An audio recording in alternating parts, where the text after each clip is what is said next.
Hello, everybody, and welcome to episode 13 of the Fragmentation. Before we continue with tonight's scheduled programming, I do have a little public service announcement regarding the current state of our show's cast. A couple things have come up rather recently, both on and off camera, that have affected the party's current makeup. And while in many cases in other shows this has gone, for the most part, unnoticed, I do want to address any concerns that people may have regarding continuity, changing of the story, or other issues that may be expressed.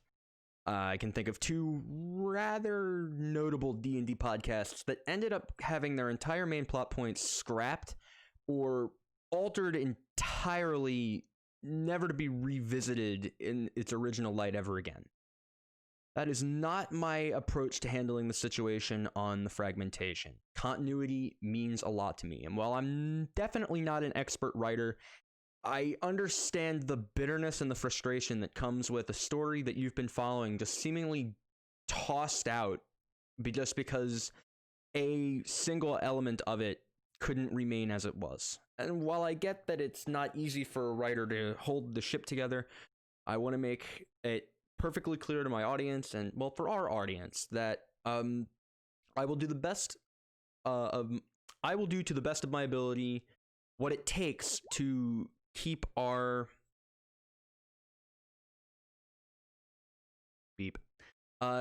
show running as smoothly and as tightly wound in its continuity as I can.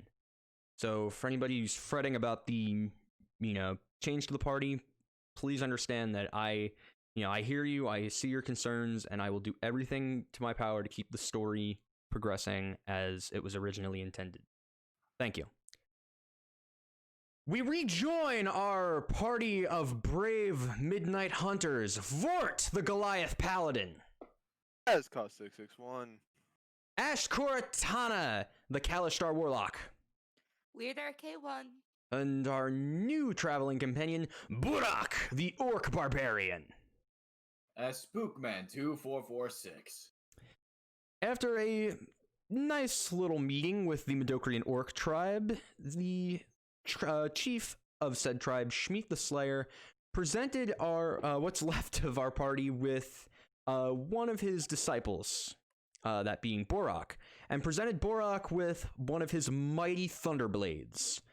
It was at this moment that the hunting party decided it best to make a brief return to Niping to discuss the changes to their current membership situation before heading back out to the west to confront the pests that have been destroying the crop fields of Niping as well as the Medocrian Orcs. We rejoin the three of them, having just made it back to Niping, just outside the village. So, it's a little after midnight. You guys, alongside the guides that you were with Morgus and the other guy's name. Me and my character's names. I never think to pull them up. You got Morgus, right? Yep, Morgus and Kruska. Morgus and Kruska led you guys back to Niping, followed by Ash and Vordt, who are leading, with Burrok trailing behind, because he is the foreigner to this more civilized land, as some may put, though perhaps to the dismay of their new orc companion. You guys are now starting to see the large, distinct shrubbery that make up the wall outskirting, if that's even a word, the village of Niping.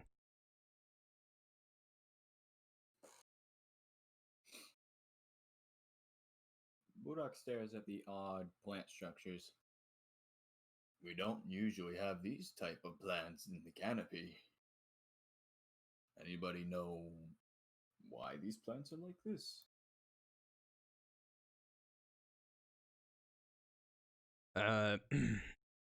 Morgus turns around and goes, you orcs love putting your gardens up in the fucking tops of the trees. We like to keep our shrubs and plant growth down here on the ground. This here's where we grow our fruit. Your fruit. You're damn Burrok right. Burrok inspects the plants more intently. Roll a nature check. Alright. Oof. That is a natural 1. Oof. What sort of black magic plants are these? Sort of black magic plants are these.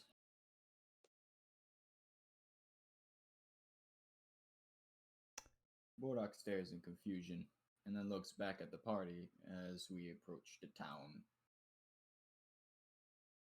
You guys start to get near the gate. Kruska and Morgus say, all right, we're gonna go down to you know where. Why don't you, big guy, and you, glowy girl, why don't you take your friend towards the inn, go get some rest, and maybe in about an hour or so, I would get going out to the west.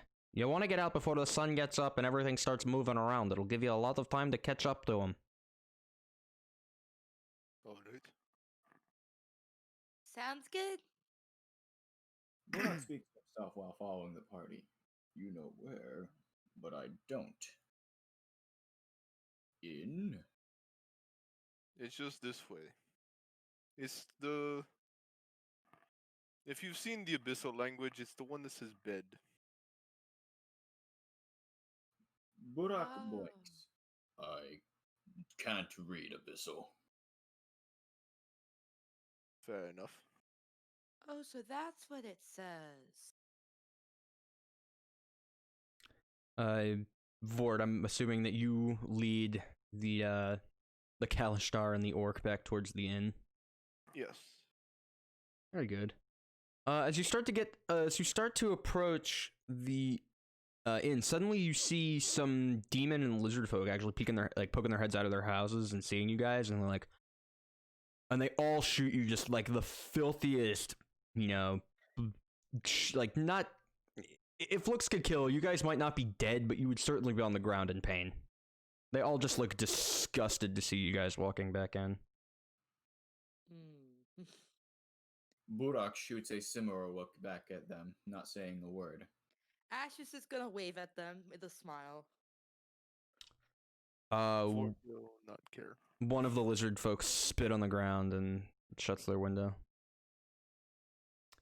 And as you guys approach the inn, you guys see a disappointingly familiar face standing near the door with a big, wide-toothed lizard grin. It's that familiar light blue skin lizard folk. And as Ash approaches, the slight glow coming off of her actually manages to illuminate some of her scales, and she says, "Wow, so it didn't even take you guys a day to quit, huh?" Burrok looks on in confusion. Quit? I don't know Yeah. what you mean. Word got out that you guys are quitting the election. We Burrok- never quit. Burrok is even more confused. What's an election? We'll talk about it later. Okay. Burrok goes to explore the building with confusion and curiosity. So, just where is Mr. Wannabe Me?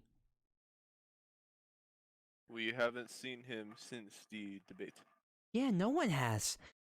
Talk's talking that you guys threw in the towel. Come on.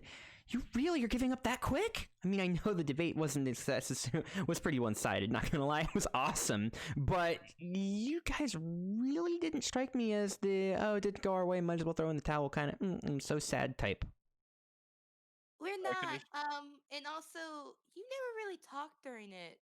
You kind of had your vice president do all the work. I was gonna say some stuff, but she stopped me. And you know how President Ayazashi is. When she got Aren't you supposed to be the president, though? Not right now. I'm running to be the president. It's my turn next. but it doesn't seem like you're in charge much. Well, I'm not in charge. Not yet. You don't seem you're gonna be in charge ever. Well, I'm not in charge yet. How am I supposed to look in charge when I'm not in charge? I'll be in charge very soon. When I win. Of course, of course. How silly of me. Yeah, it's almost like you don't know how these work.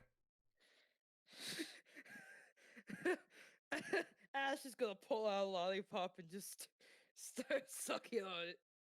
So, what were the rumors that we were forfeiting? Well, somebody said that they saw you guys packing bags and going towards the outskirts of town. And a little while after, they saw the wizard dude storming out of the town, but in the opposite direction. So they kind of assumed that you guys like had a fight and that you guys don't want to run anymore. No, we were still running. We were dealing with the rabbit problem. But as for the wizard, we're not sure where he went. Oh. Well, I hope you guys at least are able to get checked in for today, because if you don't, then you won't have your status of residency for the 3 days. You did make sure to tell him to check back in, right? We're sure he'll find his way back. Right. Okay, well, I was just coming to check. Good to see you guys are still in it. I'm looking forward to the race. I will be seeing you guys, I guess, tomorrow. Or today. Whichever. Bye! And she goes strolling back towards the town hall. Burrok is currently wandering around the facility to... As for the location, that is up to the DM. He's kind of... You just walked past the lizard folk and walked into this very small, not cramped, but just kind of tiny little lobby with like a couch to the left, a little little table, a rug. There's a counter at the front, and then to the right there are some storage lockers, and there is a tiny little gnome passed out on the counter who has been sleeping as you've just been strolling around this room. As Burrok is looking around the room, he notices a gnome. His eyes widen. Whoa! What in the blaze? What are you? What the? Ah! And she just like falls off the counter, and Oh, she you're alive. she pops back up with a crossbow. Stay back! Burrok grabs the hilt of his sword from on his back, and he's like, "Stand back! I've been standing here the whole time. What are you?" What am I?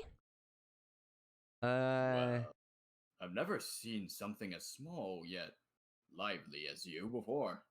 Aside from the small animals that are worth very little meat where I'm from. She's gonna roll an insight on that. Are you saying this threateningly or with like genuine curiosity? Genuine curiosity. All right. Let's see if she figures that out. Burrok isn't a bad guy. No, she's rolling insight on you. Ah. She's skeptical. She's like, right. Well, I'm sorry, but we're not exactly open to new patrons right now. If you'd like, you can come back in the morning. Crossbow's still on you. At this time, yeah. Okay, never mind. I was gonna say, can we hear the? Yeah, I commotion? was just gonna say, this is the moment where you guys walk in. You walk in and you see Burrok there, hand on the hilt of his sword, and the gnome desk clerk has a crossbow aimed at him. Burrok looks to the left and then to the right towards Vordt and Ash, letting go of the hilt of his sword. Stay. I wouldn't want to live in a place like this. I have my tribe. I'm here with those two. I point towards the party. Or Burrok points toward the party. She looks back to Vordt and Ash and it's like, "Is this true?" Yes, he's part of a hunting party. Oh, and she puts the crossbow back down. She's like, okay. All right. Yeah, yep, your rooms are still unlocked, though they had to come get your gross friend out of here. He was making a mess. So I did my best to clean it, but there's still like some smearing. Sorry.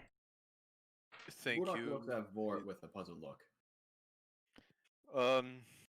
Our friend, so called, he's not feeling well.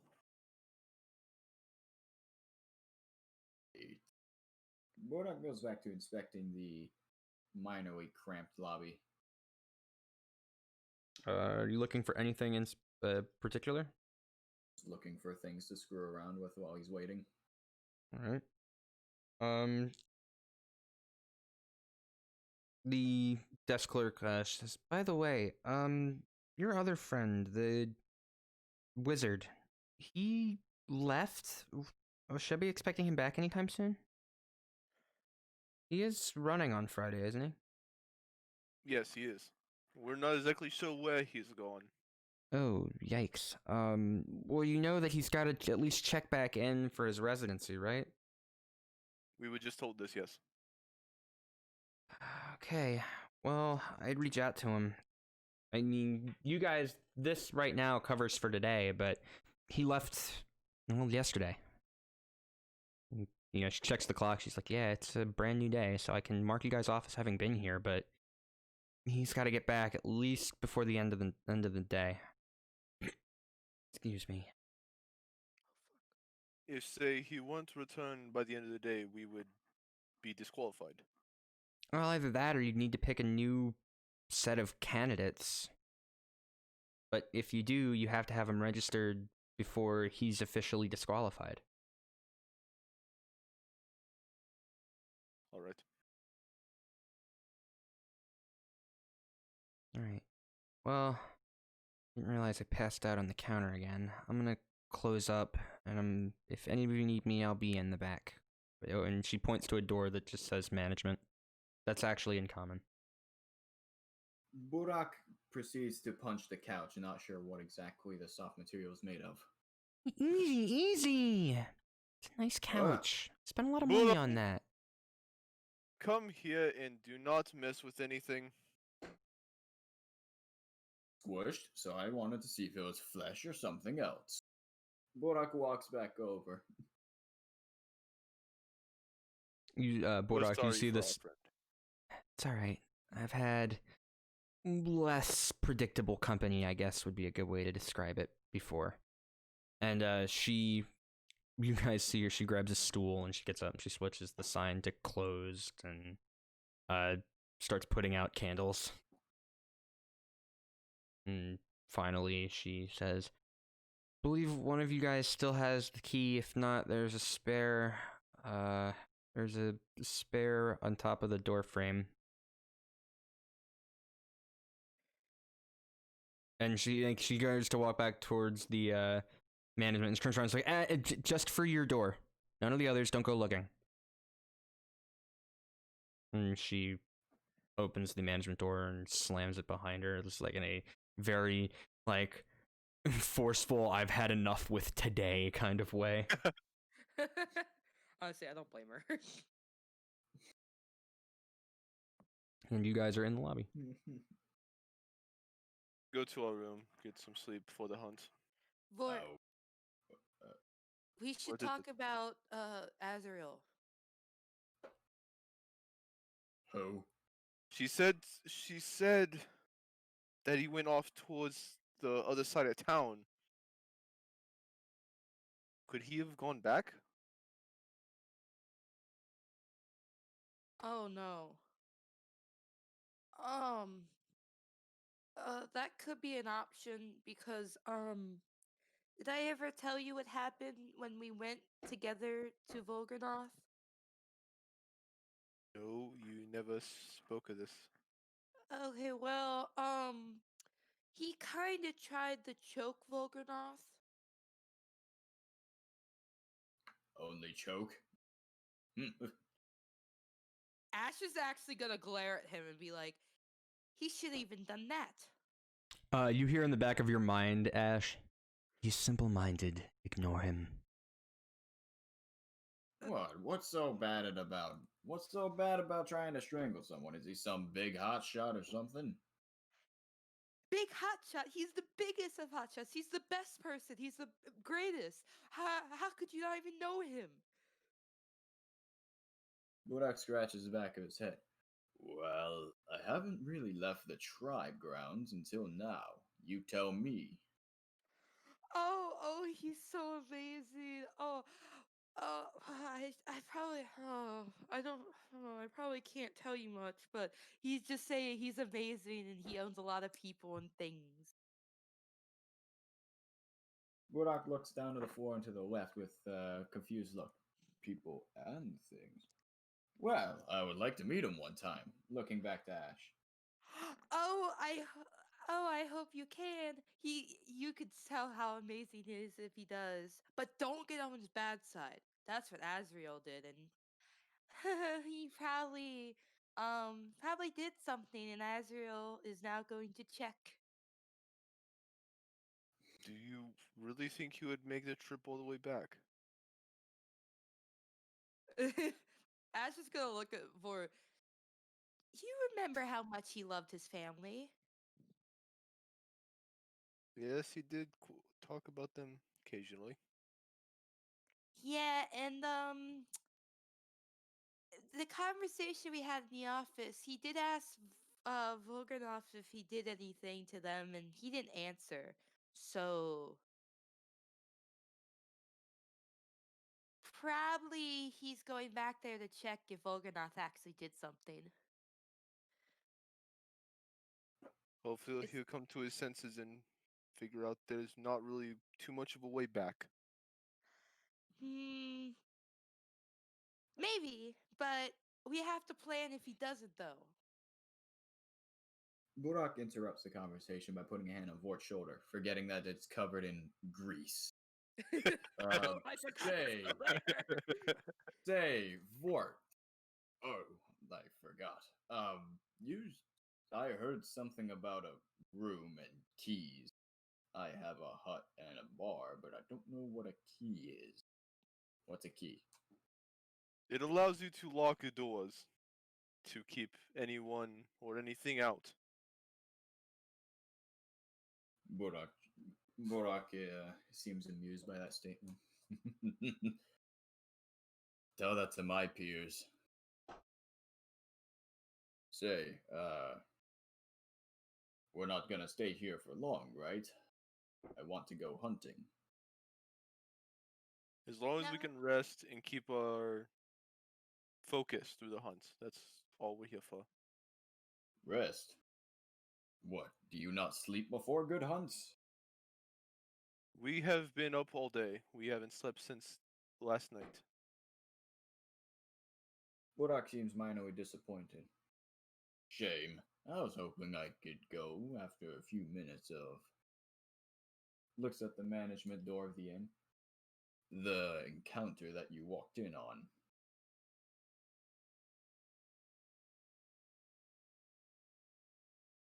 Well, where is this room? Burrok looks back to Vordt and Ash. I'm curious what this place exactly has for their rooms. If I remember correctly, we're in room 5. I believe you are correct.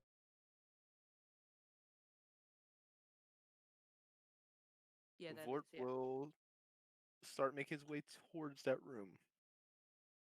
All right. Ash is gonna follow. So as you guys Burrok will go on. Burrok will put his hands behind his head and follow closely.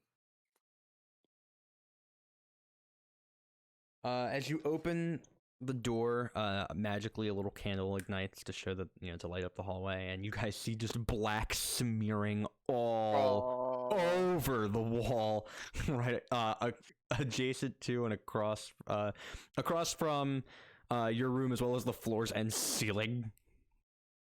Burrok, seeing the magic candlelight in the rather obscure scenery, he draws a sword and points it towards a candle.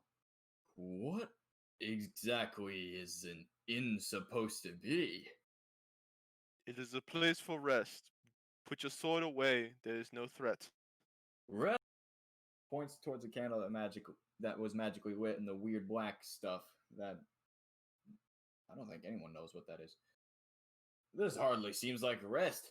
This looks like something after one of the abominations has shot itself. This is what I was talking about with our friend fell ill. This black bile has gone everywhere. For the candles, those are just, I presume, arcane.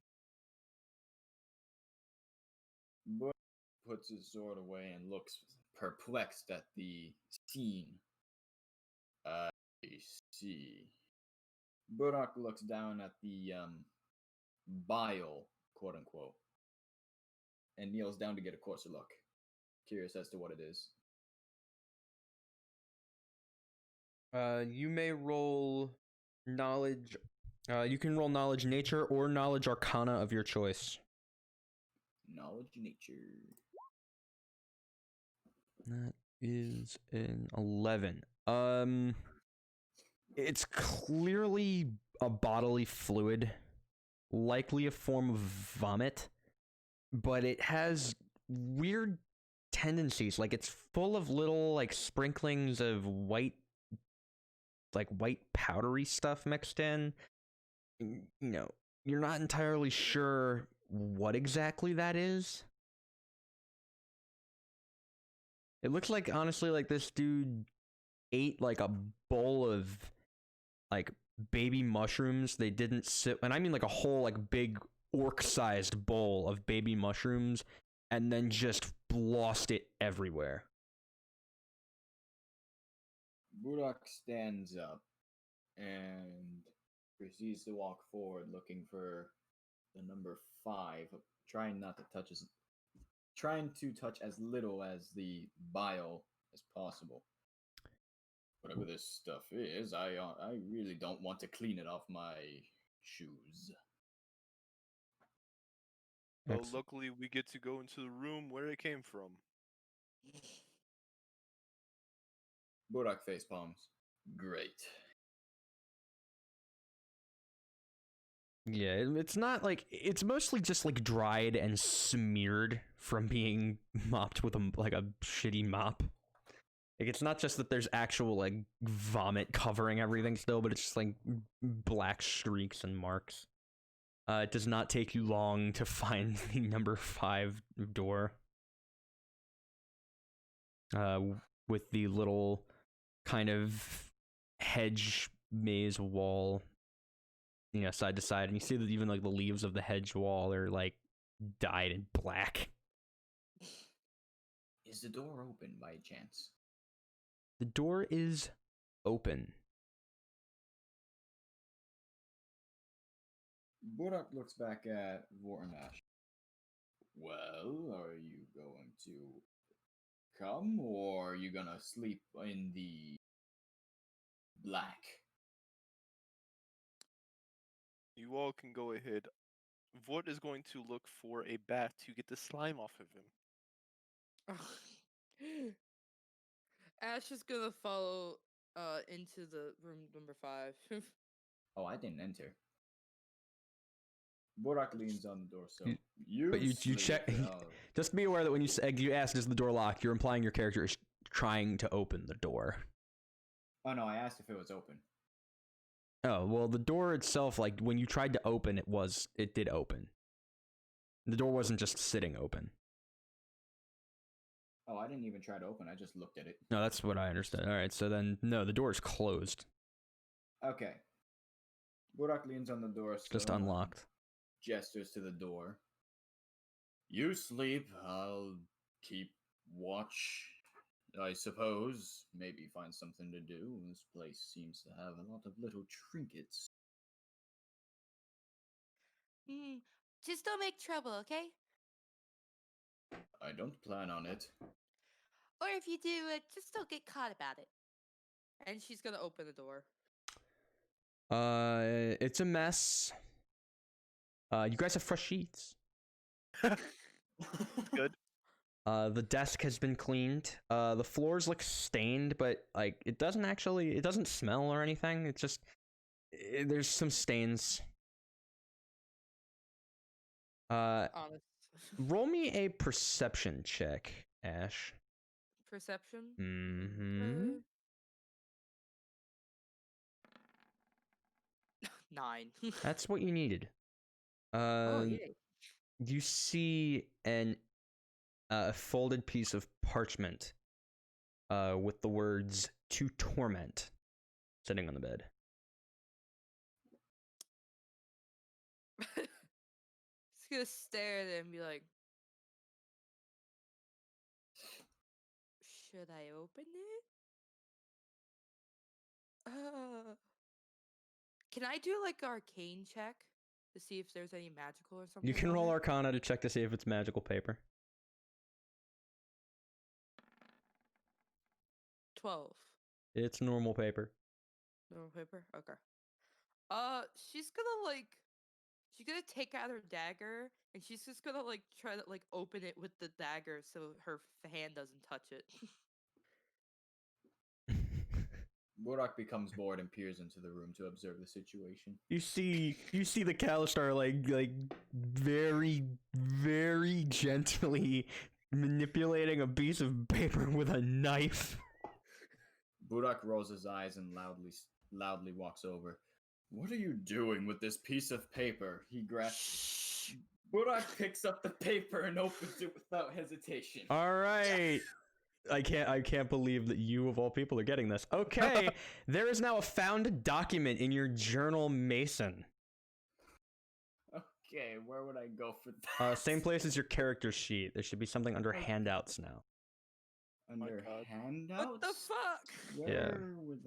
Okay, you didn't tell me about this. All right, Where it would says I it's look in at- your journal. You should be able to see it. Fuck. Like the place you go to see your character sheet, it should be in there. I'm putting it in Okay. chat's character sheet so I can check. But it should be there. Mason, Yes. where it says chat. the Okay, next chat piece over- can see it, so you can too, Mason. Wait. Chat, the next one. So yeah. Oh, okay. Okay, that way. Yeah, Okay, so that's the note. yeah.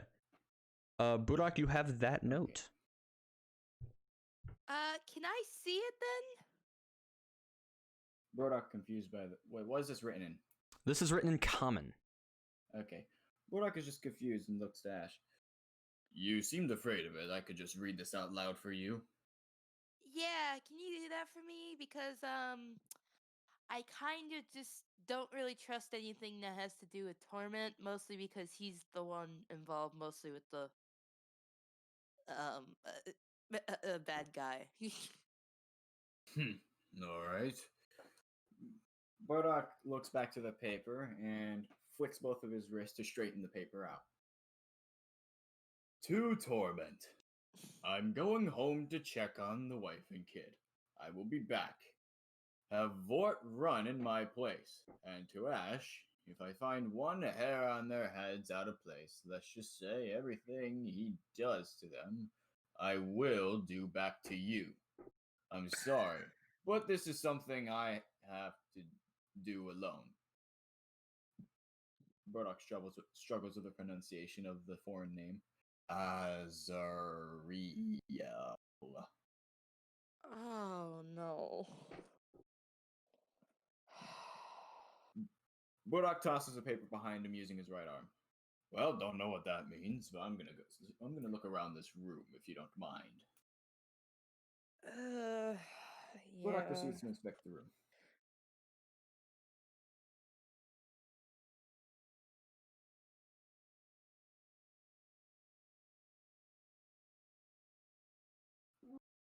Meanwhile, on Vordt's adventures.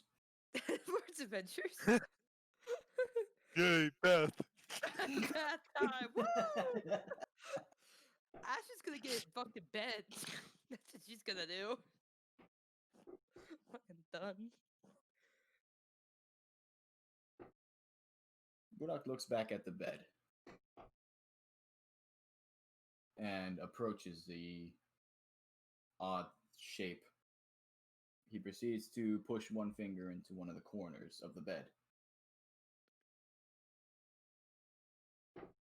What are I'm you sorry, doing? I missed the last part.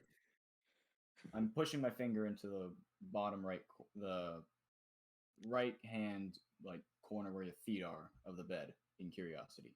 Oh, it's just a space for your finger. You prod the foot. It's just like a solid. No, just pushing down on the mattress. Oh, with the finger it finger. sinks. It sinks in, but not too far. It's soft but yet firm. Sounds like This a episode of the commercial. Fragmentation is brought to you by. Mattress firm. I was gonna say Casper, but that works too. Ash's gonna look down from where she's laying on the bed. What are you doing? Burrok puts his hand up. Wait. Burrok makes a fist and proceeds to punch that same corner with all of his strength, noticing a similar squishiness to the couch. Roll to hit the bed. I swear to God. I swear to God. You can Alright. just ask Ash. God's sake. That's not how orcs work. God. Unarmed Alright, strike. where Unarmed is strike. unarmed strike? Where would I roll for that? I believe it's just a d20 plus your strength modifier. Yeah. So I just click on strength. Yeah. Or roll a d20. Roll a d20 plus 3. Okay, so Yeah. d20. Click. 19 total. 18. What's your strength modifier, Borok? 3. Plus 3. Then it's an 18. Oh yeah, I'm dumb. Yeah, 18. Yeah, you hit the bed. Roll damage. God damn. I believe that is 1d2. All right. Because I don't think you're proficient with unarmed strikes. Let's look at proficiency. I am not. Then roll 1d2. All right. Roll. Is it just 1d2? Yeah. 1d2. Enter. You punch the bed and it creaks a little.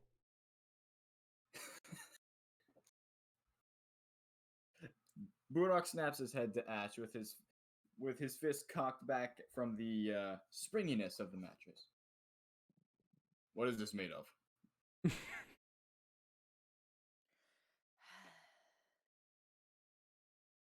made.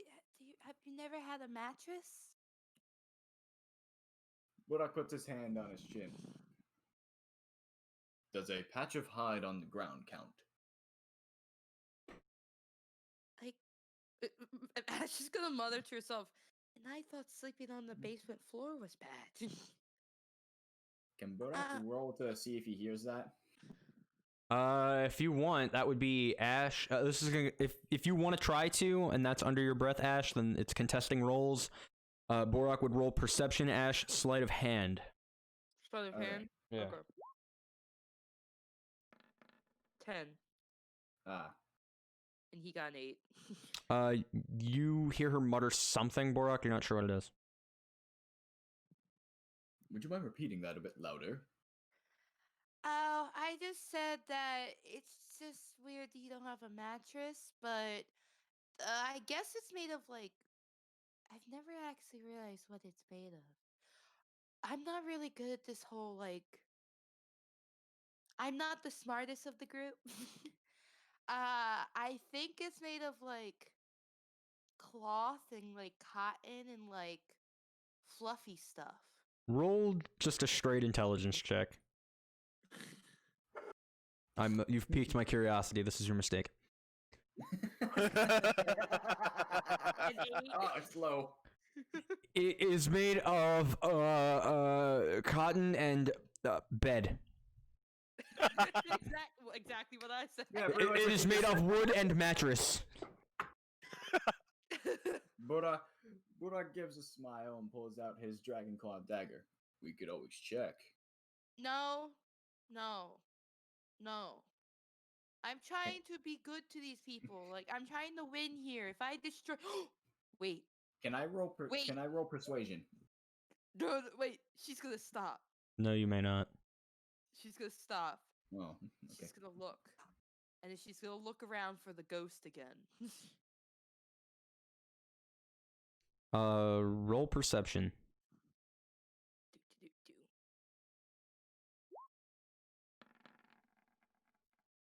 20. I got a nat 20. Natural 20. All right, you do see him. You turn around and he's actually like kind of sitting around Burrok's shoulders, like on his back. And he kind of shoots you a look like, who the fuck is this guy? It's a long story, but do you want me to cut you out of this mattress? And he kind of like pantomimes like digging, like, what, are you gonna bury me? Well, I'll try to, but the thing is that the person in office is still the one that murdered you. And he kind of is like, he shoots you a look like, ugh, because like you roll insight. Burrok is staring at Ash like she's fucking crazy. She is, so it's okay. Oh, a 5. God. This man's being weird. So I may not rip you up just yet. Maybe if I win, if I don't win when I'm leaving. He's kind of like, gives you like the hand roll, like, yeah, when you win. We'll worry about that then. Okay, yeah, no, we can't cut this open yet. Burrok is staring at Ash with his mouth slightly open in minor shock. Who the fuck are you talking to? Your friend on the shoulder. My friend on your shoulder. Friend. Burrok turns around. You There's no can't one see him, there. silly. There's no one there. Burrok looks back at Ash. And then back at the empty space. And then back at Ash again. You can't see him, silly, but he's there, and he's buried in this bed. So I can't like get him out yet. Burrok is inspecting the bed closely, flabbergasted at this situation. And now for something completely different. He Burrok was looks back murdered at- and put in the mattress. Well, that's hardly honorable. Oh no. I do feel bad when I can't help people. Like there's this orc in a coffin and I couldn't help him. Burrok shoots up. An orc. Yeah, he was kind of buried, but then they unburied him so his soul was restless and then he was put into a cruise ship or a ship whatever, and then once that they threw him overboard, so now he's never going to be able to rest. I feel really bad. Burrok stands up and takes a step towards Ash. Did you happen to catch what tribe he is from? Can I roll history? You can. Is it history? 12. God.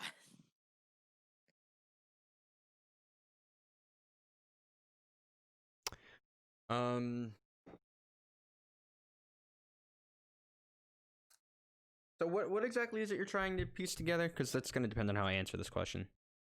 Pretty much I'm trying to piece together is like, did I see anything like when I was on the ship that like would show any kind of marking for what tribe he was from, like on the coffin or anything like that? Because I know I inspected a lot of it. You didn't see any sigils or anything when you were there. It looked like this orc was literally like kidnapped before, like while he was, resting. And Okay. you don't know orc tribes well enough to be able to gather anything from that. Okay. No, I'm You sorry. do remember, however, that his skin color is a much more like lighter and paler green than Burrok's. Okay, thank you. I don't know what the tribe is because I don't really know tribes much, but I did know that his skin was much more paler green than you. Burrok nods with a serious look on his face as he puts his dagger back on his belt. Alright. This will be an interesting conversation when I get back. Yeah. I'm going to let you sleep now. Burrok turns around and walks out of the room. His footsteps are a bit heavier than normal.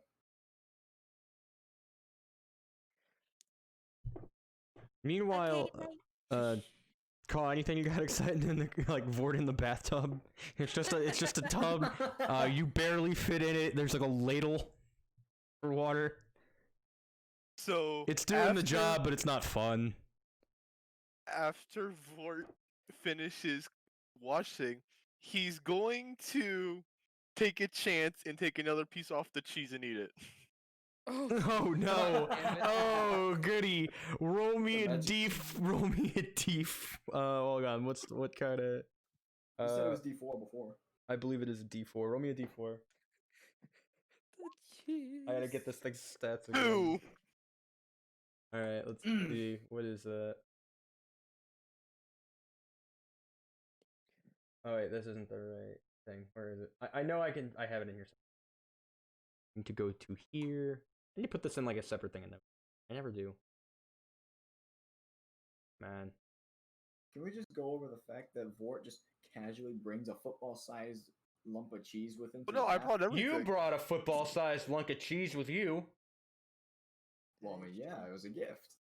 All right, found it. Oh no! What is it? Oh, you cast the best! Oh no, he's Holy gone. He's shit! gone. Oh no! Okay, Call. So Dang. you're in the bathroom. There's the tub. There's like a basin where you can wash. There's a toilet, and there's a window. Pick one The tub. that you're sitting in. Wait, okay, hold There's up. there's a basin for like washing your hands. There's a tub. All right. For lack of for stepping away from like the D&D stuff for a moment. There's a sink, a toilet, and a window. Pick one. Window. All right. Hold on. I should be more familiar with this spell than I am. Okay. Hold on. You know it's good when he has to look something up. Oh my god. my Oh my god. You took a bite of the cheese. Vordt, what's the highest spell slot you have? 1 second. Please let me know. Spell. God damn it. Yeah, it's only level 1. Okay. That's fine. No, that's perfectly fine. Vordt, your stomach starts rumbling. Oh no. Oh no. It starts rumbling real bad. I need you to make me a Constitution saving throw. Oh no. He's out. Chat, for anybody wondering after like this gets revealed, 14. you make it, thank God. So it's not going down, but it's coming back up.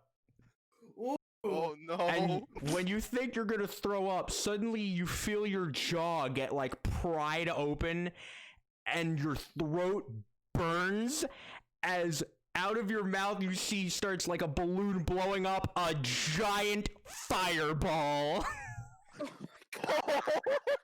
Call roll 8d6 on the window as you cast fireball. Before we finish that, Burrok, does- roll perception. Ash, roll perception. I have to roll perception too. Both of you roll perception. Okay. 35. You Where are. is it? Perception. I got a 21. What the fuck is Ah. that? You guys notice all of a sudden a lot of light coming out of that room, and then it gets really warm, and before you know it, boom!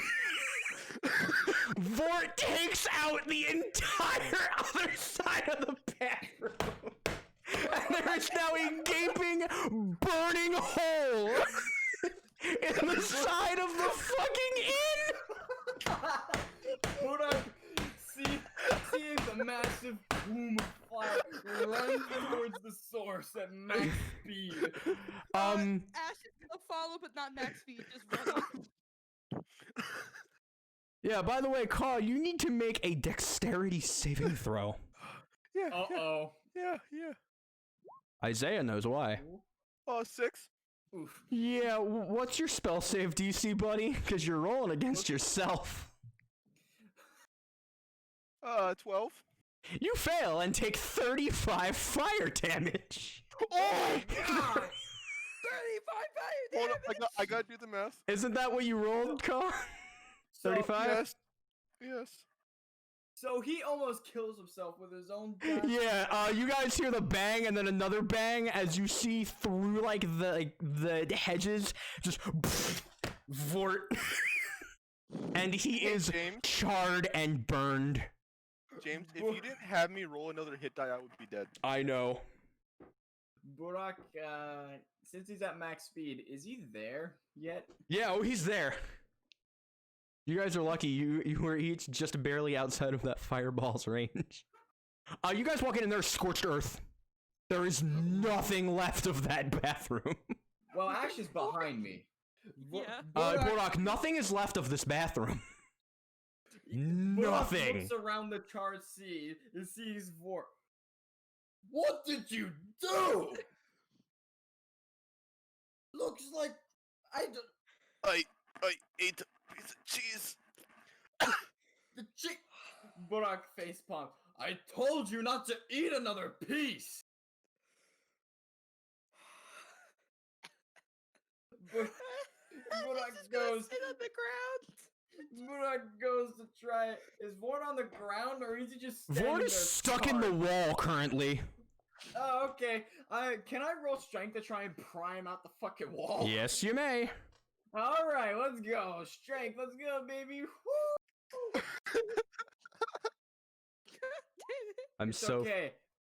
23. I'm so happy you rolled fucking fire. I'm so happy you rolled fireball. Oh, Jesus. Why would you eat the cheese? I was curious. Oh, why in the bat? Slime? God. As Burrok begins prying Vordt out of the wall, he notices the massive fucking scorch marks just everywhere. Everywhere. Wait, isn't What? Vordt naked? No. You aren't? No, I put my clothes back on before I eat the cheese. Oh, You should have said He that. finished. Hang on, He hang on, said hang that. on. He said when he finished bathing. Yeah. Okay. He said when he finished Okay, I was gonna bathing. say, you guys say I those heard things, him otherwise say I'll be that. He's prying a safe. naked Goliath man out of the wall. He's safe. DM's letting him have that one. He covered his ass. Okay. Literally. Anyways. What exactly came out of? Was it you or the cheese? It came out my throat. Burrok waves his hand in front of his face. Clearly. And rips Vordt out of the wall, letting him fall to the ground. Actually, could I do a... Would it be a saving throw or just a thing to keep him from face planting into the fucking ground? No, you just pull him out. He's fine. Alright. Ash on the ground now, just kind of flabbergasted. He's gonna be like, Vordt, I already have to deal with now that Azrael's officially gone. And you're gonna have to take his place. And why you do this? I was not expected such painful results. Burrok is looking around the room. Now that the shock is gone, he begins hunching over, laughing his absolute ass off. You missed it. Burrok is hunched over, laughing his absolute ass off. I see. I wonder if Burrok is hunched over, laughing his ass off. Just. Damn it.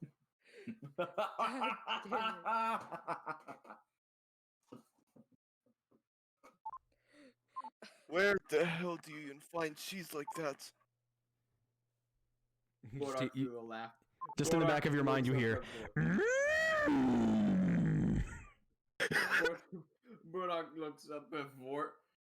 It was not my finding. That would be the chief, Mr. Slayer, as you know him as. Burrok is still hunched over, trying to compose himself. He straightens his back and takes a deep breath, wiping tears from his eyes. All right. Oh my god. So as you guys We need recover, art of this. yeah, can somebody please stick fan art? Get on it, guys. You can do it. Because that's Just the- actually incredible. Actually incredible. I feel like it's the Pikachu meme thing, like the shocked Pikachu. That was Yeah. us walking into the fucking bathroom. All right. To meme where he's like, "What the fuck?" That was pretty much the face of Burrok when he sees the scorch. Poor gnome. No! She's gonna have to fix this. Oh fuck, I need to roll something. Okay, go hard. Oh no! No! You guys hear the hallway door unlock, and as it opens, you see the little gnome figure. She's in a little tiny nightgown, and she's like, "Hey, I heard a loud noise. Is everything?" Burrok looks at the gnome, back to Vordt, puts his hand out to either side, begins walking out of the hole.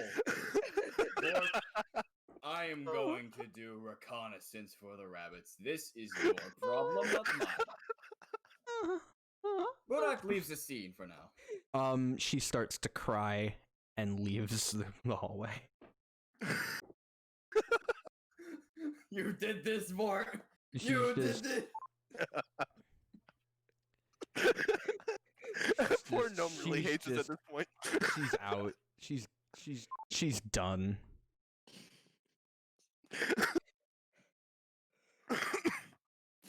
A fireball.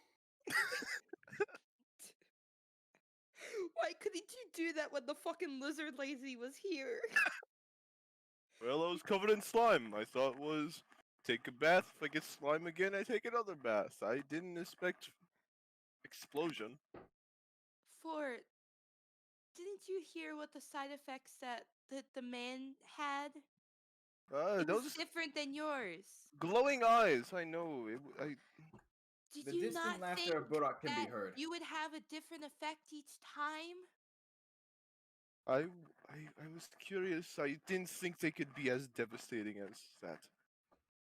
More laughter echoes from the hole. Burrok is just done at this point. He's just gone to go laugh. Okay, well, anyway, Azrael's officially gone. So Well, you're what gonna do have you to mean? take his place. Well, I don't have the note, but he left a note for Torment on the bed. And it said he was going back to his family to check on them. And that if anything happened to him, to them, he would come back and do the same to me, but worse. You know I won't let them do that. I appreciate it. Thank you. Burrok eventually walks back in through the hole, the giant, massive vor hole that you created. Ew, gross. I don't like that Why phrasing. why would you say it like that? What on earth is wrong with you? Ew. Oh, that's great. Wait, Anyways, are you voring or is it Vordt? the whole the fireball pretty much vored whatever the hell was in front of Vordt. Yeah, is it a voring hole or a Vordt hole? Jesus. Both. Okay, The okay. DM demands you shut the fuck up, Mason. Anyways, Burrok walks back in, still chuckling. Hey, can I see the cheese? Sure. Burrok looks back at the hole. back out of the hole. Can I do a perception check to see just how much damage is done?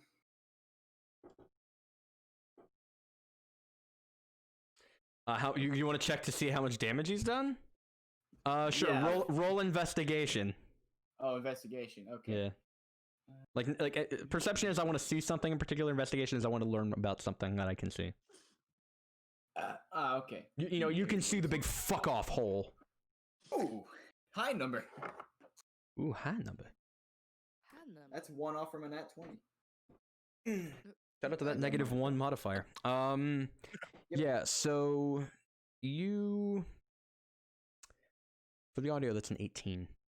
Read your rolls, please. Actually, I know I didn't say that earlier, but the audio appreciates it. So, you can discern that the foundation is permanently damaged. There is all of the water that were in all of the basins is just gone. The floor is going to need to be replaced. The ceiling is mostly gone. A lot of the plants that make up the layered those like hedge walls is just burnt. There's a big Vordt-sized hole in one of the walls. Is this all? This is all inside. What about outside? Because I'm at the hole looking around. Nobody's dead. There are a lot of demons and elves that are kind of looking around. There's some small fires that are being put out. As luckily, it happened in a side that was towards the street. So like, there's a big char mark on the little. No, it's kind of a dirt road, but it's been flattened down so much that it doesn't look like a dirt road. Kind of, main drag of the village. And there are some burning carts that are being put out, and people are like, what the fuck just happened? People are more scared and confused than, panicked and in pain. And there's one guy who looks at you and goes, "Did you see who did this?" Burrok shrugs and just walks back again in the hole, and looks at Vordt with impressed look. You did quite the number on the town, and I can guarantee you people are going to look for who did this. You're right. I'm going to be labeled as an enemy for this. That's if they find out you did this. You're a paladin. I highly doubt most paladins know. Looks back at the scorch mark, exiting the building. Can do this, from what I've been told from my master, that is.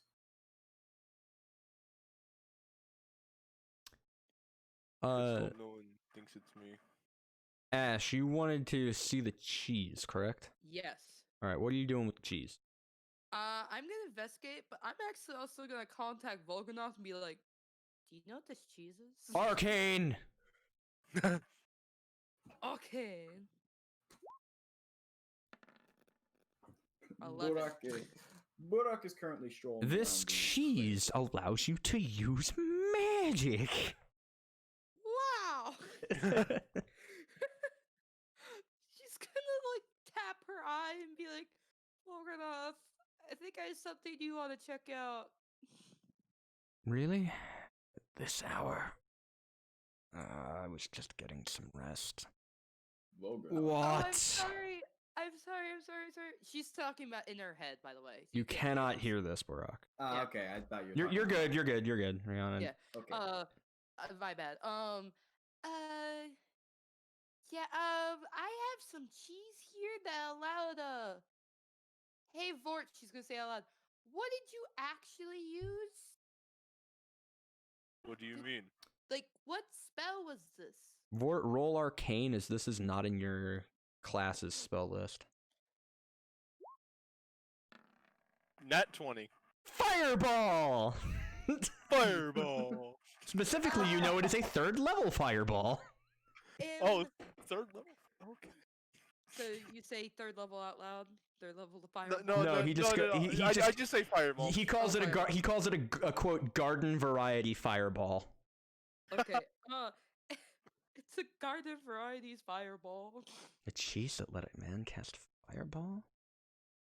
And also he had slime on him before. And apparently someone else that ate it was able to see things. Oh, like a red vortex opens up beside you. Ash and just goes, okay, just drop the cheese in there. She drops it. Burrok walks up to inspect the vortex. It closes right as you walk up to it, but you can roll a quick arcane to see if you can recognize what that was. Okay. Arcana. Quick. Oof. Nat 0. I have no idea what that is. Oh, that's some no Sferatu. No, sorry.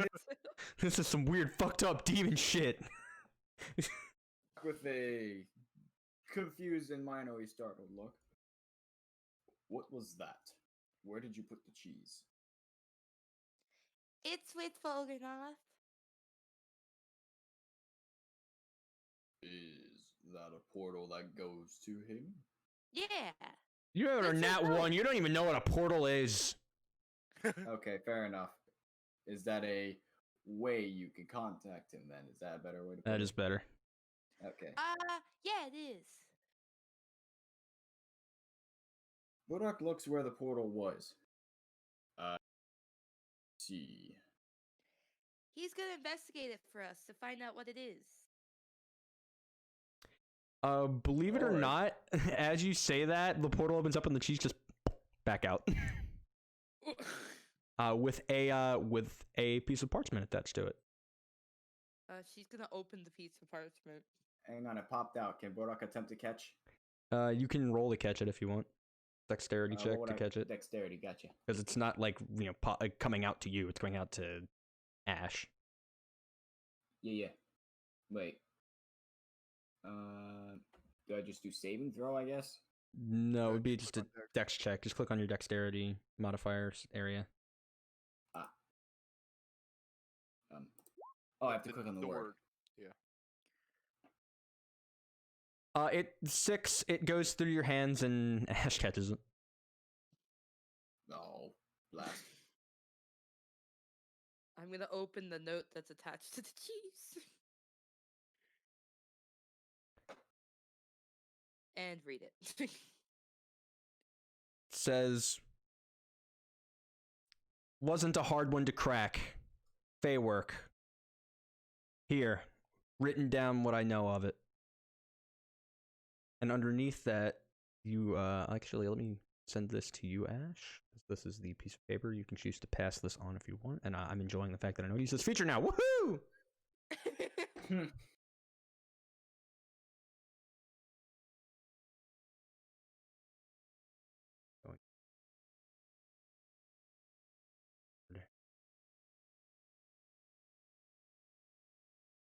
Would my browser like to stop autofilling, please? Thank you.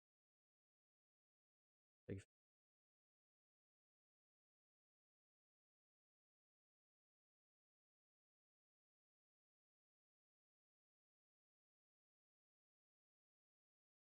Where'd you put it? It's not finished yet. It's about to be in your.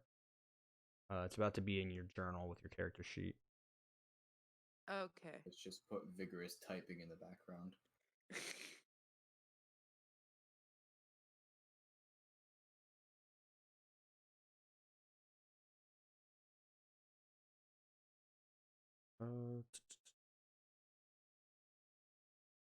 Vordt, you fucked up. Yeah, his scorched lungs know that. Yeah, those still hurt, by the way. And Well, I mean, boom, to you be should fair, it you almost should have killed it. me. You should have Oh, a note named I have it. cheese. I have it. Yeah. You know what? While Ash is And reading here's your this- here is your item description. Ah. Okay. While Ash is reading the parchment, Burrok walks up to Vordt. Would you mind if you took off your armor? I want to see if I'm able to tell what the hell happened to your body. I guess I could do that for you. Vordt will take off his armor. He is just charred. Like he's like a rare steak. Whoa. Mm, Oof. Burrok inspects Vort's body to try and decipher the wounds. Medicine check. So us. Oof. Let's read rolls, please. That is a Oh. 4. Yes, that is a 4. 3rd degree burns, but like that much is easy to see just by looking at him. But like how far deep the burns go, well, I'm not entirely sure. Needless to say, Vort's gonna be Well. peeling for a little while. Peeling.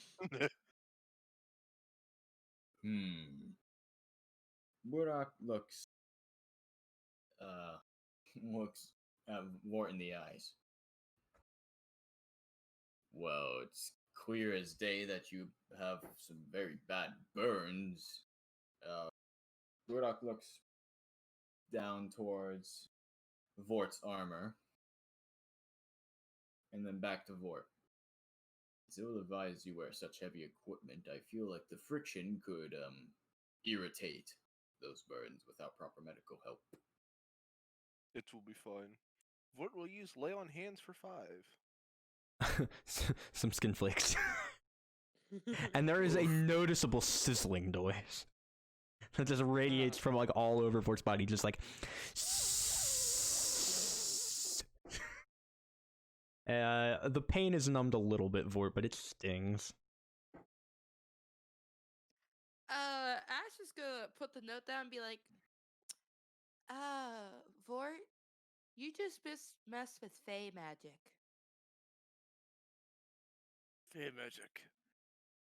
There's the ones that are up to this. Yeah, so apparently it allows you to, if you consume it, to have one of these 4 spells. One of them is comprehend language, fireball, grease, and detect magic. And apparently it's Swiss cheese. I can get that from their stupid holy joke. The term Swiss doesn't make any sense to you, Ash. Not at all. It's apparently Swiss cheese. So yeah, next time if you're gonna use it, please use it when we're in battle, when that damage can help us and not just hurt us. Alright. I'm gonna keep it to myself now because I don't trust you with the cheese right now. And I'm gonna look for something to treat those burns. Burrok proceeds to go through the bathhouse door and inspect the rest of the inn, looking for medical supplies. Alright, so as you do this, now we're going to turn our attention to an entirely different part of the world. Not so much the where, however, but the when. We go to the year 1550 to join a couple of new companions as they make their way through a scarred battlefield. I would like to introduce Fred Deacon, the human assassin. Can you introduce yourself again, Freddy? Oh, sorry. I'm Betlogs Gaming. Hi, how you doing? Yep. So you are walking alongside with a buddy of your own. Would your little, would your not so little metal companion like to introduce himself? Hello, I am Designation 394. Played by Dr. Shotclock. I'll be right back. I need to pee. Okay. So Would you care for us to describe ourselves? certainly. Oh no. Uh, You go first. okay. 394 is standing tall at 6 feet 5 inches. Oh. And he is metallic black with glowing red veins all over his body. His eyes also glow very bright red, almost like they're LED. and almost all of his weight comes from his metal covering his body. He weighs about 300 pounds. And Freddy, what are you looking like, my dude? Freddy or Fred is a white human male. I don't remember how tall I made him, so he's Check your character sheet where you wrote down hopefully how tall you made him. You didn't do that. I forgot. Whoops. Yeah, Fred or Freddy, or whoever. I don't really care what you call him. Got both names. He's human male. He's got, he's white tan, it's got kind of like a farmer's tan, but like, yeah, pretty much just farmer's tan, and he's kind of hooded almost all the time. Kind of can't make out his face, but he looks like he's battle worn.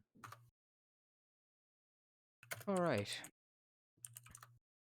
You two are making your way through a scarred battlefield, having days earlier learned of a mission brought to you by the Necrum's army, which you both served in up until recently when they announced that they were leaving the global conflict to pursue a path to peace. However, not long after, fighting quickly spread back to your homeland, and the leaders of the church are worried that it won't be long before the entire faction is overrun and consumed by either the Treaty of Heaven's forces or the forces of the Winds of the Damned. And they alerted you of a secret mission that they believe can hopefully put an end to the fighting. Both of you have volunteered and are making your way towards the designated rendezvous spot now.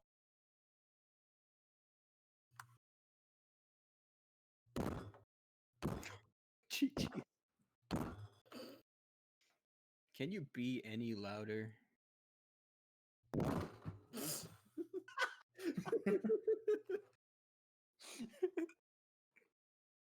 I guess you can. How's the weather looking? It is overclassed. The weather's completely outclassed. It is overcast with dark patches of storm clouds rumbling through the sky, but it doesn't look like you're in for any rain. The air is as dry and dusty as it's ever been, and what must have at some point been a lush forest still sits mostly burned to the ground with streaks of purple and light green indicating that spellcasters dueled in this area at some point. To the sides lay just acres and acres of destroyed land coated in discarded weaponry, armor, and of course just fields of bodies. Are you ready for this? I guess so. Good. It's a shame. This place used to be very beautiful. So I've heard. And now everything's just burnt. I look around. Can I see any full buildings? You can roll a perception check. That is a Completely black 13. die. God help us if we try to read it. 13. You see off in the distance, some 20, 30 miles out, you see some small Also towers. But my you're not. is, What? My die is redacted. Get it right. Boo.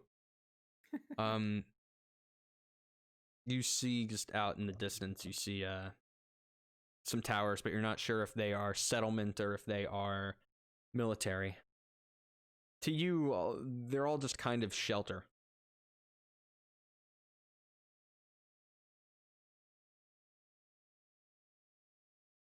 Beep. Do you remember how far back we're going? No, not really. I kind of lost track in my thoughts. Allow me to check my data logs. Knowledge history. Yeah. Let me just pull up my character sheet again, because for some reason it decided to go off. That is an 8. It's odd. When your creator reactivated you, they weren't necessarily the most specific instructions. You get a feeling that they were kind of hastily inputted into your storage system. You know the spot you're supposed to be meeting, and you know the purpose of your mission, but you're not entirely sure on all the specifics. Data not found. That's a shame.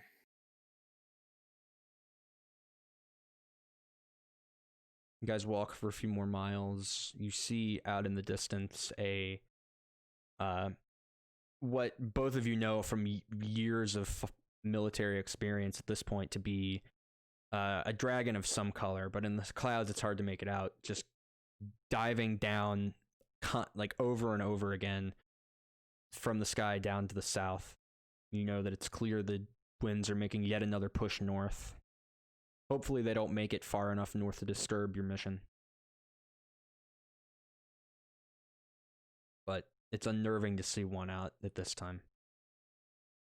We should be careful. Don't want to attract any unnecessary attention. Tread lightly. Yeah, that's...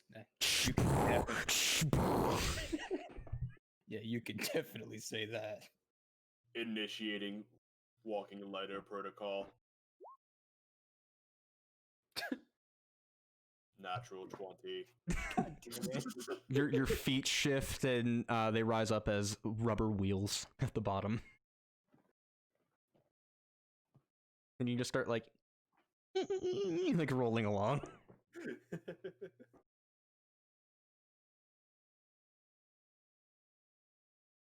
Dude, save. After about 20 minutes of walking, you guys see a familiar mark carved into one of the large jungle trees, or at least what's left of one, as most of the top of it has been burned down, but the bottom still looks relatively sturdy. You know that it's generally the tag for a safe house, but you guys haven't had safe houses out in the field in a while. This must be the right place. You go through the destroyed brush, past the ruins of some old homes, shelters from the bombs. Whatever it was, it's gone now. Until finally, you start to see some figures in the trees.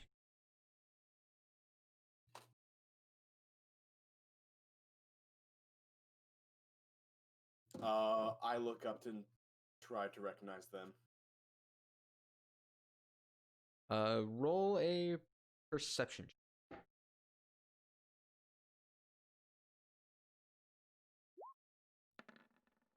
5. Data not found. Fred, you may also roll perception if you wish. I was just about to ask that. I just click on wait, how does one Click on the perception. Your skills. In the big box it says skills, perception. All right, hold on, let me find that. Left side of your character sheet. Page. It's left side. It says skills. Got it. I'm looking for perception. They're in alphabetical order. Ugh.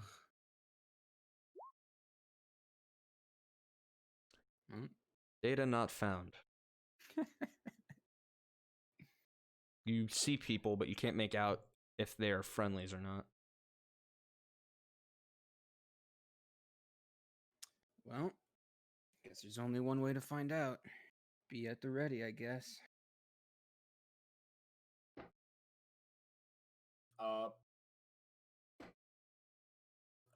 394 gets in the stance and puts his hand on his back hip.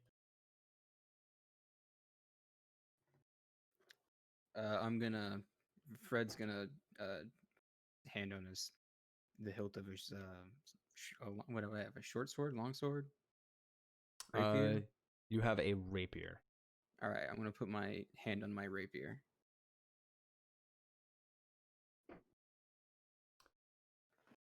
All right. Come out with your hands up. The figures turn, and very quickly you hear, "Us come out? No, you come in. Come on. You're late." Slow turn to Freddy. Friend. And then begins to walk in. I'm gonna follow.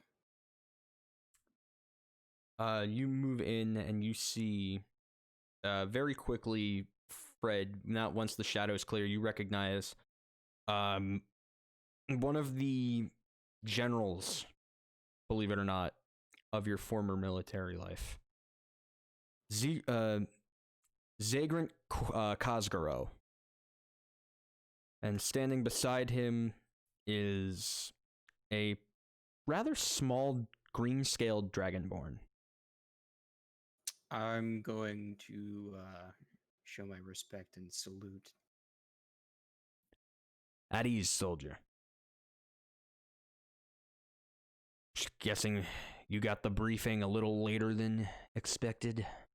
Or were you just out drinking all night? We got our briefing a little late. Yeah, right. Well, then I'm sure you at least have some idea of what's going on here. I guess we were slightly informed. Experiment with time, I guess. Close enough. Luckily, you two aren't the last two to show up. We're still missing a pair. Supposed to come in from the east. Come this way with me. I'll get you briefed in the meantime. I'm gonna follow him. You follow him and he leads you through more slightly denser brush with some actual green left in it. And eventually, he leads you to a large plate with a bunch of runes carved in it. More runes than either of you have ever seen carved into any ritual site before in your lives. The text is so small it's barely legible. We should also inform you that we saw a dragon. That'd probably be important to say. We saw it too. If that's any indication, it means that the dragons to the south have started to feel encroached upon. That's a shame. Means we don't have nearly as much time as we thought. But time nonetheless. Hopefully those big winged bastards can keep those guys busy. Alright. See this plate here? Yes. Yep. Once all of you are together, we're gonna load you onto it. And then the wizard we're expecting to show up is going to, well, they're gonna get this ritual or whatever started. Goal is simple. Freeze time around you, spin it backwards, and unlock it when you hit the target. The target is set for 15 years ago. Alright? If that succeeds, then you're going to take this. He hands you a piece of paper. And you are going to give it to me. Is that to be understood? Yes. Yep. From there, you will be moved again another 15 years. With any luck, this progression will be able to continue until we get you back at precisely 7 months and 8 days prior to the official declarations of war. At such a time, we're hoping that the historian will be able to put enough pieces together from our lost texts and, well, rewritten history books to figure out just what caused that first shot to get fired. And then, any means necessary, you put an end to it. Am I clear? Yes, sir. Mission recorded. Good. Wait here. 2 more are on their way. And now, we return back to the past. Gotta get back to the past. Vordt, Ash, and Burrok. Sorry, I'd say one of my favorite shows. Alright, we return to the year 1500. It has been about an hour and a half. Burrok, I need you to roll 2 perception checks. Okay. 1 and 2. Oof. You do not notice any you don't notice any suspicious behavior while you're on watch. Well, I've also been looking for medical supplies for Vordt. You ended up finding them. We'll say with the 11, you ended up not finding medical supplies, but you found the door where the the little gnome lady went back in, and you were just like, she may know where the medical supplies are. What? And you see she, like, her mascara's running like all down her face. She's crying really hard. She's like, we have a badly wounded man. She just throws a box like a first aid kit at you. Slams the door. Burrok fumbles with the medical box, and do I have to roll to catch that? No. Okay, and then he catches it with both of his arms. Vordt! I have the supplies! Oh, thank God. Vordt, you're feeling extra crispy this entire time. Yeah. Burrok begins walking back. Wispy. At this time, the elf, elf elder has also been woken up, and she's over there tending to your burns. They have not moved you off of the bed, and Ash, you would know, off of the body, since you guys got him up on there. Yeah, Ash is like, it's like falling asleep, like she's just like dazed off in the corner of the room, like Yeah. trying to sleep, but the freaking ghost keeps bothering her, so she's like. You're like half asleep, but like by half asleep it means you're observing your own body resting in the corner while you're on the other side of the wall with the ghosts, watching this happen. He's like, great. I know they say even in death, keep your skin moisturized. This is not what I had in mind. Is the door currently closed as I approach the room? The door is currently closed. Burrok proceeds to try and kick the door open. Roll to hit the door. Stop kicking Alright. things.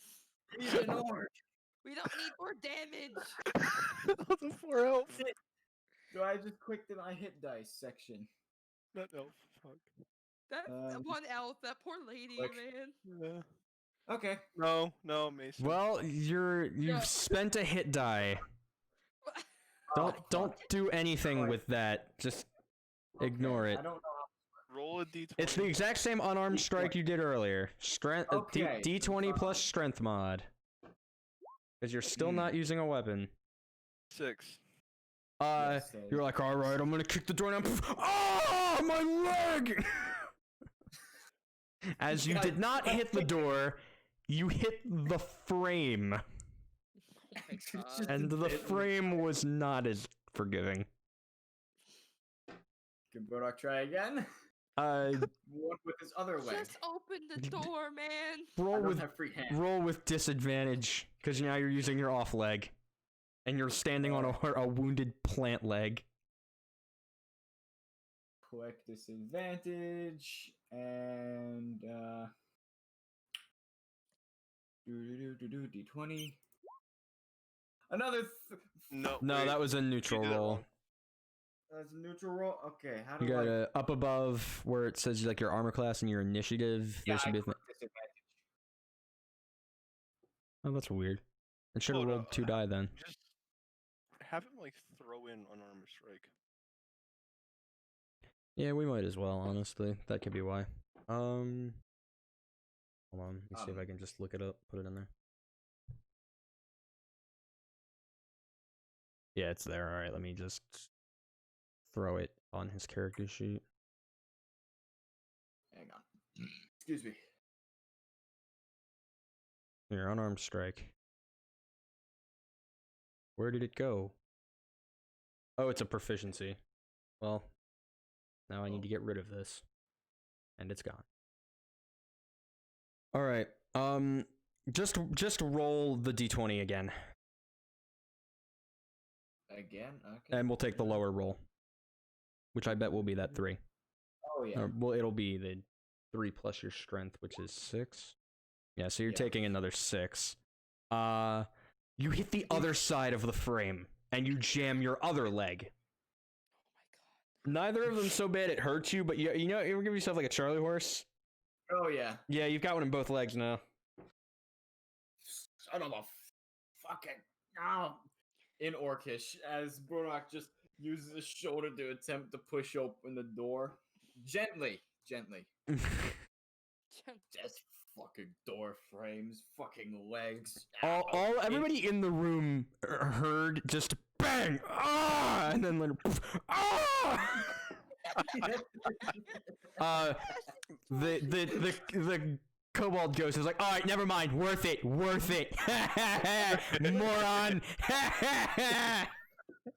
Ash is laughing out of her body. And then, so you just hear an angry orc walk in, speak in Orcish. In common, I have the medical supplies. Is there a handle on the box? Yes. Burrok grabs the medical box by the handle and just sets it on the ground. You guys watch the orc open the door with his elbow and then realize the box has a handle. Burrok proceeds to grumble in Orcish as he walks to the corner and sits down, letting his legs rest. You sit down next to a passed out Ash, who somehow slept through all of that. Burrok observes the situation with his arms crossed, still grumbling in Orcish. The elder actually takes the box from you, opens it up, and begins applying ointment. It's going to cast something here. Make sure I got the, I want to make sure that I have the correct spell. Otherwise, people will get mad at me. Fucking just... Oh! Now that makes me think, what if I hit something else in that room?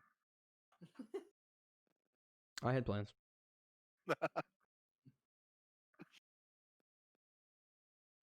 Alright, let me roll this now. Actually, no, I'm gonna just DM roll it here. It'll take too long.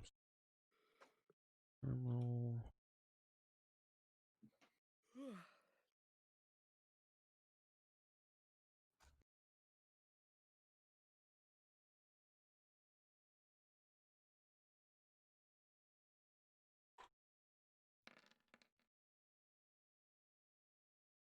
Oh yeah, perfect. After she applies this ointment, Vordt, she starts saying this chant in Elvish. Any of you guys speak Elvish? I do. You recognize it, Ash, as an extended version of the Cure Wounds incantation. As she's asleep. She's in the room Well, with the ghost. Asleep. with the She's ghost. gone ghost like Danny Phantom. Yeah. She's in the you ever seen Avatar? She's in the spirit world. Mm. You know how like when Aang would go into the spirit world and all the spirits would be there, but like nobody could see him? Well, the spirit world is a completely different place there. Not in like the first 2 episodes where like Aang was like, oh, I'm in the spirit world, but I'm also in the same place. It's weird. Now there's this weird blue bear. Yeah, Yeah, it depends with that's Oh, the yeah, same the thing with Ash. half-life. She can go either actually full on in the spirit realm or like in this kind of state. It's You very just kinda- different. So you can send yourself to the purgatory. Gotcha. Pretty much. And she's, much, you know, so yeah. she's in the room, but not like, you know, consciously with you guys. but she knows what's going on. Okay, okay. And a bright light begins to glow from all of the wounds on Vordt, and it continues to get brighter until it is blinding everybody. And finally, whoosh, it goes out, and Vordt, you're healed. Gain 40 hit points. Huh.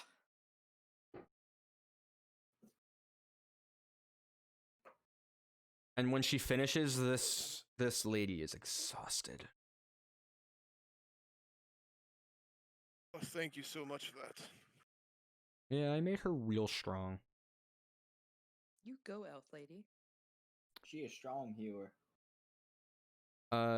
She like kind of like she doesn't pass out, but she kind of like plops back, and for it, when you open your eyes and you look toward her, she goes, "One doesn't become the matriarchal healer in a demon village without knowing some pretty powerful tricks." Burrok springs his head up. So that's why there's so many of them. Of course, this is their settlement. This is their home. Fair enough. I imagine where you come from, there are many orcs. Yes. Well, that is because that is your settlement and that is your home. Burrok moves his right arm to hit the left side of his chest. And proudly so, ma'am. She chuckles lightly at that. And she gets up and she goes, "Now, if you don't mind, it's not necessarily easy to perform a spell of that magnitude, much less with only half my night's worth of sleep. I'm going to go conclude my rest."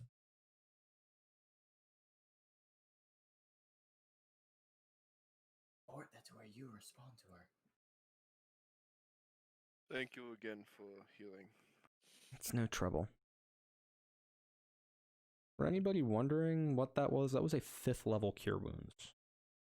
God damn. Yep, I made sure I did the math correctly.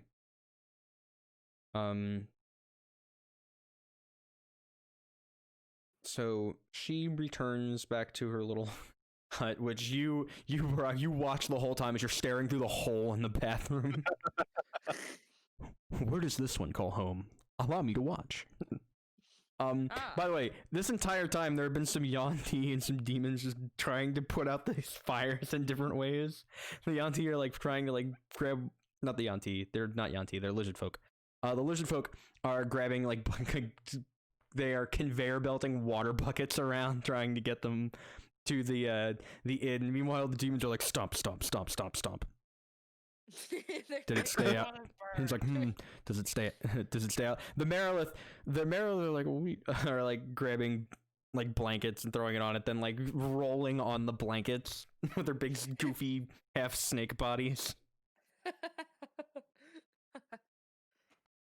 they're like, we don't want to burn the scales on the bottom of our bellies. That hurts. And before long, like it's out, and Ash, roll me. No, because you're in the room with the lizard folk. Burrok, roll me a perception check. Okay. Because you're the only one actually giving a shit. That's just chilling with ghosts. Burrok is just looking at everything because this is all new to him. 14. Not bad. You don't notice any shady characters, but you know there are a lot of people just kind of watching because they're like, "Ooh, this is a big spooky event." And there's this one lizard folk like, "Oh, when we find the man who burned this place to the ground, we are gonna we're gonna ass him so hard." That stops just. And then like 3 of the demons start laughing, and he's like, "Oh, you know what I meant? Shut up!" Burrok is confused. Was Burrok able to hear that, by the way? Yes, they were like literally in the street talking about it. Okay, fair enough. Burrok turns to the party. What word was he about to say? And why did he stop? They weren't with you. You were in the bathroom. They were across the hall. Okay. And the only one who's awake is Vordt, who's just grateful he's not in. He's like half conscious, but very grateful he's not in pain. I think I was sat next to Ash. You were, like, but you know. I said you could get up to watch her leave. You just kind of went along with that. Fair enough. So I'm just curious about the word, and knowing the only two people that are either not afraid of him or disturbed by his appearance in the town, he goes to check on Vordt and Ash. Ash is still asleep, and Vordt is like kind of dazed. So I'm assuming the door is open, and I just walk through. Yeah, door's just open because you didn't shut it behind you. Fair enough.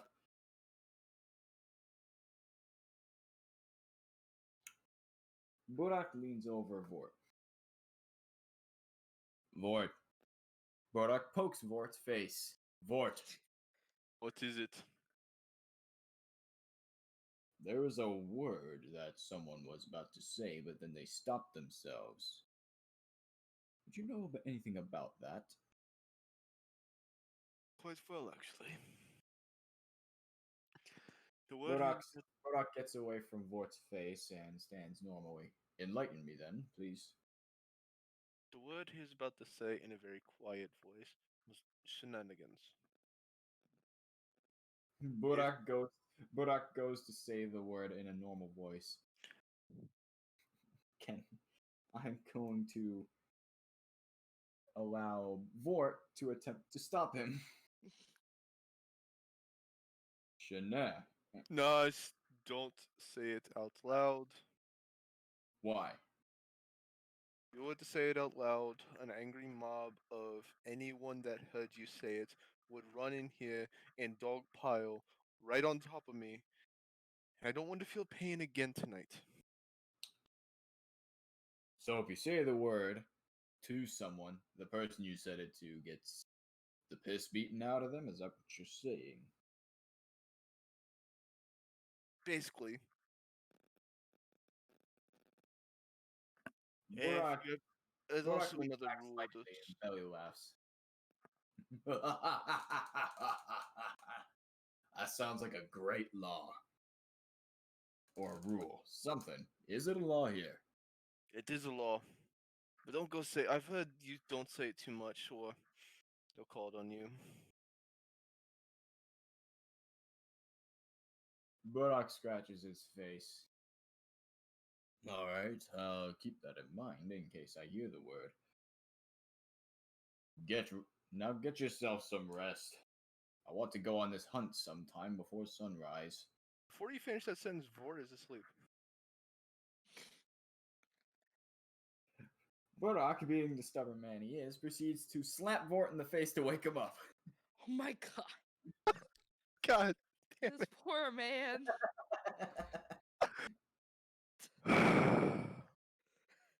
I am trying to sleep. You didn't let me finish my sentence. I want you to at least be up before sunrise. So if you have some sort of internal thing in your head that makes you wake up, like I do, use it.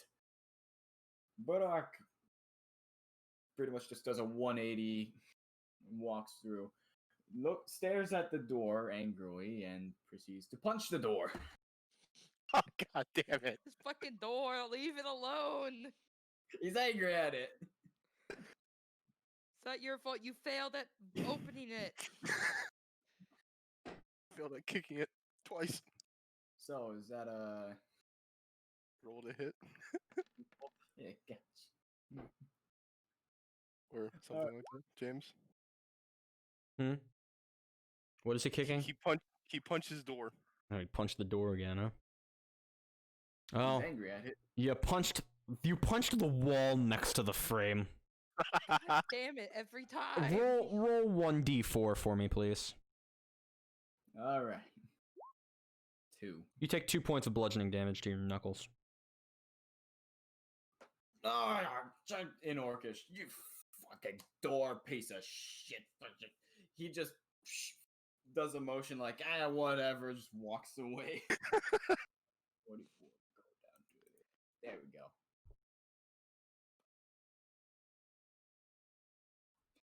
Burrok will proceed to roam around the inn and possibly the town to explore. waiting for his party to wake the fuck up. All right. So about another hour passes. It's getting close to 2 in the morning. Burrok, everything's kind of boring. It's just boring to you. Everything's boring. There's nothing to do. Nobody's selling anything. Everybody's inside.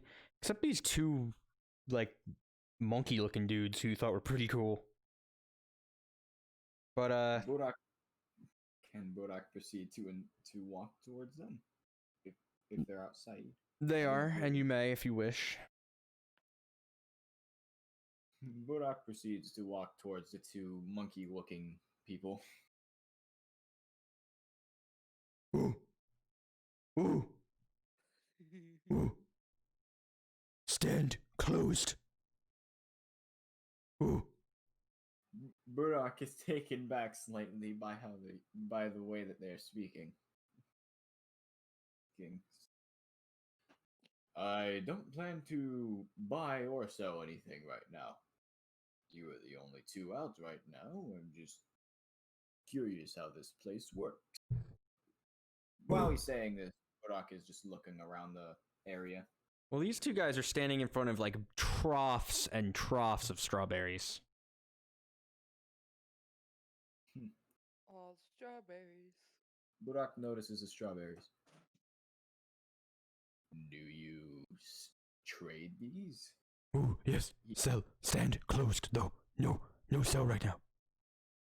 Ooh. I see. Well, Burrok inspects the ape demons to see how orky they are. Roll an insight check. How orky are they? 18. These guys are orky. Like, they're, you don't like demons, so you're kind of like, demons, but like, for demons, these guys are pretty fucking orky. I can give it to them. Burrok crosses his arms and gives a nod of approval towards the demons. For demons, you're quite the orky pair. I appreciate that. Now he's gonna roll insight on you. He got a nat 20. He gets it. Like, ooh, yes, ooh, pig, ooh, smash, ooh, like orc, ooh.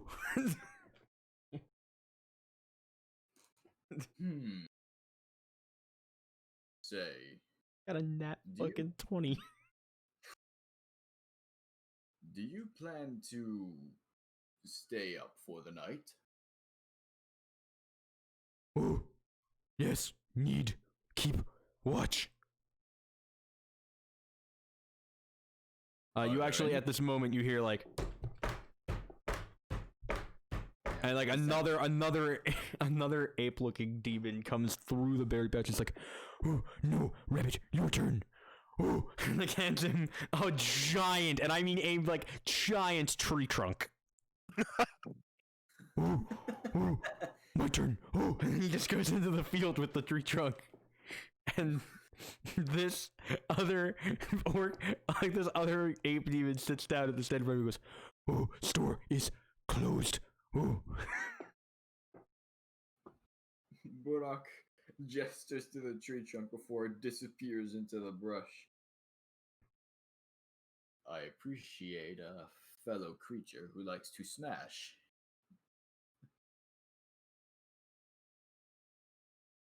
Oh, yes, smash. Oh. And he turns and he punches a hole through the stand. Oh. Oh no, broke. Stand. Need. Stick. And you see... looks at this demon. Is there anything that we both can smash? You see, I'm waiting for some people to wake up, so I can go hunt for the rabbit that you mentioned earlier. Oh. So... Oh. You hunt rabbit. Oh. Burrok leans on the stand using his right arm as a brace so he doesn't fall into the stand. Yes, they've been plaguing my tribe. Seems that they have been plaguing you as well. Oh, rabbit, kill, berries, need, sell, or no eat. Oh. I see. I might have some questions I would like to ask you once my party wakes up, but until then, do you know any good places that we could go to smash stuff? He's gonna roll. Let's see if he does. Let's see if he does. Me, no place. Ooh. They're gonna. This man. All right, just get ready. This man is going to walk behind the stand. He puts he turns like the little. he goes to turn the little red disc in front of the stand to green, but there's like, no, stand is closed, and he keeps it there. And he takes you across the street to the tavern.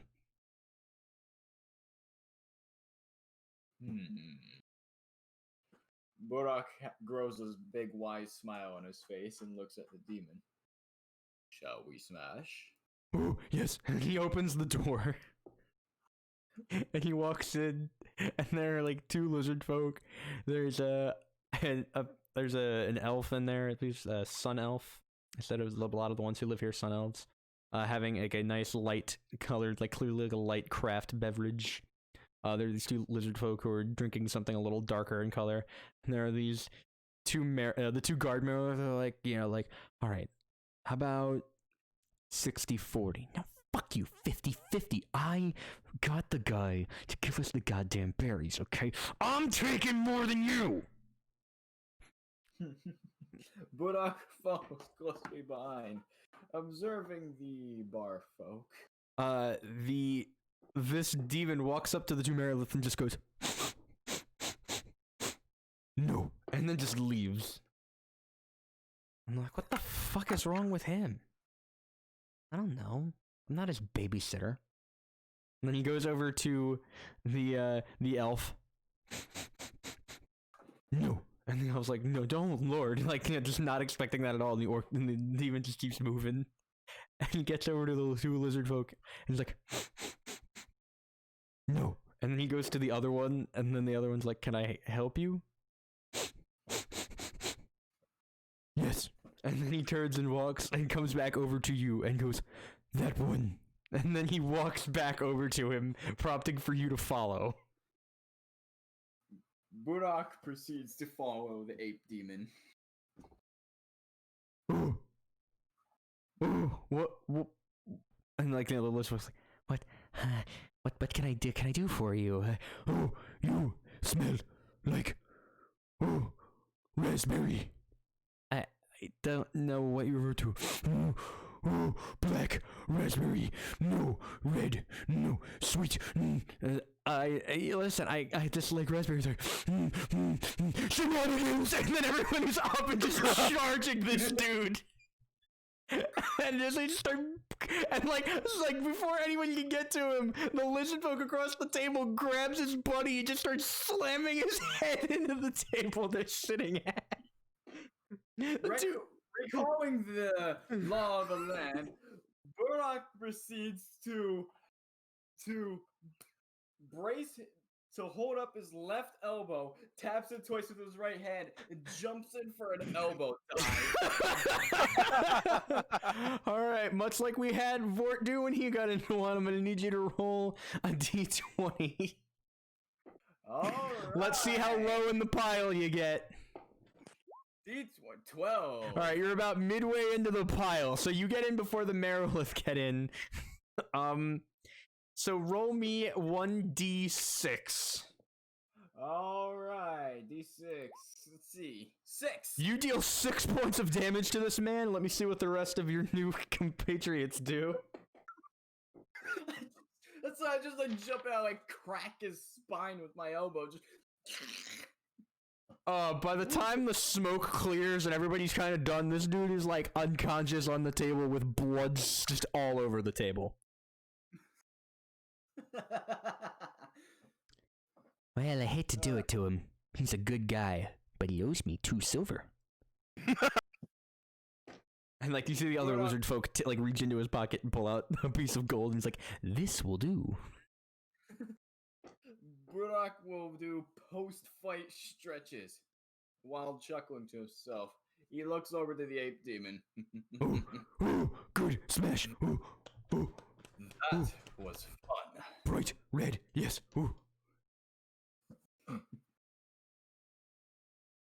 So, I'm glad that you taught me the ways of your town. Oh, yes. See someone do something, no like. You use word, then attack. Very simple. Very easy to understand. Burrok finishes stretching, and then proceeds to dust himself off and observes himself to see if there's any blood on his attire. A little bit by your waist, but not a ton. Most of the blood is ended up on the lizard folk who wasn't being attacked and the ape demon. James, can I get you to check reference something? I think I know exactly what you're gonna say. Yeah, put it on the board.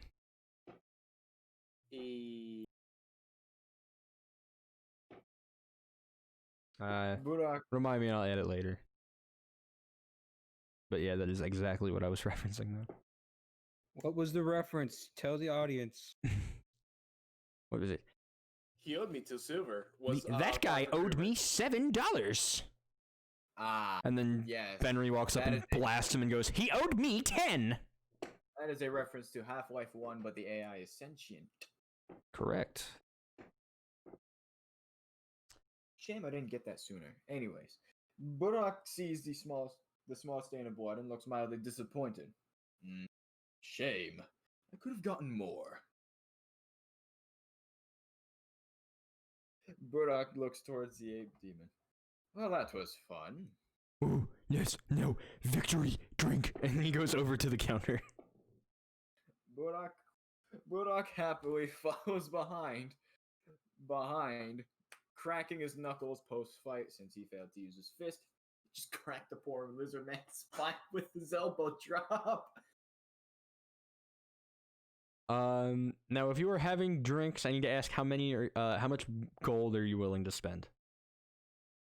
How much is a drink? A drink is, well, actually not how much gold. That would be ridiculous for gold. No, wait, I just remembered how I'm doing currency. Spending, I think a drink would be, a light drink is 1 gold, a heavier drink is 3 gold, and then like top shelf is 5. Burrok walks next to the ape demon. I'm assuming he's at the bar already. He has already crushed a stool. But he's so tall that his head is still over the counter. Burrok sits down on the stool next to the ape demon and looks the bartender dead in the eyes. Can I? No, this is actually. Hold on, let me do the. He's one of these boys. Demon, I'm guessing. Can I help you? Yes, demon. Okay. So, I don't want something so heavy that I'm drunk. Just something that's just heavy enough. You said it was 3 gold? For a Beer drink, not a light beer, but like like a heavier something. Yeah, 3. The lizard folk were drinking 3 gold drinks. The elf was drinking a 1 gold drink. Burrok puts 3 gold pieces on the bar table. What could this get me? It could get you quite a bit, though. With your friend here, I think you would want one of these. And he goes under, pulls up a little metal goblet, 7 strawberries, and just a bottle with no tag on it. And then the demon's like, ooh, ooh, ooh, ooh, ooh, ooh, and he puts like 3 on the table. He's like, yes, ooh, good, ooh. So that's 3. Okay. I'll have one of those then. Burrok pushes the 3 gold coins from his side of the table to the bartender's side. He takes them and goes, all right. And you see him, he takes like another set, but he takes the strawberries, puts them into the cup, and then just starts mashing the crap out of them. Burrok adds with like intense curiosity. adds a couple scoops of something you're not sure what it is, then just pours on that stuff from that bottle, then puts a lid on and just starts shaking the shit out of it. And what he pours into a one of the wooden goblets they have for you is a it is a light, like pinkish cream colored beverage that's very frothy at the top, but has like not like a super thick pour, but it's on the thicker side. Sounds like you're serving me strawberry grog. Anyways. Burrok grabs a goblet and smells it. So this is what the things you sell are for. What are they called, by the way? I never got that from the other demon I was speaking to. They are called strawberry. Strawberry. Yes. Good. Ooh. I see. Yes. I may want to take one back for the Medocrians. Ooh. Anyway, Burrok takes a sip of the drink to test it. It has a very sweet front, tart in the middle, but like tart, pairs well with the sweet. And then it has a light, a different fruity taste on the end that doesn't taste like the front or the middle of the sip. And it just tastes, for lack of a better term, tropical, but you don't know what that is. Burrok's eyes widen slightly and he's taken back. Well then, has certainly a unique taste, nothing I've ever had in the past. Burrok is looking at the goblet with curiosity and then proceeds to start chugging it. Yeah, not often I get to serve orcs. Figured you might like that. Not the kind of thing you'd expect to be so good, but it works pretty well. Burrok finishes the goblet of ale, grog, whatever you want to call it. Slams the goblet down on the bar table and burps. Well, whatever it is, I like it. But I can't have more if it's, is this alcoholic by chance? Be honest with me, I need to do a mission involving the rabbits that my big friend over here will appreciate. What do I look like, a bitch? Of course it's not alcohol. Burrok chuckles. Fair enough, I guess. Most people from my tribe have a disliking for demons, but at this point, I cannot see why.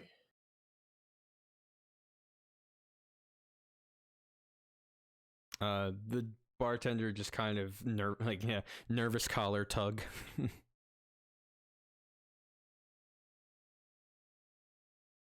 Burrok looks a demon in the eyes.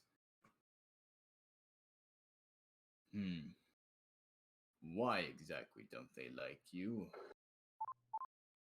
I think your boys are just a little bitter that we beat them out of their home. I mean, you found a new one further south, but we wanted this one, so we took it. Burrok frowns. Just simply frowns. Well, fair enough, I suppose. Hey, I mean, like, there was that one guy who killed, like, half of the demons we brought in. It wasn't until he got bored that he just fucking left. Burrok perks up. Would he happen to be huge, muscly, and quite terrifying with lightning enchanted swords? Yeah, there was a rumor floating around that he had some kind of lightning stick, but I don't know if I believe him. No way that there's an orc that big. I mean, Burrok. you guys are big, but they were saying that this guy was as big as some of us. Burrok chuckles and then gestures to the thunderblade on his back. Well, I could put your skepticism to rest. That orc happens to be the one teaching me how to use this lovely number back here. Well, I'll be damned. No way. That fight happened decades ago. Orcs don't live that long. There's no way. No way it's the same guy. Burrok looks the demon in the eyes with a smile. You would be surprised. Roll Some of us, Sorry, go on. persuasion? Finish what you're saying and then yes, roll persuasion. You would be surprised. Some of us can live a lot longer than expected. Persuasion. 17. Huh. Might have to mention that to some of the older guys. Might want to go down south for a rematch sometime. Burrok chuckles. Maybe. I'm sure he would appreciate the company. Meanwhile, back at the Nokian tribe. Did I ever tell you how I got my toothbrush? No. I ripped it off of a demon's head.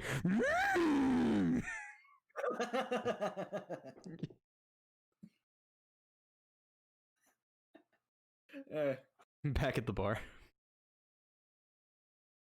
You finish up your drink. Eventually, the ape demon realizes that it's his time to go back on watch, and he kind of hustles out. And you realize, look at the time, and like, oh shit, it's almost 3 a.m. We've got to get moving, or we're not gonna get out into the woods in time.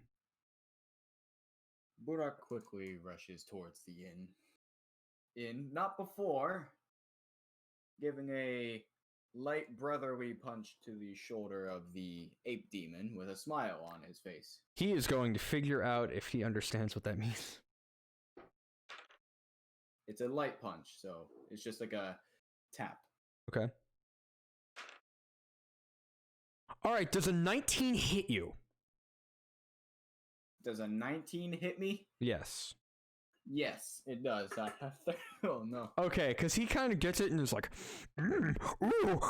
this is the bro fist, and then just like hauls up and punches you as hard as he can.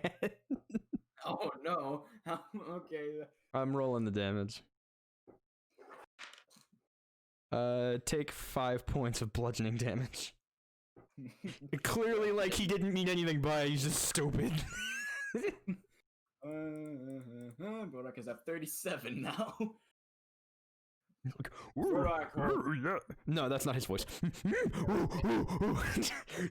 That is my voice. Yes, correct.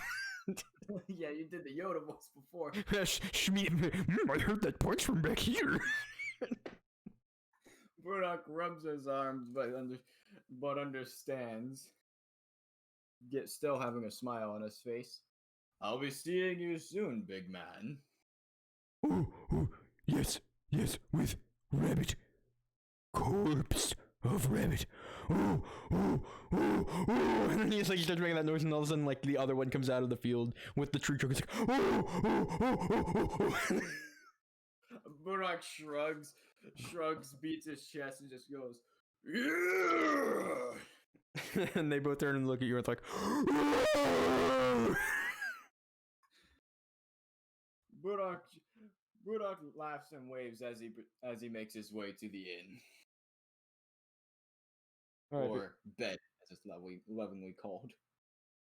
It does not take you long to get back to the inn. You've got your passed out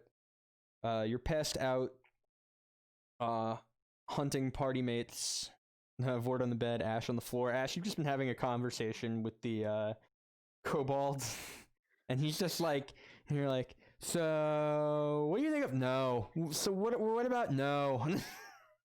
Well, I do talk to him about how my the bait went. And he's like, it went like shit. Damn. Yeah. Just like, yeah. But she did see me. She did try to threaten me in the shower. So while this is going on, Burrok walks to the open door, mean mugs the door as he passes by it, and then looks at his sleeping party. Now, angry by this, proceeds to inhale as much as he can. Should I roll intimidation to try and scare them awake?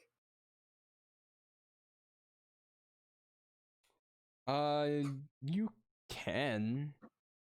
All right. Yell loud enough. Wake up! All right, Ash. You watch him do this. Just like. Vordt, you need to roll a perception check with advantage.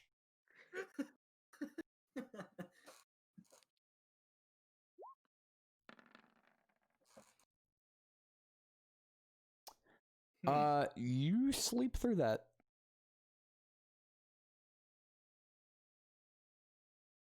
Okay. Burrok mean mugs Ash first, and then proceeds to stomp over. Ash is gonna just open her eyes. You see Burrok preparing to slap the shit out of you. Good, I thought I was gonna have to employ the orcish way of waking someone up. He then turns to look at Vordt and angrily stomps towards Vordt. You know, there's other ways to wake people up besides Nope. just slapping them. Nope, we're waking him up. I'm waking him up. So, Burrok gently moves Vort's head to the side to expose as much cheek and neck meat as possible, and then proceeds to slap him as hard as possible. Roll to hit. God, he just fucking got healed, man. 16. Doesn't hit. It hits his armor. Just ping! Vordt, you can roll a perception check to try to wake up Okay. to that. That's up to you, though. Please do it. 15. All right, you needed more than a 10, so you feel something jerk your armor. You're like, what the fuck? And you open your eyes up, and there is Burrok slapping your armor. Burrok proceeds to grab Vordt by the shoulders and violently shake him. Wake up, wake up, wake up, wake up! We need to go hunting now! Alright. Give me a moment. There's no moment! Burrok proceeds to repeatedly lightly slap Vort's face, just like... Vordt is going to shove Burrok off of him. Are you going to wake up? Yes! Then do it! Burrok sassily turns around and walks at the door, mean-mugging the door as he passes it again, and then proceeds to go to wait outside. Damn work. For Can I roll perception to hear that since I haven't walked that far?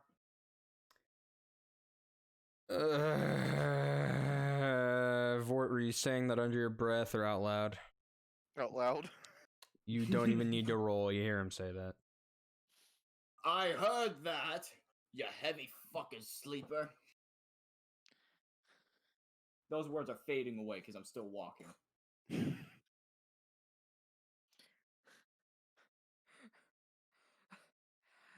For remember that you have to we have to go to the courthouse before we leave, so you can be the president instead of Azrael.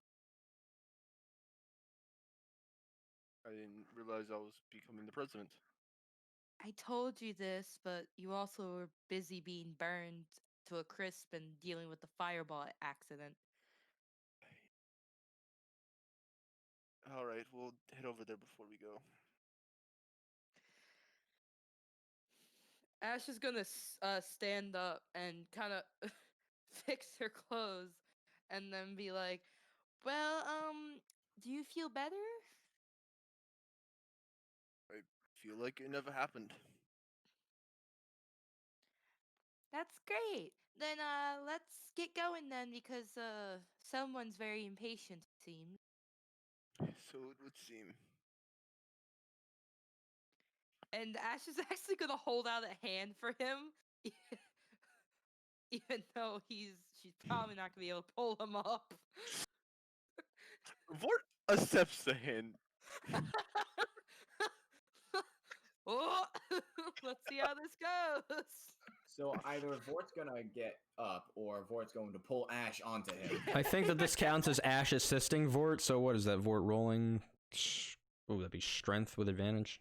Oh, I don't have to roll strength. Oh, thank God. No, you're assisting him rather than pulling him. Okay. 9. God. Ash, you're going down. Bart,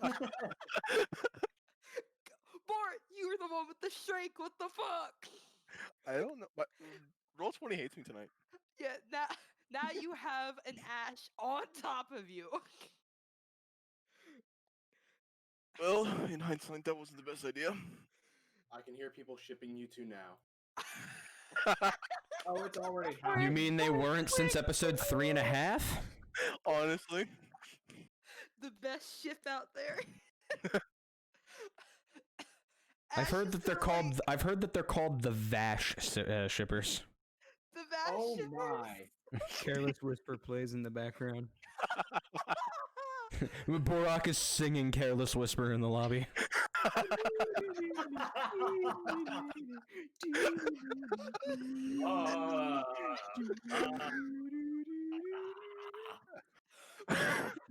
I'm never gonna dance again the way I dance with you.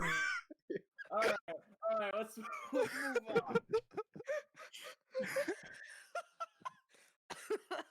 I can't. That was great. Ash is gonna try to get off of him without like. You just get off of him. Yeah. Okay. Good. Okay. You don't need Making to roll for sure, that. Okay. Good shit. Yeah, I was just trying to help, but I forgot that you're bigger than me, much bigger. Giggity. I heard that music. Chat, if I have to send you to horny jail for that, you are banned. Oh no! I just realized. No. Rule 34. Oh, God. No. There have been so many episodes before this one that it already exists. I guarantee it. Editing it out. Yeah, honestly. After 3.5, I. Oh, after 3.5, it was just yeah. Mason, go watch 3.5 if you haven't seen it. Oh, I have. Right then, Nathan, go rewatch 3.5. All right. Moving on. Yep. All right, so you guys get up. You go to the courthouse. There's a drow elf who is sitting at the night on the night shift. She hands you a stack of paperwork. Oh, God. And while you're signing all of that, we return to the year 1550, 50 years in the future. Future.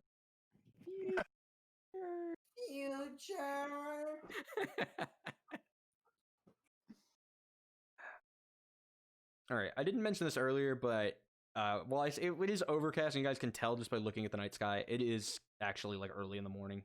You guys made your way here in secret, just trying to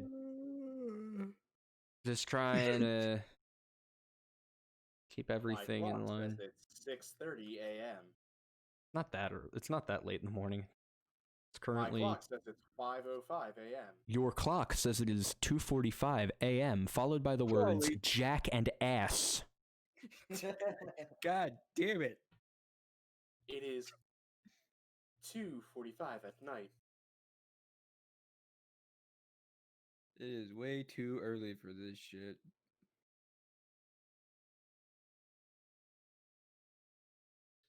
Well, Why? it's none of my damn problem. All of you needed to be on time. Wouldn't be waiting this long without needing all of you on time. Ugh. Well, at least we were here before somebody else was. Yeah, that's true. guess. Who gives a shit? I don't.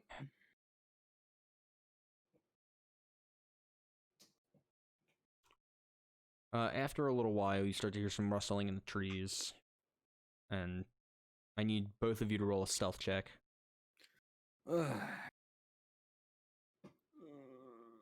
It's under the same thing, skills. Yep, Making sure. skills Got and it. That stealth. is a Fuck it. natural 1. Loud boy. Just Jesus. Yes. I rolled a 20, correct? You rolled a dirty 20. All right. all right. So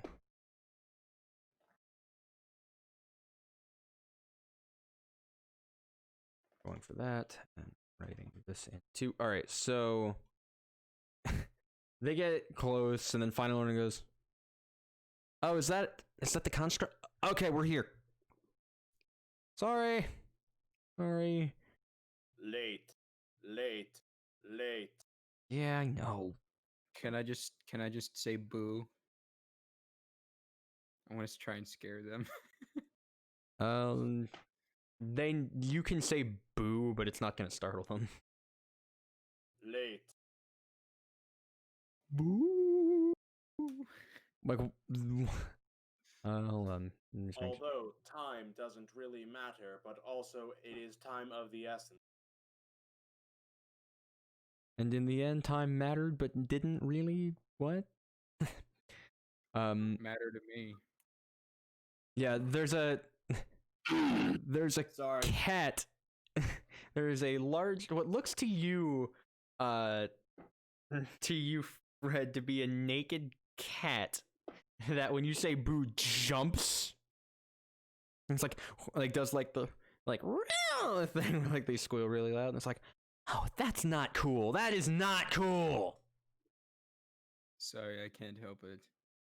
Yeah, I think you can, and I think you're an asshole. Good. Agreed. All right. We're here. Sorry, we're late. Somebody got us both lost. That's not my problem. You didn't bring the map. I had to go based entirely off of the tree line, and shut your goddamn mouth. You didn't stop speaking the entire way here. The least thing you could do was give me some goddamn peace and quiet now that we're here. Did you see the dragon? The what? Oh, yes, I saw it. The human says, yes, up down to the south. I saw it. Terrorizing those poor folk. It's a shame. Let's go. Gives us about an hour to perform the ritual, but that shouldn't be too difficult. And as he's like, where is the plate? One of you direct me to the plate? Slow turn and point towards the direction of the plate. Ah, perfect. And you watch as this human starts walking towards the plate, you see that their body starts, their bones and stuff start to snap out of position, and their arms deflate, and slowly their body melts into this blank form that then suddenly starts to shift at the bottom, and both of you recognize this as a shapeshifter changing from a human into a mind flayer.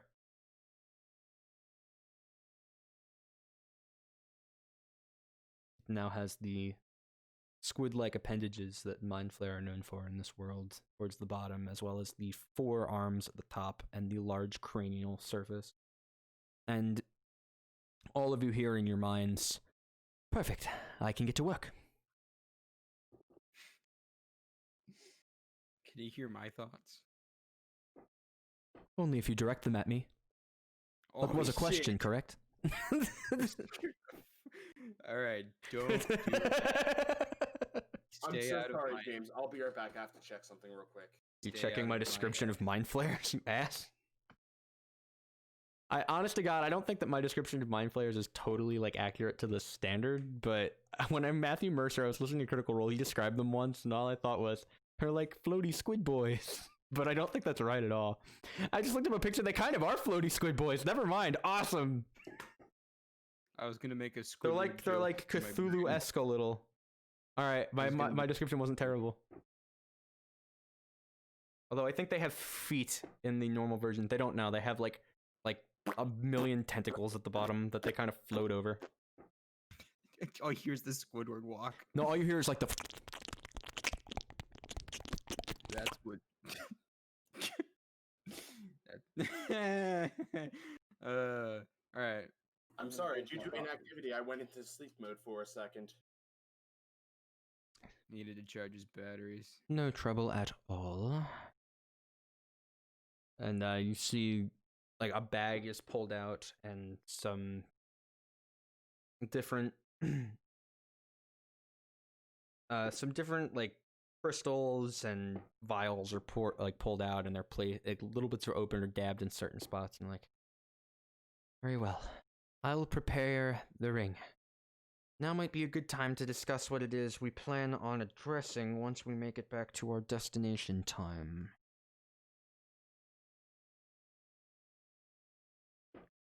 We? And the second We? goes, yeah, we. The five of you. Oh. You're going Okay. back together. What? We've got all the essential pieces. Got you a medic, and you see the Dragonborn saying, "Oh, hello." We got you a military leader. Sup. We got you a magic guy. Well, there are nicer ways to put it than that, but you know, you really could end. Got you an elite class assassin, and we've got you, well, a battle bot. What more could you need? Besides this robot, I really hope that hairless cat stays alive. I'm This- gonna enjoy. Do you say that in character? Because Lyrium, like, turns and looks with a very strange look at you. This party should be sufficient. I said it to 394. Roll sleight of hand, and he's gonna roll perception. All right. 11. 1 second. You beat him. He does not hear that. I was rolling perception, sorry. Bitch. He got a 7. Nobody heard that. 7-11. Nobody heard that. This party should be sufficient. Let's hope so. For all of our sakes. Healer, assassin, wizard. The other two. Robot. Me. And you. Points to the last person. The last person, like, who, which I one is the didn't last name. person? The The general. one I didn't name. Yeah, the general, the soldier. Oh, the grizzled guy who's been talking to you? Yeah. Yep. Yeah, me. Yay. Yay. God hopes all goes well. Hope they have good mead. Well, how far exactly are we going back? Told you earlier, don't you have like a recording of that shit? I do, but you said 15 to 15 to 15 until we eventually reached to about 8 months before the initial firing of the bullet. How Hey. far back is that exactly?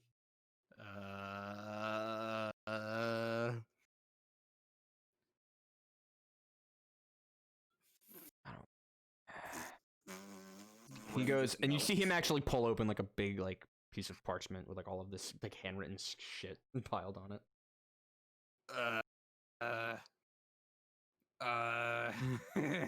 This seems very hastily prepared, and honestly, I understand why, but should have at least tried to make it a bit better. Yeah, what are your suggestions? We're using completely untested magic. In a complete and utter crapshoot. Everything we're working on is relative, and it's all theory. Nobody's ever tried anything like this before.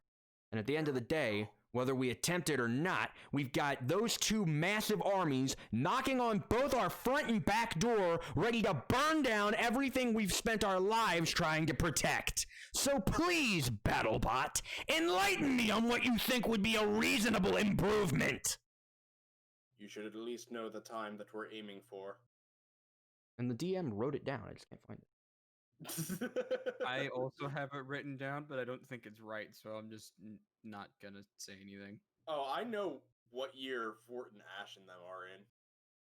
I don't know what year they're this in. one. I just know when. Here it is. I the war found it. started.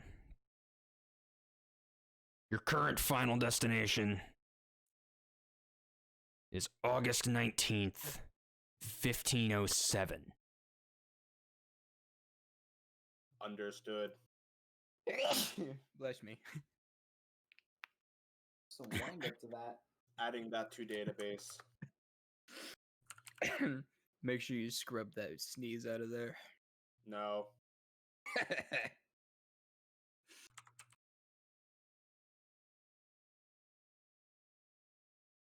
PF, right? Well, no shit, Sherlock. Double checking. For context, somebody named Sherlock was once born. Sometime in the future. Shut up! Future.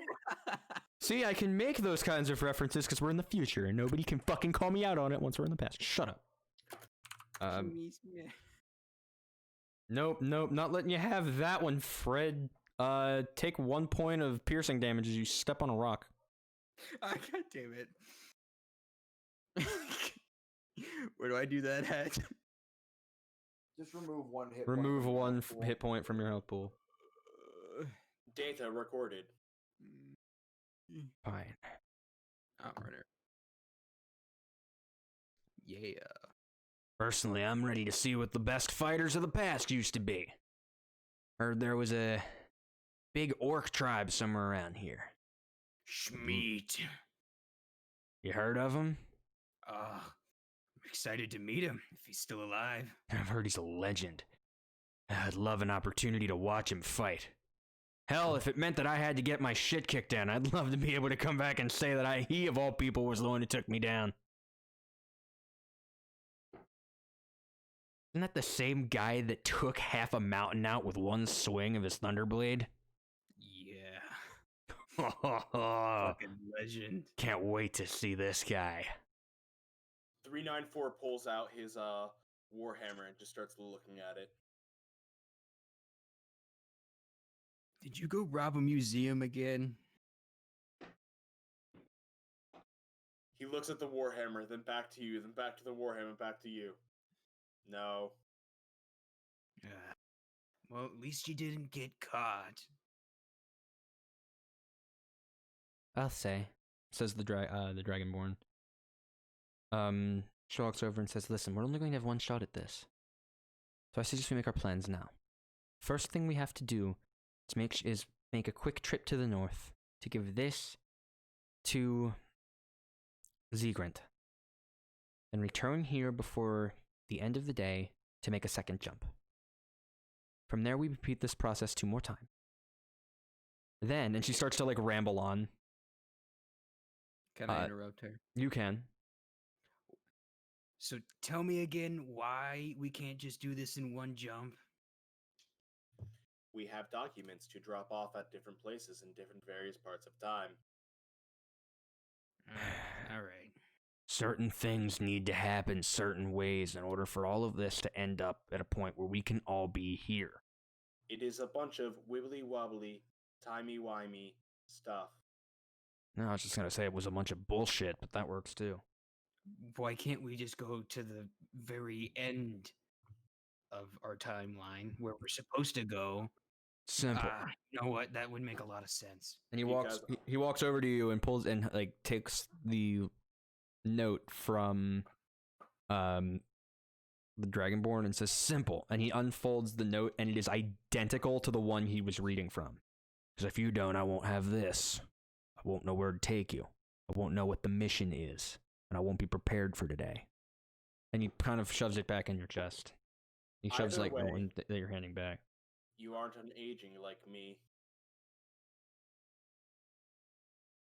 You will grow old. All right. Well, when can we start? I'd like to go back to fighting. Whenever they points to the people at the plate are done and say that they're ready. You Yeah. cannot rush this kind of stuff. And how long is that gonna be, calamari? With all due respect, I'm going as quickly as I can. But this magic is delicate and untested, it's not safe to rush. Haha. Now, if you'll excuse me, and then he, like, the head morphs into an identical copy of the Tabaxi's head. Piss off! And then it turns back. I'm gonna laugh and go, haha.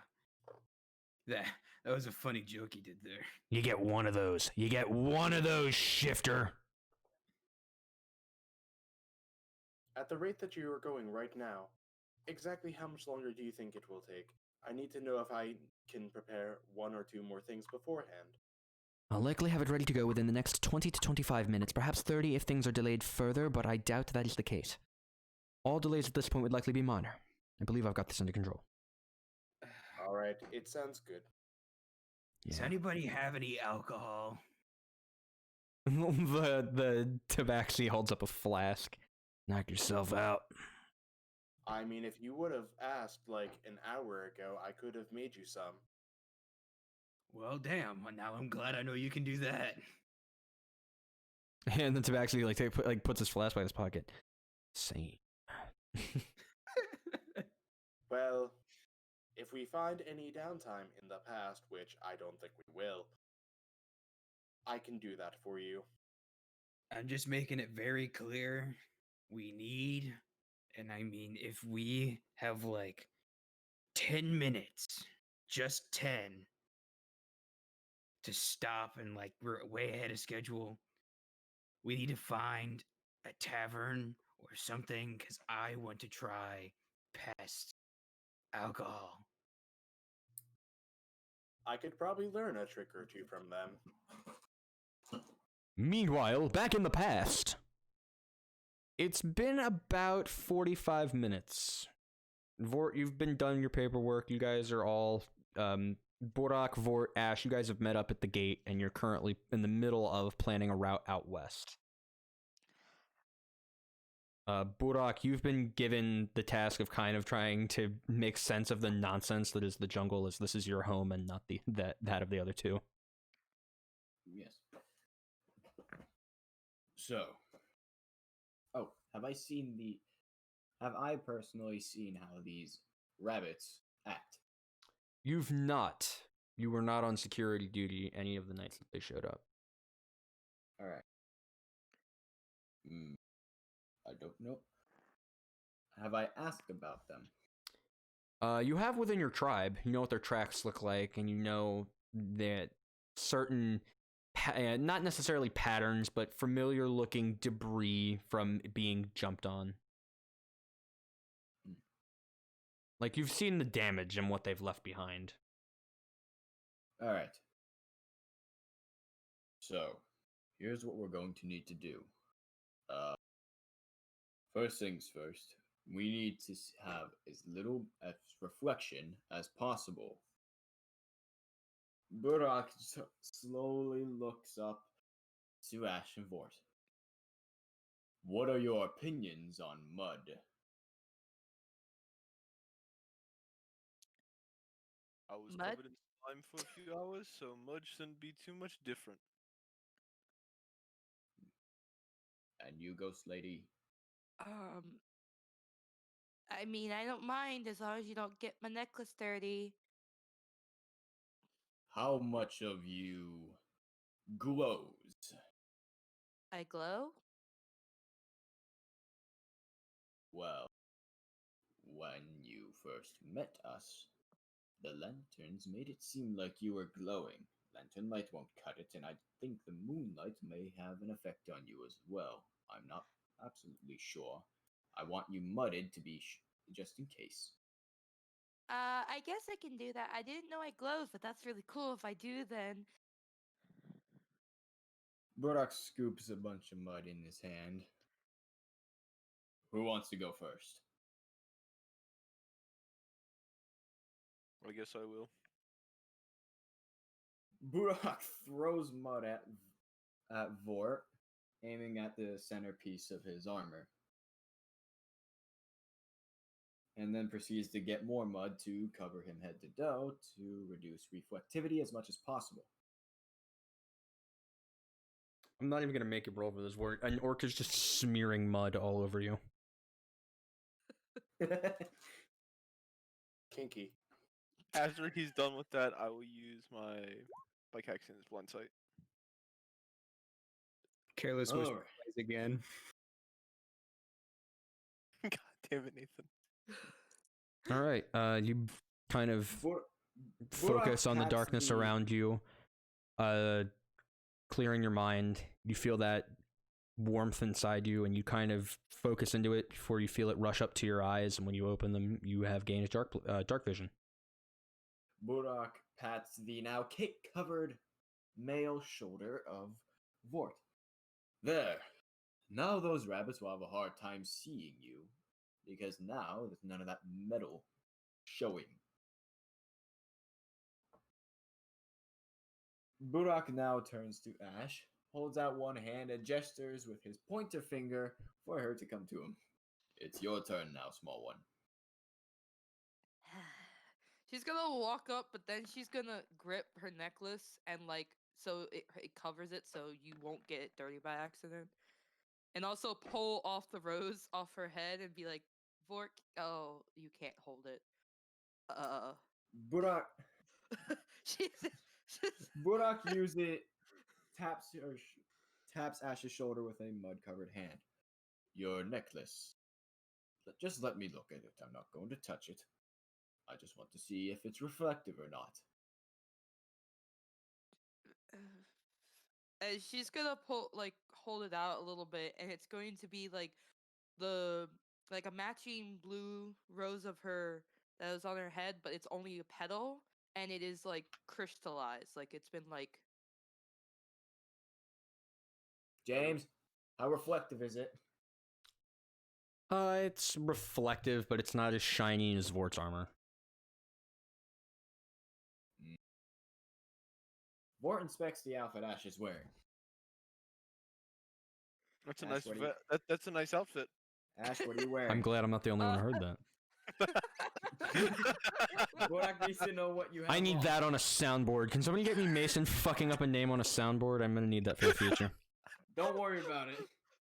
She's wearing like a maroon colored shorter dress with like shorts underneath, but you can't really see the shorts. And then she's just wearing boots. If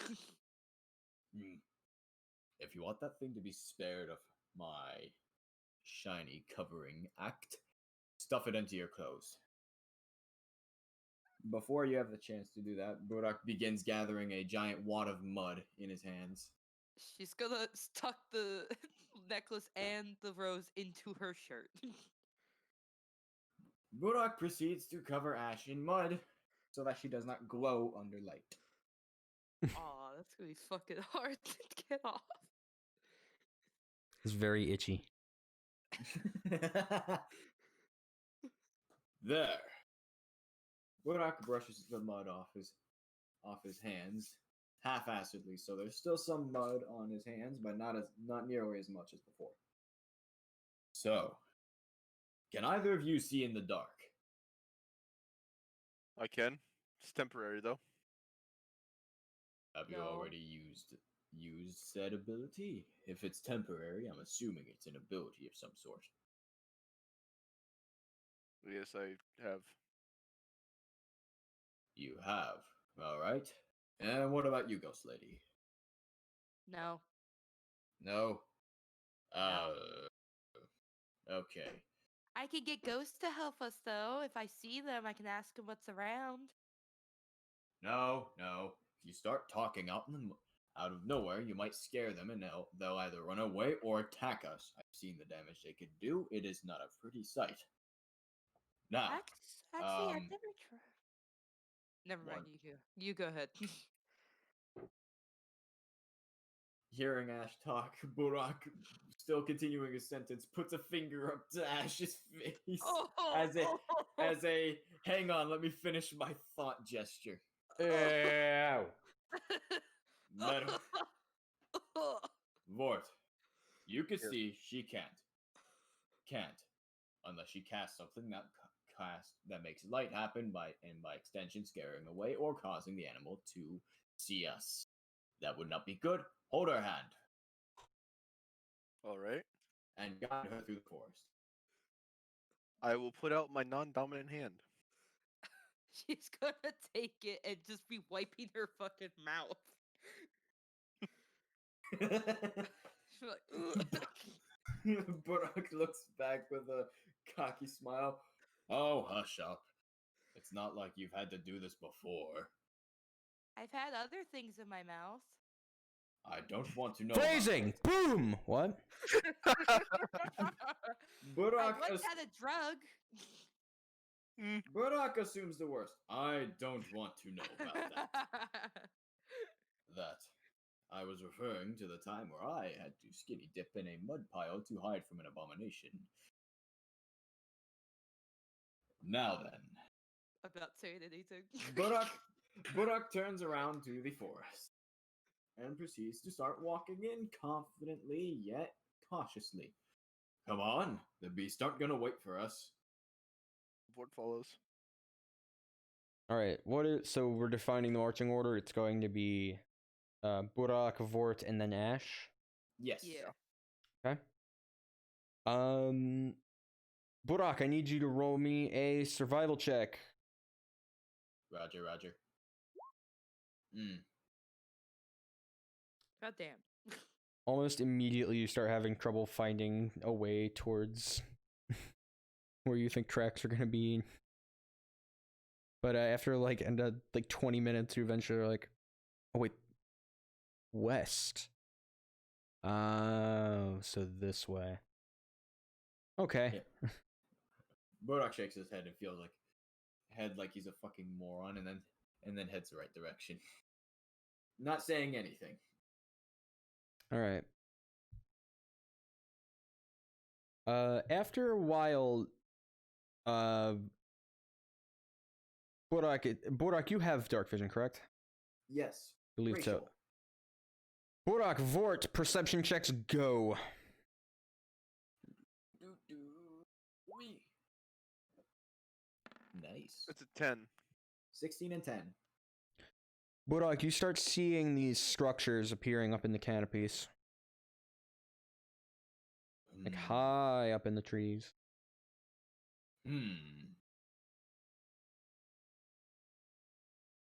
Burrok puts his hand up in a fist, gesturing for the other two to stop. Stops. Ash is gonna stop. She has to. If not, she just bumps into Vordt. I see something. Vordt, do you see that as well? He points. Burrok now points up to the structures in the canopies. Kind of fun to see. Do you know what they are? Do I roll history? Or do I just straight up not know? That would be knowledge history. Knowledge history. -1. That's gonna be great. 13. You're not sure. I'm not quite sure. Sure. What about you? Do you recollect? Roll history? No, because there's no reasonable way you'd know this. Fair. You guys keep going. Or you can just choose to stand there. Burrok proceeds, occasionally eyeing the structures, not knowing exactly what they are. Yeah, We must be Vordt follows. cautious. We don't know what those are.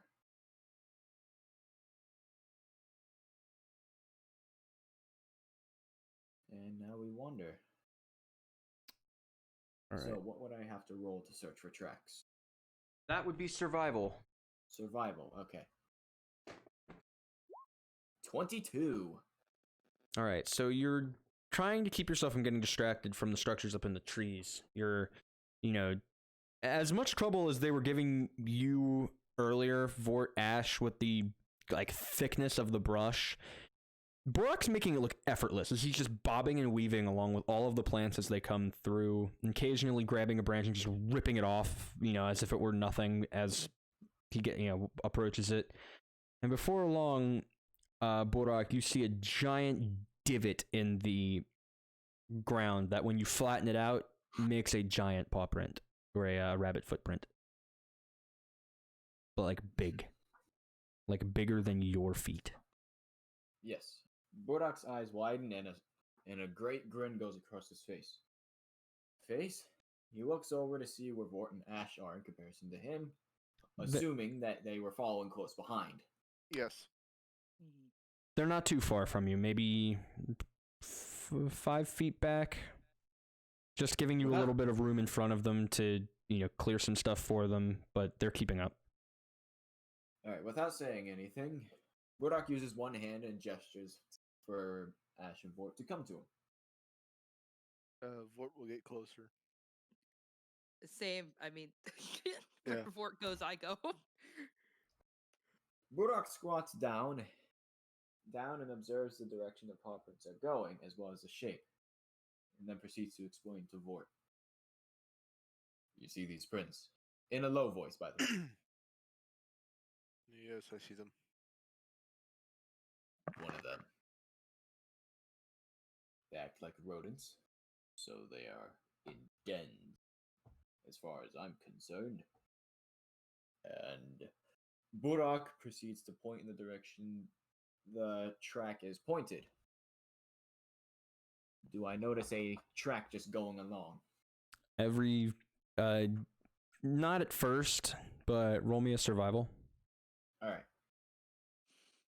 Another 22. Perfect. Yeah, you very quickly start to notice a pattern, how far apart footprints are, and you've picked up a trail. You see over there. This moron led us straight to their friends. Let's hope they're still there. Ash, perception. Perception? Yeah. Oh, God. Okay. Is it going to be a fart or a sprint? 20. A sprint. You feel something doink you in the head and get stuck in your hair. She's gonna slowly go up and see what it is, with her hands, her that isn't, holding One hands not with... holding Vordt. Yeah. You reach up and you feel around in your hair, and without much trouble, you succeed in finding a feather. A large feather. Lengthwise, little less than half your forearm. About, would that be 1.5 inches wide? Yeah. She's gonna whisper to Vordt, "Hey, Vordt, What is it?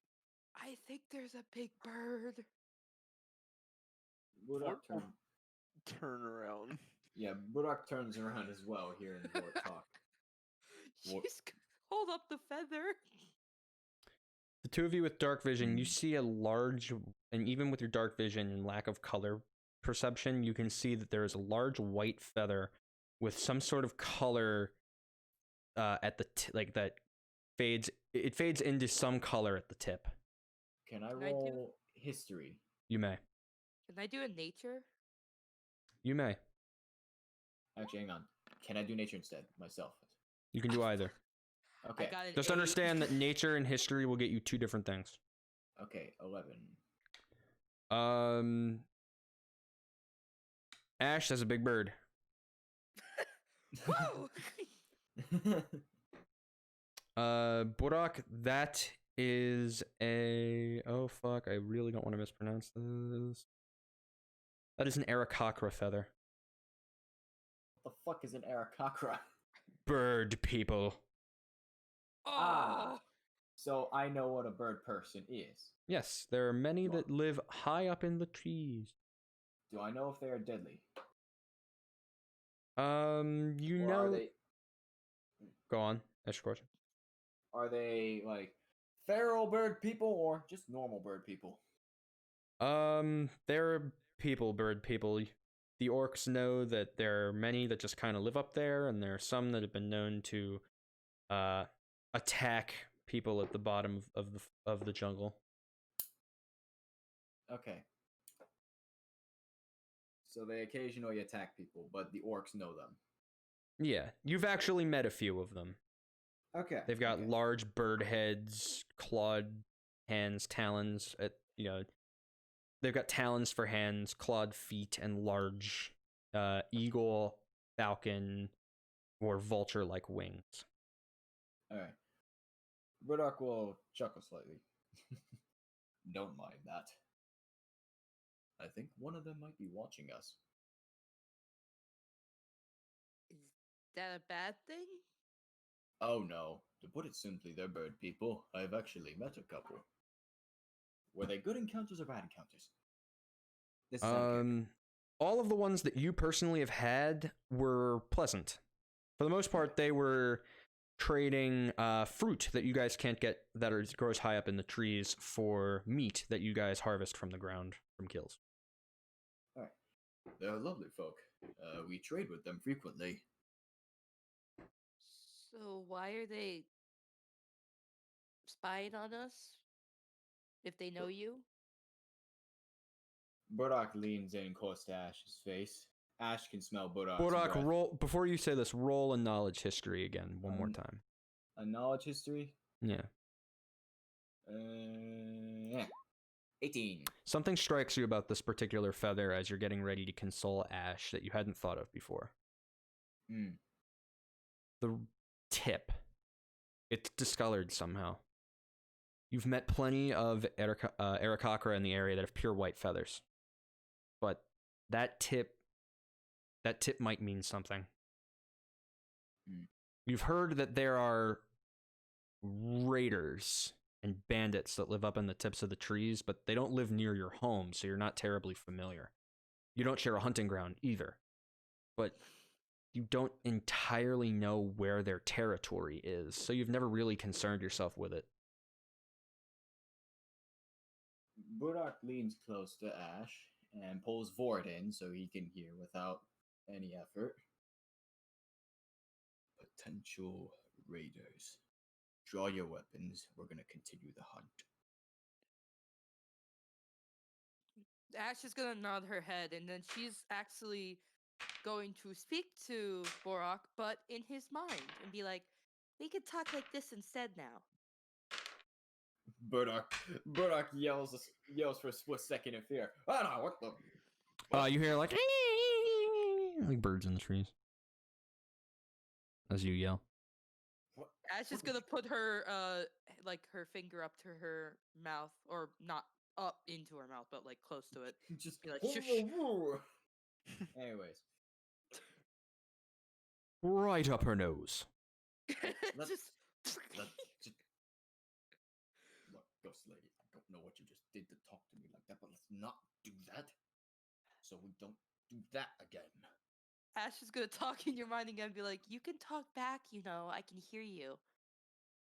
Burrok yells again in fear. Shush! Burrok begins to shake Ash. When I tell you not to do something, don't do it! She's gonna whisper out loud this time. "Well, it's easier to be quiet if it's in your head, so just do it." I'd much prefer if my thoughts stayed my thoughts. "I can't read Burrok your wanted- thoughts." Burrok puts his finger up to Ash's mouth again. He's gonna message his head and be like, I can't hear your thoughts. I can only communicate with you. Burrok grunts. This time in fear, just shakes his head. Let's just follow the trail. Keep your weapons drawn, and you. Whatever. After the second yell, there's just a lot of like the noise in the trees isn't settling the same now that everything's disturbed. You hear like some chirping, like, and then like a little further away, like. Burrok draws his thunderblade and follows the track. Just follow me. Keep your weapons drawn. All right. So for a moment, I am going to go. I gotta take a quick recess, and I will be right back. Party, entertain the people. Take a little break. The fragmentation will be right back. Oh my God. He's I gone. swear to Oh God. no. It's all right. He got muted, didn't he? much better. Yeah, he got muted. Bitch. I thought everyone heard me. Bitch. So, how's, yeah. You son of Nathan. I said, I don't want to set the world on fire. Oh my god. I just want to start. I'm gonna just say this. Can we go back to flaming the on cheese incident? Yeah, dude, I fucking lost it when The you recoil ate of that the cheese. The recoil of that fireball sent you into a wall. The recoil of that fireball put me at 6 hit points. Holy shit! Fucking How many hit ass. points do you have now? No, he's at full 45. health. He got healed. Oh, that's right. I'm sorry. I was dealing with a dog most And of that time. during that intermission, Burrok proceeded to get into a shenanigans fight with one. He With one of the.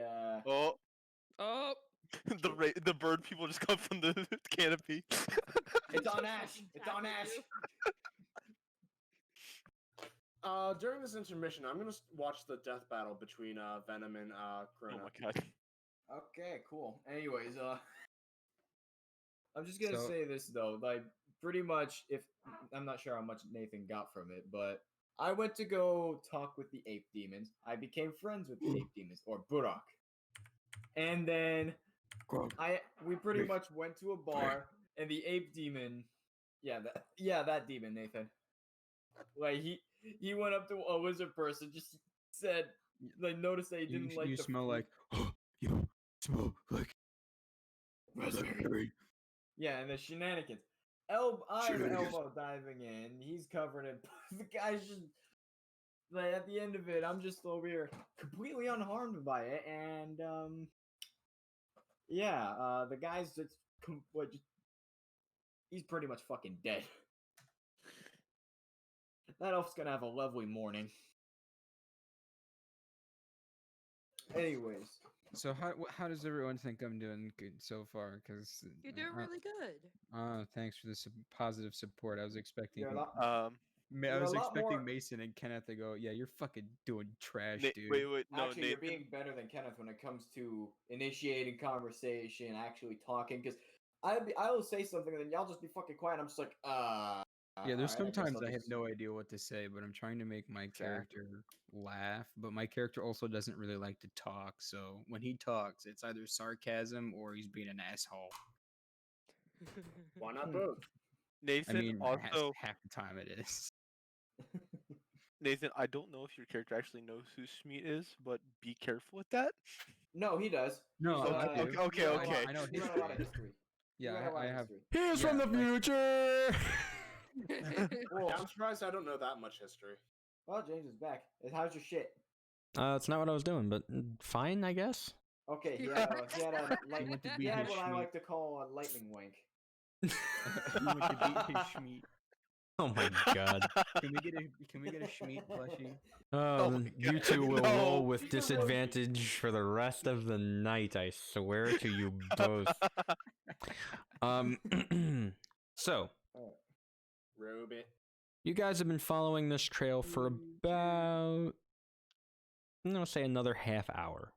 And the noise in the the trees has just slowly picked up. And you guys are starting to notice like bird droppings all over the place. And something else. Roll perception checks. Maybe something else. Maybe. Is it low light? What? Is it low light? It's Wait, never mind. still Wait, getting never close. It's getting close to 4 a.m. So yeah. Never Ooh, mind. not 20. I got a 20. You a dirty 20, a 2, and a net 20. So Vordt, your eyes are starting to hurt a little bit, but you don't need to roll yet. So you're just kind of rubbing your eyes like, no, stop, no, I need this, no, stop. Rihanna, you notice snake skin. Mm. And How what big is- of a snake skin? Burrok, this isn't the snake. These are Yanti skins. What's Snake people. Snaky people. Slithery Okay. people. Scalies. what They're snake people is John's favorite D&D race. I wonder why. Anyway, Yeah, they're probably not, honestly, but I would figure. Yeah, that's a big bad. They're snake skins. Burrok suddenly stops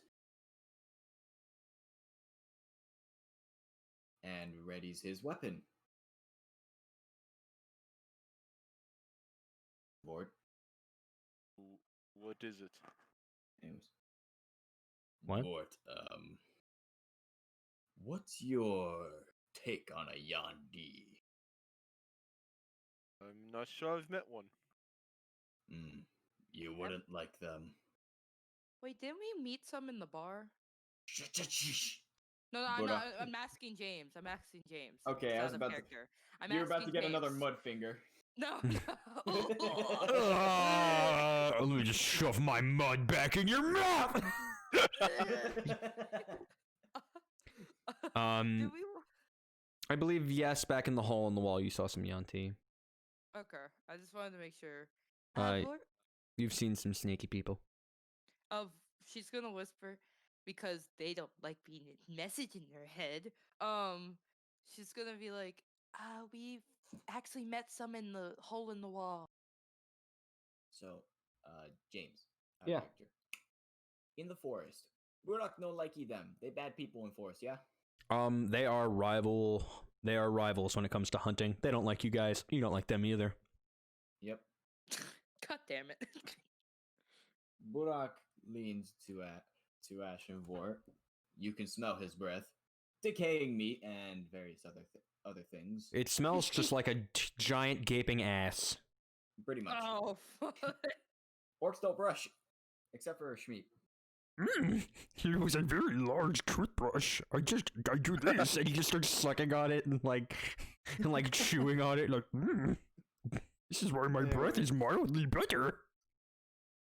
Anyways. They are rivals of the Madocrians. We don't take kindly to them, and they don't take kindly to us. But, from the looks of it, the skins and the tracks meeting so closely together, they may be having the same problem as us. So could we work together then? We'll see. We usually fight over kills, and it gets bloody. So, whoa, almost did a bad. Anyways, Burrok Do- proceeds Mason, cautiously and slowly. Yes. do I need to get the notepad? I didn't finish the word. I didn't finish the name, did I? I know, but do I need to get the notepad just in case? You just No. living up a little bit there. No. You want me to give you a little spot on the notepad? No. Only get it if I royally fuck up. I'm just messing with it. Go on. Anyway, Burrok proceeds slowly and cautiously. I advise you follow my movements and have your weapons both out and ready.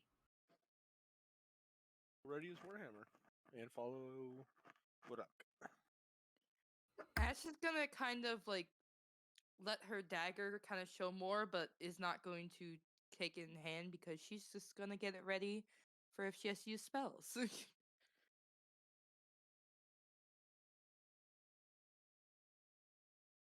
You guys continue to walk forward. Meanwhile, back in the future. Nice, dude. All right. I believe the spell is almost complete. Everyone gather around.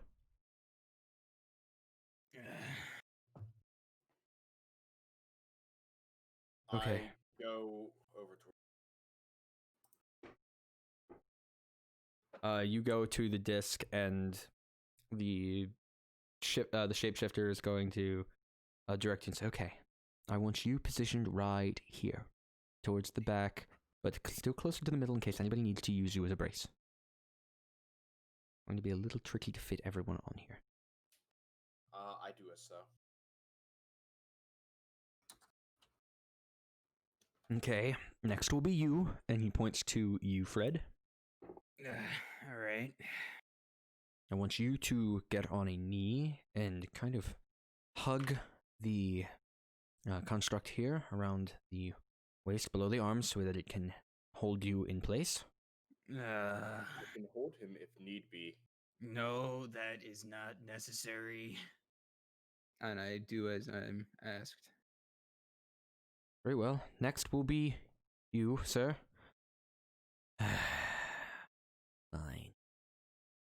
Fine. The Tabaxi walks over. And no more of this sir crap. The name's Lyrium Salieri. You can call me Lee.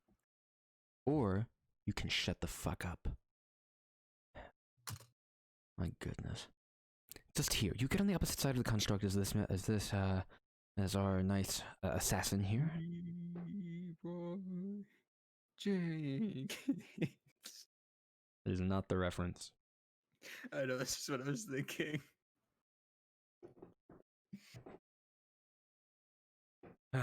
Next will come, how about you, Nebriscalea? Very well. And the Dragonborn gets in and she crouches in front of you, 394. Yes. And last but not least, that leaves me. Okay, and he is going to shapeshift again. He is now a slightly more, like, he's a slightly larger mind flare with extra tendrils. Now, I apologize for the rather awkward appearance. You all hear in your minds, by the way.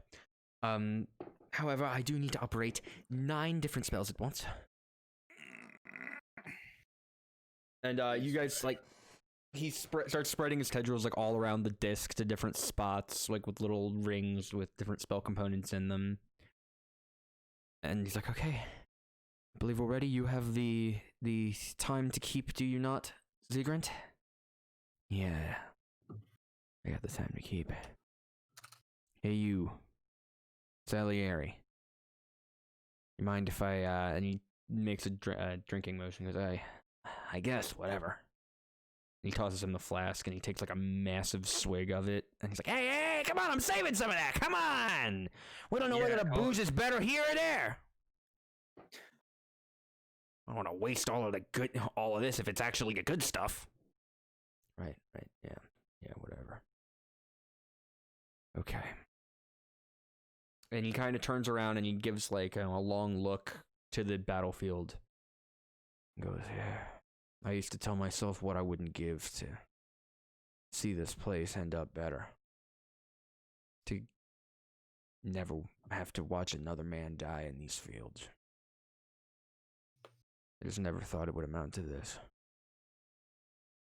Alright, Squid. I'm ready. Right then.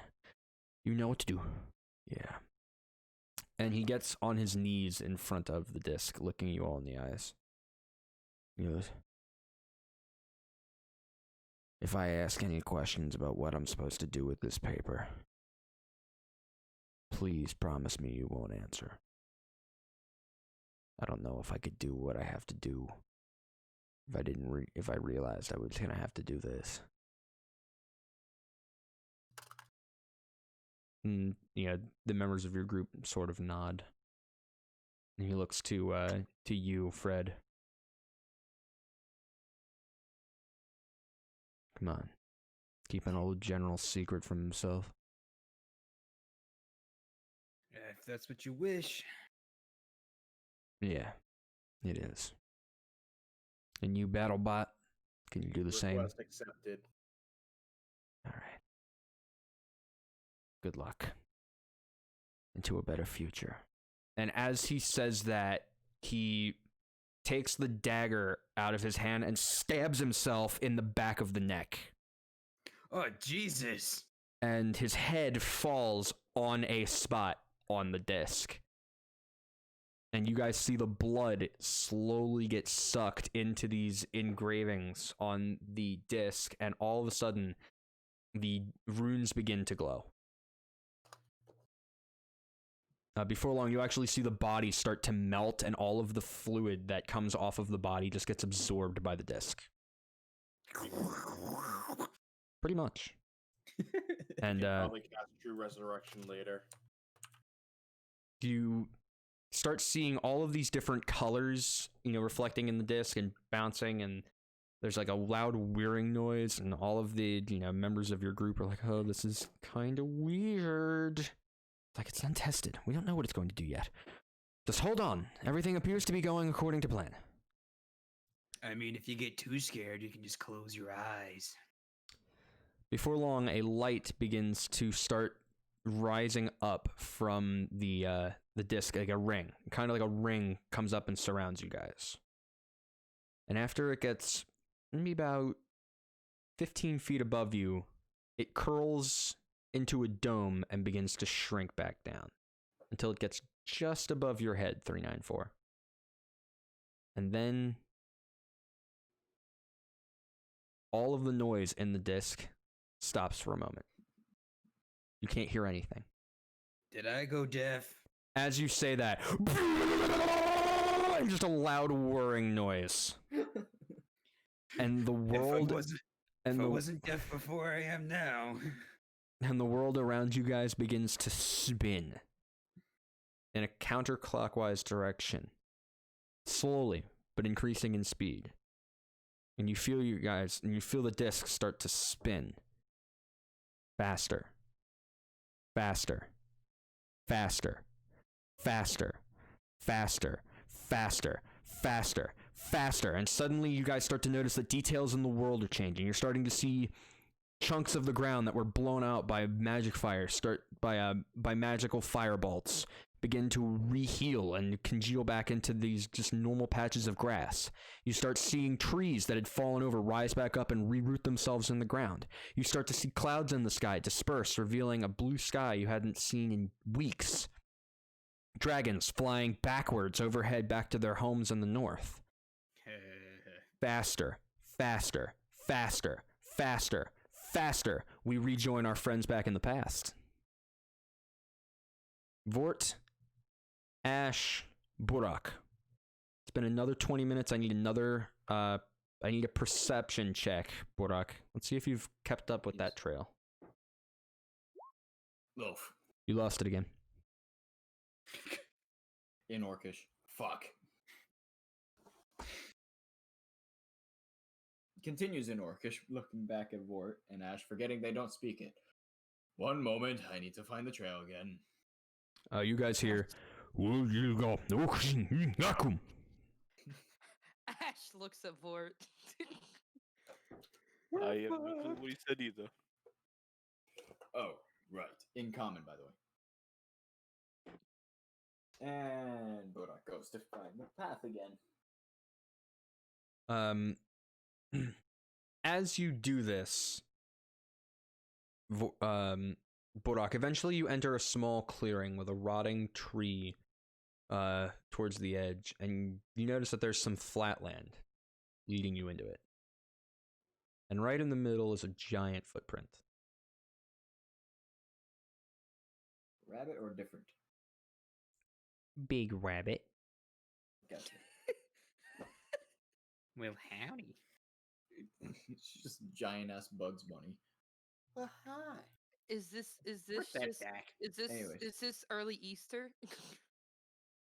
Anyways, You also no, never mind. Burrok, what are you doing when you see this footprint? okay. Burrok nods and then looks back at Vordt and Ash. This might be where they're hiding. You wanna find out and kick them out? Burrok raises the Thunderblade with one hand and shakes it. Ugh. All right, then let's go. As you start to follow the trail, you hear behind you on a raised and elevated rocky surface. Burrok quickly turns around and pulls out a javelin, ready to throw it with his left hand, with And the Thunderblade in his right. there's an Aarakocra sitting on a small, little, brightly colored, twisting tree branch. Burrok will inspect the feathers. Feathers are concealed. It's got him tucked behind his back. Do they understand Orcish? They do not. Damn They it. speak common. They do. Or at least you can Uh, ask them and then they will admit that they do. Yeah, Ash is going to say hello. Greetings. Greetings. How are you? Well, I'm much better now that I see you've come along. Are you also having a Burrok rabbit gives a problem? muddy finger.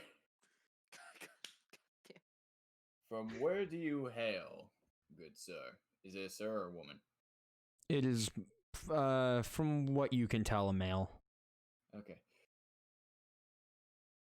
Where do you hail from, good sir? And if it's not too much trouble, you show the feathers. Burrok puts away the javelin, but keeps the Thunderblade out. Points straight up. The do or I do? The Aarakocra does, points straight up. Burrok will inspect the feathers. They're still not showing you their feathers. They're still tucked in. With feathers shown, preferably. Fine. And he kind of stretches out and stretches his wings, and you see that they are pure white. Burrok sighs in relief and removes his muddy finger from Ash's face. She's gonna wipe her fucking mouth again. You had me worried, good sir. In what way? Raiders. Found a feather of one of them earlier while we were tracking these rabbits. You don't say. Well, this is their territory. Ash is gonna hold it up. I see. A pretty feather, but not one of mine.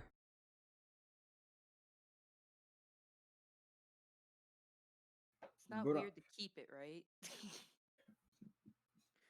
I Burrok looks at suppose Ash and then back. it is not. It would be good for a quill. I've seen Schmidt use one before.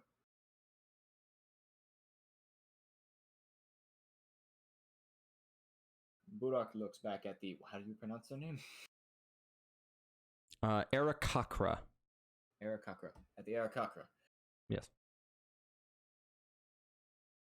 How long have you been watching us for? Oh, not terribly long. A few minutes.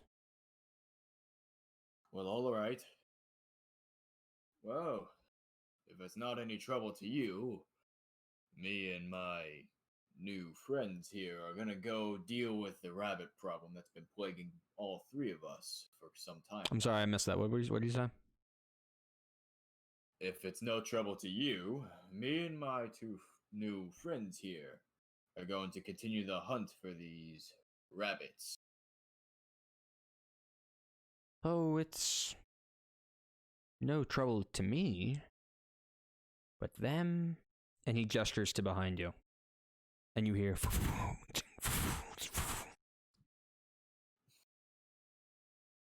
Burrok turns around with his weapon ready.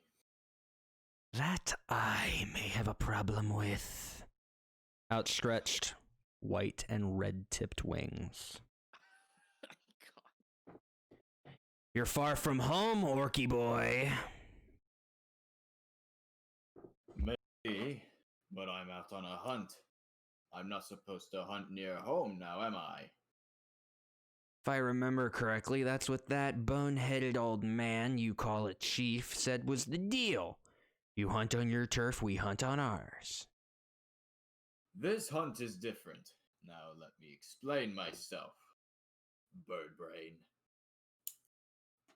There's been a problem that's been plaguing more than just my tribe, and I have been given by my tribe as a hunter to the villagers. Burrok points in the direction where Ni Ping is. The people off over there. If you have a problem with me here, talk to them. Oh, believe me, their time will come. But till that day does, you're gonna leave our little pets alone. You understand me? Burrok's face becomes angry. Pets? Those things have been terrorizing us. If you don't lay off, we're going to have more than just a hunting problem. And you actually... Did not mean to do that. Interesting. That was the wrong button. Vordt aims down sights.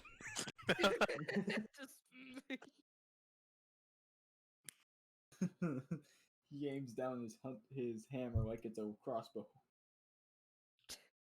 I see it a different way. And he snaps his fingers, and you see two more Aarakocra kind of spring up on the two cliff faces adjacent you, boxing you in. I think you go back to that orc boss of yours, and you tell him that the cost of living just went up. You guys have been slacking on the meats. Birds gotta eat too. There's plenty of strawberries. Burrok looks at Ash, and then back to the Aarakocra. Did I Yep, get that right? that is correct. Okay. And then gives a cocky look of, she has a point. We don't need any dunderheads, little strawberries. We need a real man's food. Burrok chuckles. You could eat the rabbits. Ash gives the muddy finger. God Gets the damn muddy it. finger. Excuse my friend. What I was about to say is, while you may think they're for dunderheads, they actually produce quite strong alcohol. Oh, do they? Why not strike up some friendlies between two people that want to kill each other, eh? Burrok is in a sarcastic posture while saying this.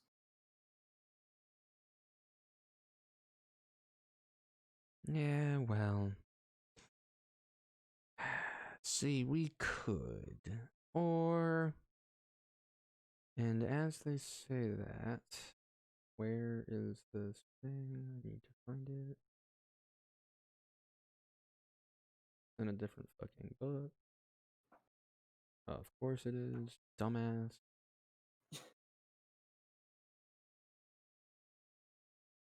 Where is it? Unless it's not in a different book and I'm screwing myself twice. Where is it? Where's the thing? Cut this part out. No, leave it in. I accept. Edit out. Good boy. He has given me a lot of leeway in my character. I accept this cutting out. Where's this page?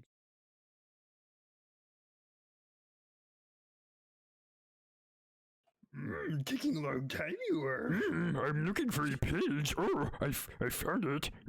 Schmeat's just talking to himself in his home. He's looking through books. Yeah, as it's like, yeah, we could, or we could, and... Does a 17 hit you,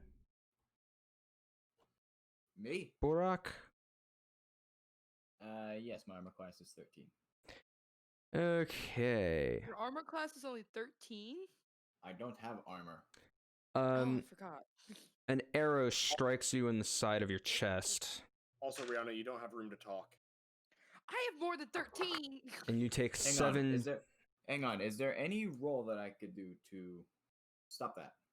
Or is it just a thing that happens? It is a surprise attack. Gotcha. And you're going to take 7 piercing damage as from the base of a nearby bush, you see a large snake body unfurl, revealing a humanoid torso with a short bow in their hands. Or You we said could get 7, right? Yeah. Or we could get something to eat too. And at this time, my players, I'd like you to roll initiative. Lord almighty. Initiative. 18. Wait, initiative, where is... It's right Are you above including your the health. voice, or are you going to have us roll when we... You will I got a nat roll. 20. You will roll when you join. I got a nat 20, so I got Ooh. 22. What is alright, so 20. Okay, that puts Burrok you will fall to a knee and immediately break At the the arrow top. and rip it out.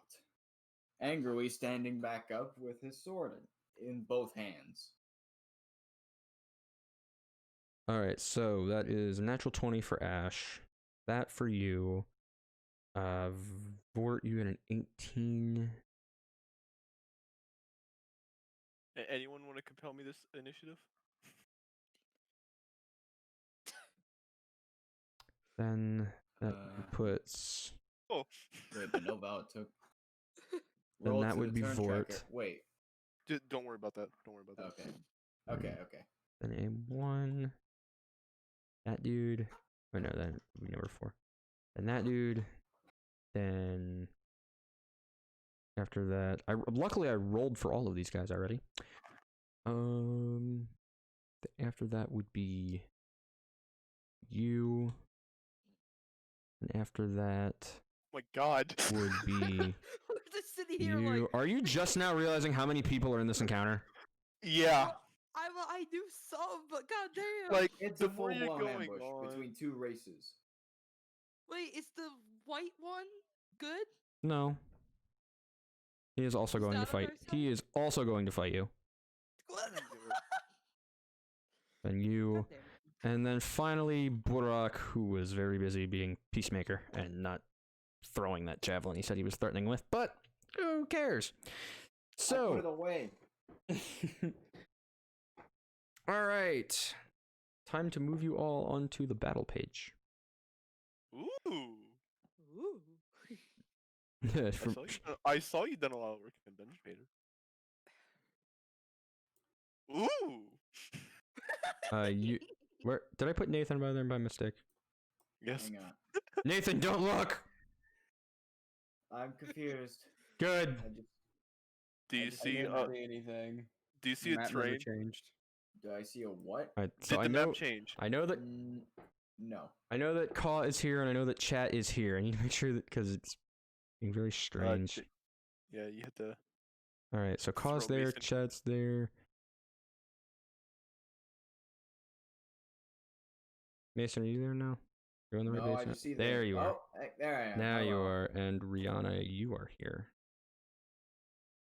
That's very blurry. Ah, there it is. Shouldn't be. It should load in nice. Pretty nice. Hopefully, you guys should be able to move those tokens around. Yes. I'm guessing I'm just a normal man here. Yeah, we never gave Burrok art, sadly. And surprise attack! They already surprise attacked you. So, Ash, you hit the nat 20. You get to go first.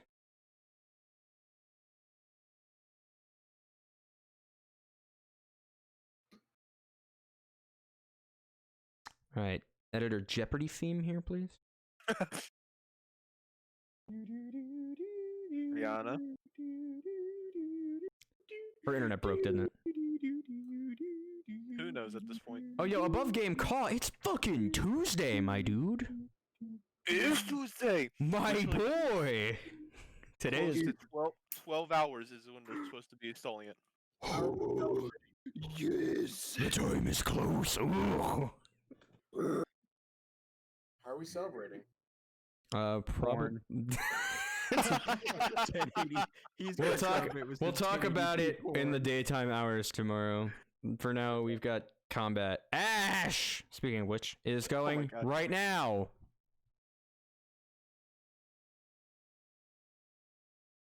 Ash. Well, that is a scorching ray attack.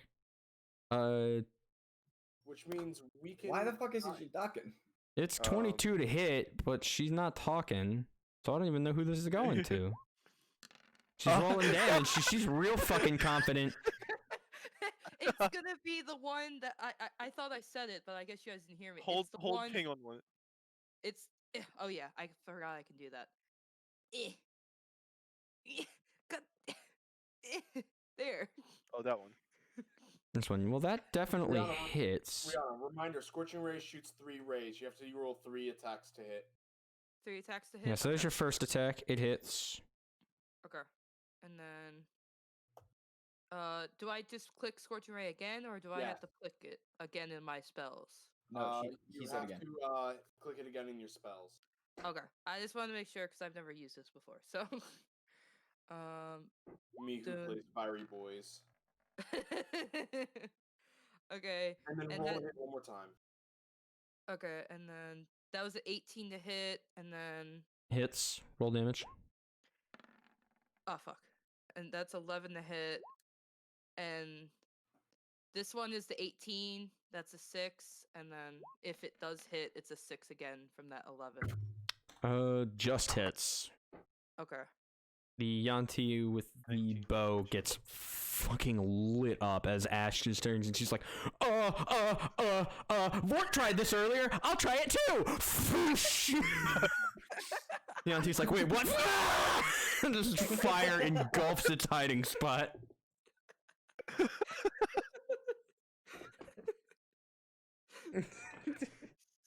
It's more Azrael likes this spell.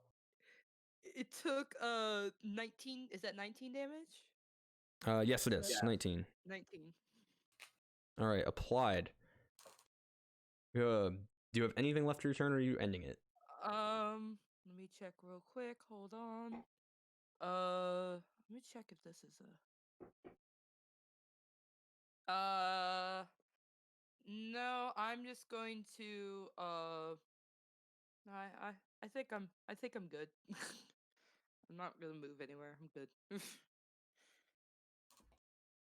End my turn. You can go.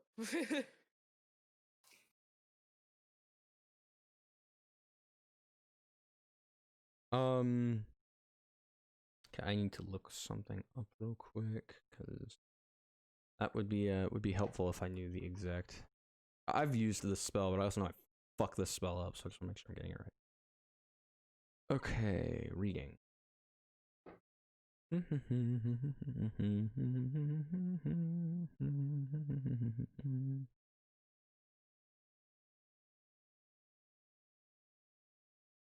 James, can you read your PMs real quick? I'm reading my PMs.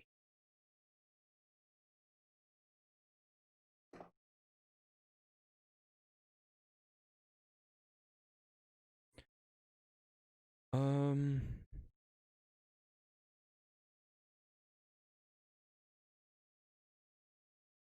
Okay. All right. This is what it's going to do then. Let me look at something one more time, real quick, because this might be what it does.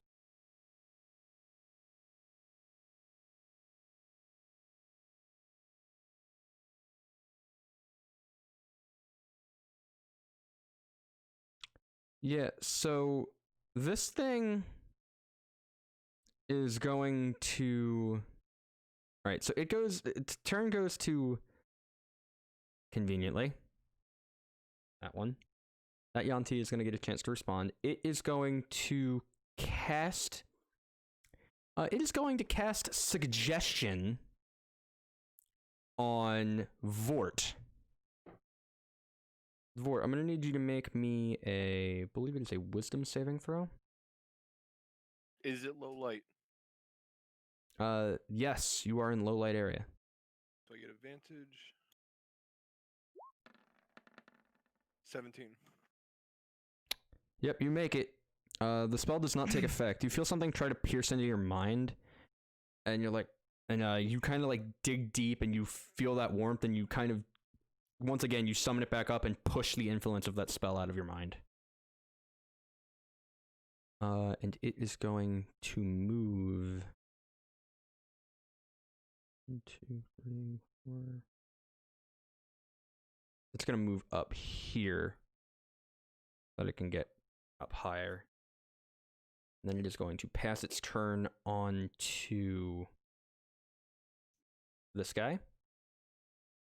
And he, if I make sure that I get my fucking page right this time, because that was what was screwing me up earlier.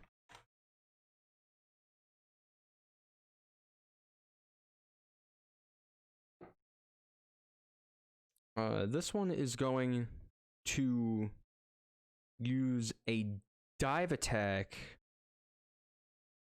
on, right, because it's 1, 2, 3, 4, 5, 6, 7, 8, 9, 10. Or is it not hit on? 1, 2. Let me, actually, I can use this tool, idiot. Oh, perfect. It's going to use a dive attack on you, Ash, because it just saw you attack like with a massive scorching fire attack on its buddy. So you're getting dive bombed by an air cockron. Oh, hello. Hello, No, good sir. It's just going to end up right here. It is in the air. So it is attacking you. Let me roll to hit on the dive bomb attack.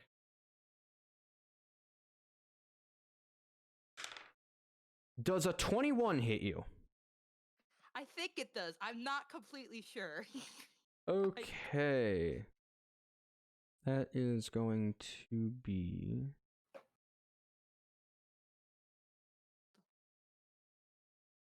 Oh, I see how that reads. Okay. Oh, I dropped my die. Okay, so that is 5 plus this because of the dive. Okay, it is going to do 7 points of slashing damage. Okay. Okay. And then it's going to use its remaining 10 feet to fly up in the air 10 feet above you. Okay. Wait, do I get anything if they're... Oh, no. Never mind. Is that leaving combat area then? Nope, it's just changing to being above you instead of next to you. It is still in your combat area, but it's up in the air now.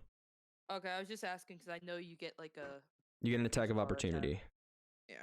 Alright, that passes it on to... Survey says, Vordt, your move. Alright, I am going to...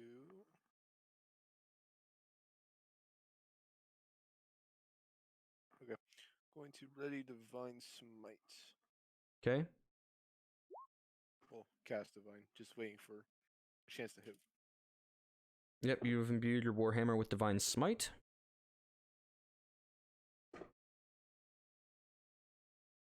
Divine Smite is a bonus action, correct? Or is it an action? I'm not sure. I think it's a bonus action, I want to say. Can check that real quick, though.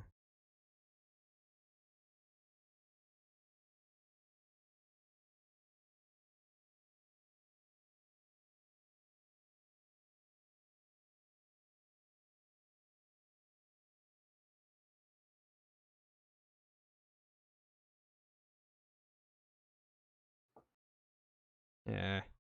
Why is this so hard to read?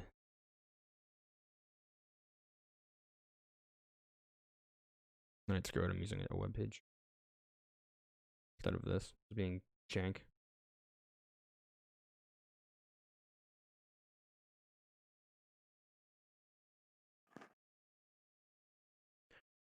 Oh, you cast that in reaction to hitting a creature with a melee weapon. You don't need to have that. You don't need to have that one pre-prepped. And in the cave, you told me I couldn't do that. No, that was a different type of smite.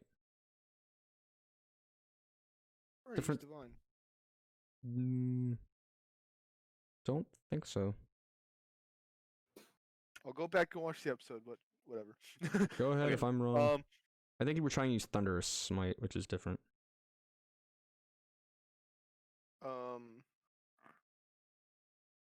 Instead of that, then I will use. Does that come up? No, it didn't. Hunter's Mark on that one. That I'm pretty sure is a bonus action, right? Yeah, it is. Right. Bonus action on which one? It's not letting me ping. Why are you not letting me ping? It should. It's the one on the branch right in top. This one. Oh, wait, I know why. Oops. That one. So I had ruler out. The Aarakocra or the Yuan-Ti? Aarakocra. Okay. This guy. Let me mark that.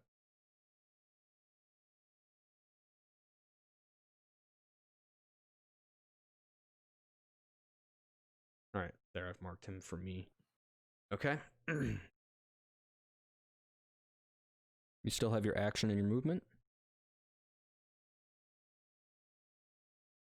I will try to throw a javelin at the Aarakocra above Ash. Alright, roll to Please hit. don't miss. Please. 20. Oh, I saw how close that was to being in that one! Oh my god, that was so close to hitting Ash! That was so close. Oh, that's why I was like, God, please, Lord Almighty. The 20, however, will hit. And damage will be a 10. Plus the Divine Smite. No. Oh, that's. I didn't do Divine Smite. I believe Divine Smite is when you hit with a melee weapon attack. Yeah, it says melee. So, yeah, that isn't. You spear this bird.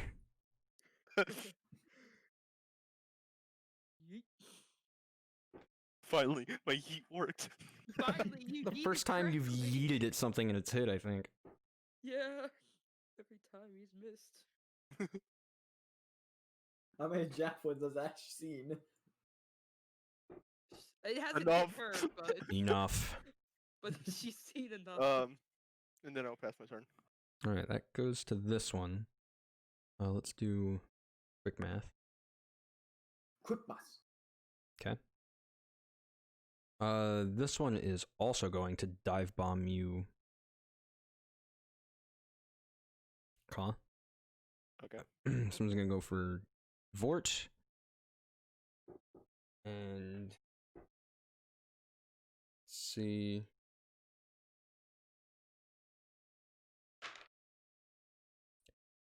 Does a 21 hit you? Damn. Yes. Yeah. High AC. Fuck. Yeah, so it's gonna get some damage. The javelin is. Okay, so that's gonna be twice then. It's not too bad. You take 5 piercing damage. Alright.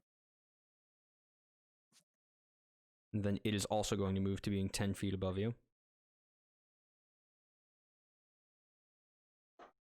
Then, oh wait, how much did it get? Because it actually might be able to do more. You were 35 actually, so it has an additional 5. Oh, then it's gonna go 10 feet and then over 1 like that.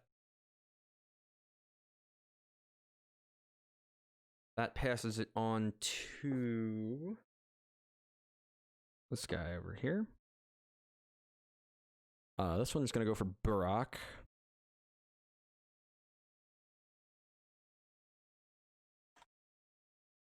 All right. And it is going to. It's just gonna go for a nice scimitar attack. Does an 8 hit you? No, my AC is 13. It has multi-attack, so it will try again. Does a 13 hit you? The answer is yes. Yeah. The tie goes to the attacker. Oh my god. Literally, chat, I shit you not. Let me show you the die. It has a +4 to hit. I rolled a fucking 9. The on T, like, fucking clips your nip. Why the nipple? Oh, right the trick! Oh, shit. 4 slashing damage. That's a beefy nipple shot. Well, the nipple is the softest part of the orc. That moves down to, I think, this guy. No, it would be this guy. Let's check distances again. No, I think just going off of intelligence. Yeah, it's gonna be this. Oh, wait a minute. That's so much. Oh god, your fly speed is actually stupid broken. I like it. Okay. It's gonna use 15 feet to dive bomb Ash. Oh my god. They're coming! You just hear like you hear like the like you just watched Vordt spear this Arakaki and you're like, haha, and then you hear and you look up and another one is coming right for you. You're like, god damn it. That is a 15 to hit you. Oh, and I'm exactly 15. God damn Tie it. goes to the attacker. Holy shit, I'm rolling exactsies. Somebody stop me. It's He did his roll exact on me. Isaiah, run to James's house and take his dice. No! It's another nipple shot. Oh no. Please no. What? It was attacking you with its javelin, so it is going to. It just says melee weapon attack, so javelins count. Woohoo! All right. Oh, great. It's okay. They're rolling like shit. That Are was. they? Yeah. Say It that. just rolled a 6 piercing damage. That's still a lot, man. It could I be don't have more. that Trust much. me. It could be more. Ash is slowly just being like, God, at this point, I'm taking the fucking default on the next time these guys hit. Then it's gonna do this like cool thing that it can do, where I need to get it from you. It's gonna go. It is. Well, I'm just remembering that you're one spot to the left now. No, to the right. I know, but that's what I'm just reminding myself. It's used 15 of its flight speed, so it can go all the way. Yeah, this one is smart. It's gonna go over here. 15 and 25 is 40, and then it's gonna go 10 feet above that cliff. Their flight speed is dumb. the fuck? And that is going to take us down to this boy, who I'm pretty sure will have the exact same idea, but on... Yeah, pretty much the exact same idea, but on Burrok. Incoming! Don't hit my nipple. It saw that your nipple is clearly the weak spot, and it must hit the weak spot to inflict massive damage. Oh no, my nipple. Oh shit! What? Maybe the All right, other one? just prove. There we go. Chat. There's the number. You can see it real close there. Does a 22 hit you? Fucking hell. I need 30 seconds. Yes. My flesh, it hurts. Taking the default on this one as it puts it right in the stomach area.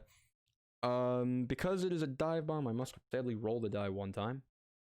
Ooh. That is 8 piercing damage.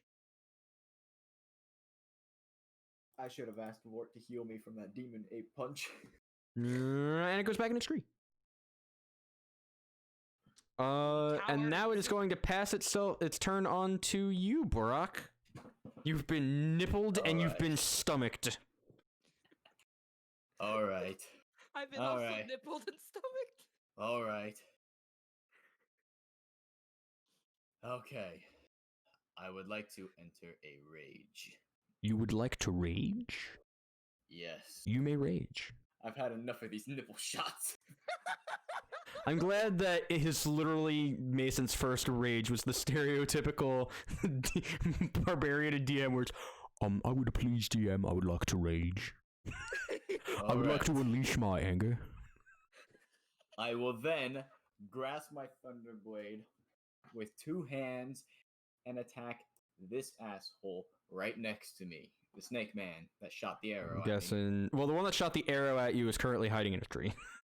Ah, okay. Well, then I'll just kill. This is the one that nippled you. Yes, I'm gonna attack the man that nippled me. 2-handed Thunderblade. Let's see. Does that hit him? Yes. All right. Let's see here. 12, 3, 15. Plus- I'm aiming for his fucking head, right in the top of his head. +2 due to rage, so 17. As you go to swing with the Thunderblade, like you get like stabbed in the stomach, like, You hit my nipple. you dare touch the tits, and you grab the sword, and as you're like charging towards it to swing, the blade starts to glow as a lightning bolt crackles down the center and makes like a nice as you swing through and just slice into this snake person's heart, like rough underscales, whatever those are called. I don't know. Just cleave it in the top of the head. Underbelly. Oh no, I was aiming for the top of its fucking head. You slice. Angry. Oh, if you're aiming for the top of its head, then you slice maybe into part of its ear, and it kind of cools back like. But it's still standing. Is it wounded, like badly? Oh, it's like hurting, but it's standing. Like it looks like it can still go. All right, so that is. Would you like to move, or is that your turn, Burrok? So 30. Where can that move me?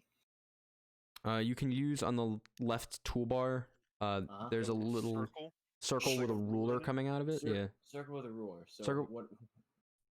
5th from the top. It's actually like right in the middle of the No, bar. I see it. I see it. Which one do I click? You just click snap to what you center, have then here. click on Burrok, and you can drag it around. And it'll show you how far to each square. Okay. So I click, and I could go 30 feet. Is that right? 30 feet. Gonna. Wouldn't it be rough terrain trying to go up the mountain though? It is rough terrain trying to climb up the mountain, trying to climb up the hill. So that rough terrain cuts your movement speed in half. So like everywhere there's grass, you move normal speed, and then everywhere there's like clearly rock. That's the wrong square. Is By the way, I would like to give a quick shout out to the Reddit user. Just making sure I get this name. It's kind of funny, but I kid you not, this is actually their name. Shout out to the Reddit user PogS. They made this little battle I'm going scene. to move here and end my turn. Yeah, I saw it on a battle scene subreddit. They said that you are allowed to use it if you want, and I would like to give them credit because I saw it and thought this is real nice. I'd like to use this. So, PogS, nice job. I love it. It's really nice. You deserve credit. All right, so you're moving over there. That's turn. Yes. Okay. Meanwhile, in the time vortex. Oh my god. Faster and faster and faster and faster and faster and faster and spinning and spinning and spinning and spinning and spinning and spinning and spinning. Fred, make a Constitution saving throw. Oh, shit. I'm not ready. You said Constitution saving throw? Yes. How does one throw save? Saving throw box Constitution. Constitution. 7. And you fail. You throw up. You throw up all over 394. You're getting like super motion sick. Disgusting. This is worse than those fucking mushrooms I tried. At some point, like you guys can barely keep track of anything in the world because it looks like there's a tree growing and now it's shrinking and now it's growing, now it's shrinking, now it's growing, now it's shrinking, and well, what the hell's going on? Like the entire world is shooting around you. A lot of the buildings that you've seen off on the horizon are just shrinking back into the ground. More and more trees are springing up around you. The bush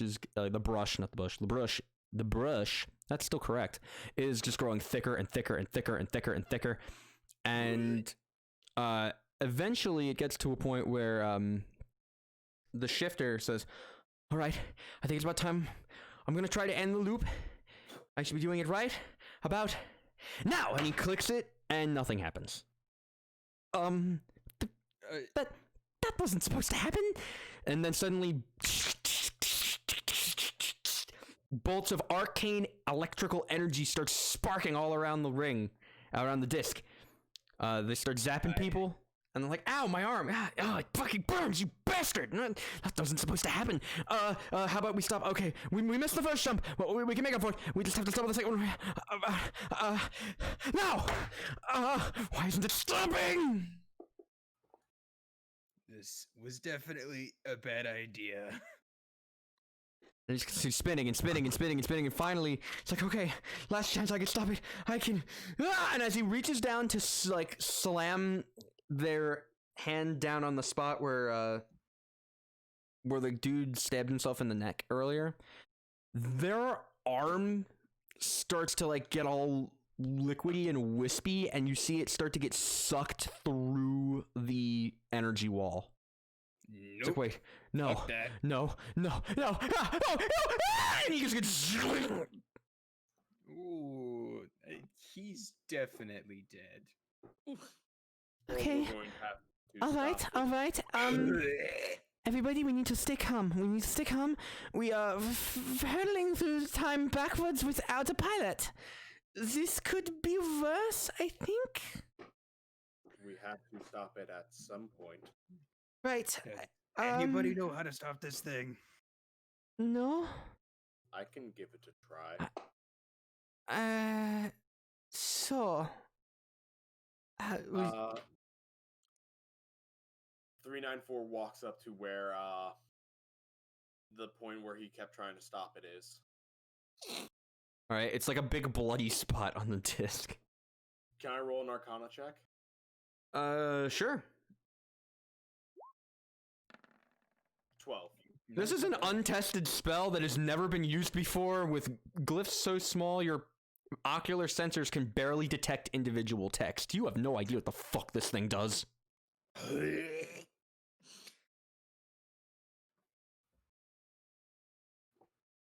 I got nothing. Right, I'm going to, well, spit it out, lady, what are you gonna do? I guess Punch it. I guess I'm going to punch it. Wish me luck? Good luck. Raffle. Okay. And she just like slams her hand down and Alright, nobody else touch it. no, not touching it. I'm pretty good. I'm ready to go to the beginning of time with you guys. Beats dying out there. I have no idea what's going on, and I am not touching this thing. Yep. Hey, Fig, you said you could make booze? Yes. Yeah, here's to the beginning of the world, I guess.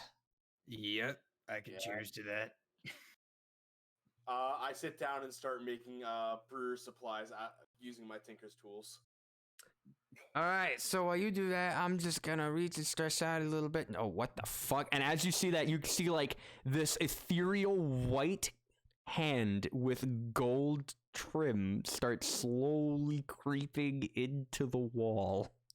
Okay, I'm not seeing things, right? You guys can see the hand. What the fuck is that thing? All right, good to know. Yeah, I didn't sign up for this. What the hell? You haven't started drinking yet. Yeah, well, maybe just a little, but not enough for that. Jesus. And it starts making its way towards you, Fred. Oh, come on. Come on, guy. We can reason, right? It gets closer. Walk over to the hand and pull it in. You touch it, and the hand like zaps inside you, and it's just gone. Did he just absorb the hand? And then moments later, the hand rises up out of 394. Yep, that answers my question. In 394, all of the red veins are glowing white and gold. And So, in your like currently in your RAM, which for anybody who knows like computers, that's where like current tasks and local temporary variables and stuff are stored. That's like where his instruction sequence is. All of a sudden, all of these spots in your RAM are being overwritten with the same message. What's the message? The spare must be removed. The spare must be removed. The spare must be removed. The spare must be removed.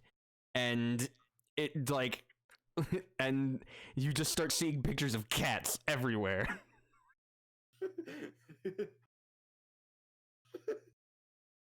Oh no.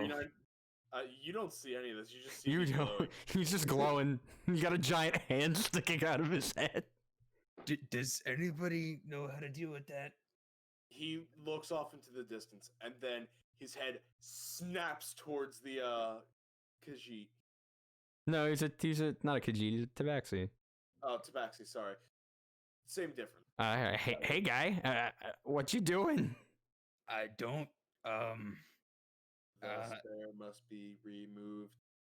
What? Now What are you listen talking here, about there, Baldy. bud? Now listen here, Can I metal actually man. make a will save? What? Can I make a will save? You can. Oh, that's a will check. Sorry. I rolled for this already. That's a will save. That's a 12. You did not beat it. All right. You did not come close. The spare must be removed. Okay. But can I beat around the bush with it? Nope. It is in your RAM, Isaiah. You must exit. You were talking to the computer scientist about how a computer works. Each instruction must be executed line by line, and each line says the spare must be removed. Can I try and put together what's happening here? You can try if you want. And what would I roll for that? All right, you ready for this fucked up pairing of rolls? You can roll knowledge arcana or knowledge religion of your choice. How does one do this? Those are skills. Knowledge, arcana, and religion are 2 skills. All right, so I can do all right, so I can do religion or arcana. Yes. And it has to do with knowledge. Well, actually, it has to be with intelligence. Cause all right. Well, you see, we're gonna go arcane because I'm not very religious. 20. Dirty 20. This is an unbelievably powerful charm spell. You've been fighting in wars where you've seen some badass casters, but something has weaved itself so deep you can't see.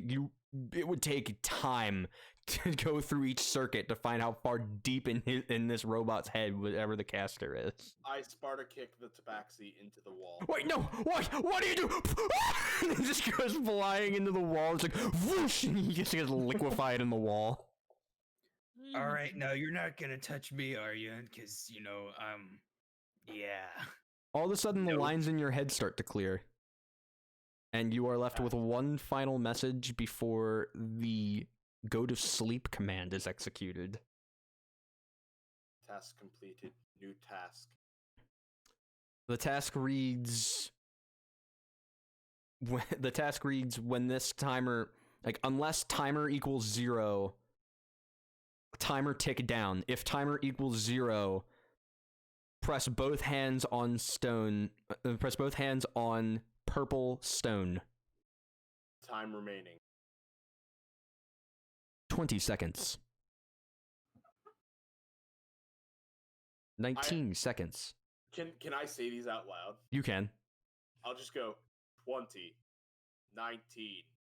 What am I supposed to? I'm very confused. As he's saying this, you see the hand just fade away, and the color returns, but he's still saying it. 5. 4. What am I supposed to do here? 3, Stop counting. 2. Freaking me out. Alright, here we go. Executing command.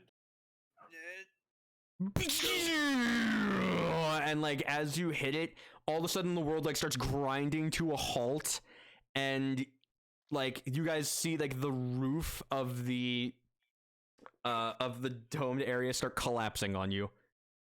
Like it's just caving in. Nope. Didn't sign up for this at all. Meanwhile, back in the past, you guys are in the middle of this battle, and right here, oh, I'm on the wrong tool.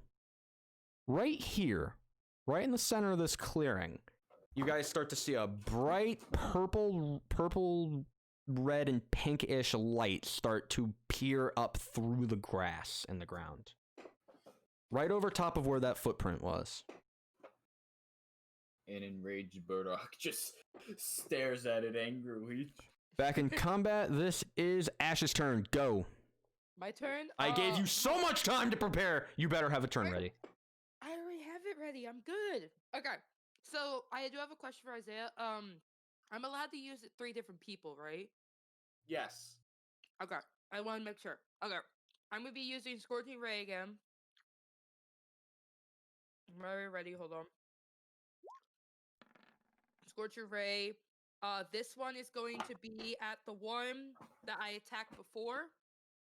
And the one you attacked before was this one here. Okay, got it. Yeah, so that's a 10 damage. Hits. Okay. And then is he dead yet? Nope. No? Okay. Just very on fire, but Very on fire, clinging okay. clinging to life. The second one is also going to be him. Oh. Natural 20. Double the damage. And so that's a 14. Yeah, how do you want to kill him? She's gonna look at him and be like, I don't like demons. And then she's just gonna he's just gonna explode. As he starts exploding, he's like, I'm not a demon, I'm a snake! Okay. And then You hear in the back of your head, Volgranoth, it wasn't a demon. don't ruin my fire. And then 17, I'm gonna do the one that is next to me. 17 on this boy. Alright, hits. Is it within 5 feet? Because if it's within 5 feet, disadvantage. It's not. It no, is he's not. like It is feet. 10 feet in the air. And that's 9. How do you want to fry this bird? Yay! Get 2 kills in 1 turn. Double kill. So you know how you said you... Well, here you go, and she's going to fry him. Like fried Ooh, chicken. fried chicken. Damn. In his rage, Burrok glances at the cooking bird, licks his lips. Just falls to the ground. There's just a cooked bird. And she's gonna Burrok say, licks his lips.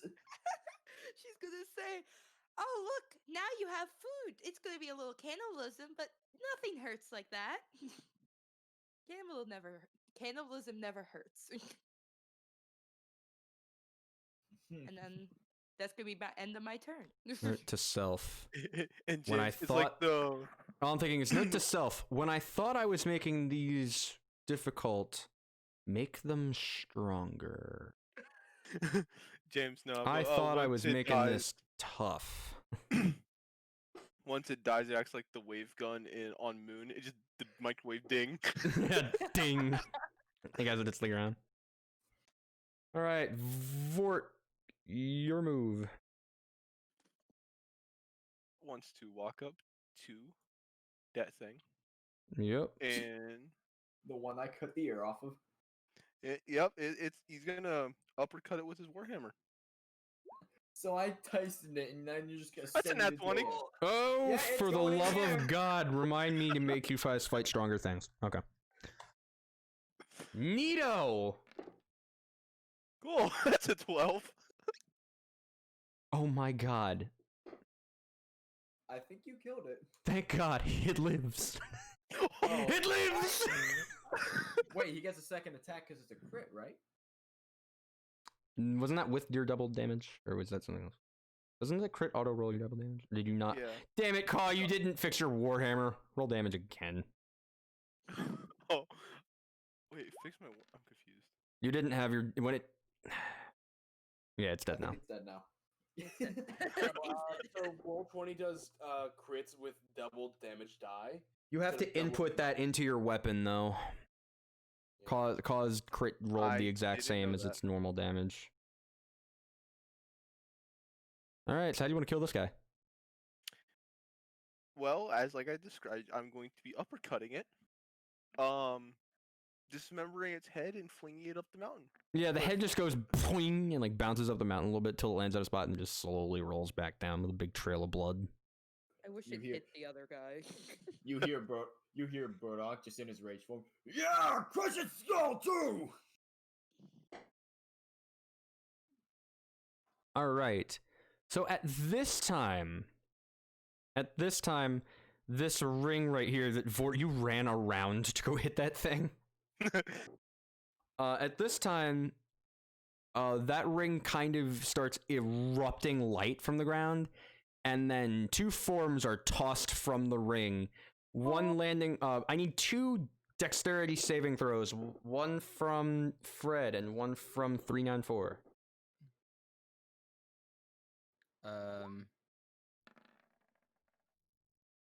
How do I? All right, you probably did this.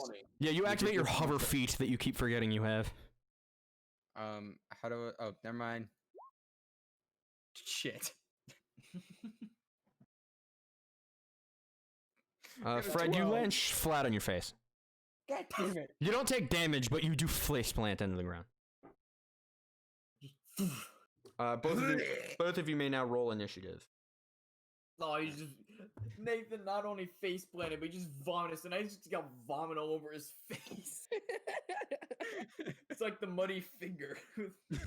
Don't talk about the fucking muddy finger. It's gonna be a thing now. God damn Yeah. it. Where's Birds are like, initiative? what the hell are these guys? Right next to your armor class and above your HP. Ignore that. I was just, Oh, okay, initiative. That didn't work. Never mind. 12. I don't know how to do it. Burrok will ignore the two figures that flew out, focused on the one thing he wants to murder. Did you guys see that? All right, Yes. so that brings it to. Wait, was the guy who was supposed to go this time dead? No. Probably. No, I deleted him already. Three guys are dead now. I deleted. Also, Oh, can- you're the one who died. Okay, there we go. Can Fixed. Nathan and I be brought over to the battle map? You can may. put it yourself. Oh wait, that's right. Ta-da. Or wait, oh, I gotta bring it. Hold on. I gotta open this page up, and there you go. And there you go. Or at least, Ooh, spicy. are you there? You know, it didn't register for you. It does not want to let you in. Come on. There we go. There we go. No, put It's your tokens real, on the board. real frisky. one do Where exactly are we, James? I'm placing you guys. Okay, thank you. Yay! Well, that's kind of sus. That guy with vomit You on guys his face. right in is front of pretty sus. Ash. Ash is gonna. Yeah, this happens right in front of you, Ash. You're watching this happen. You just watch these guys get tossed. Actually, Designation, you land. You land right here. You get tossed, and you're like over here, like on your face. You're prone, by the way. With vomit all over his face. Jesus. Volkernath. Don't make me waste a move turn to give you a muddy finger. No, she's staying in her head. Okay. Like, Volkernath. What the fuck?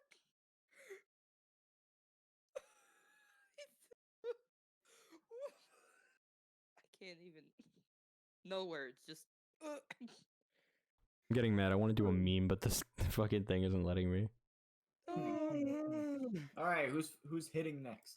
All right, next for turn order, everything accounted for is going to be this boy. And Wicked Yeah. and pink. this boy. Okay. I didn't see it, so. And let's check spacing. Ooh. Winner. Okay. Yeah, yes. Ignore me. I'm just on the floor covered in vomit. Dive bomb attack! Dive bomb attack on you, Vordt. I gotta roll high for these fucking guys. God damn it, does a 16 hit you? It's gonna bounce off my chest as I laugh. Son of a bitch! It bounces and this boy's like, whoop, whoop, whoop, whoop, whoop, whoop, whoop. Alright, hold on, where does it go to? Because it's gotta go from Vordt's spot, and it has 40 feet of movement to work with. So it's gonna go... It's gonna go over here and up 10 feet. Vordt, you get an attack of opportunity as this thing leaves. I will definitely take that. Because it's going so far away. Swat it out of the fucking sky. Break its neck. Break its neck. 22. 22. You hit it. 10. It's not gonna die from that, but it's hurting from that. My toes. You hit it like just like it's just flying away. Bitch just broke his shins. That brings it to Fred. Your move. You are prone on the ground, feeling sick to your stomach. I'm gonna stand up. All right, half your movement is used to stand. Okay. 15. And You have 15 movement remaining. how do I? I don't know how to do any of this. Each square is 5. Each square is 5 feet, and Did then you see and the then where rocky you see area? the stone, that is 10 feet. Difficult terrain. Because you're climbing a hill. Got it. I'm gonna try and regroup with 394. All right, you can use, I believe, the rest of your movement to do that. Whee! Oh, hello.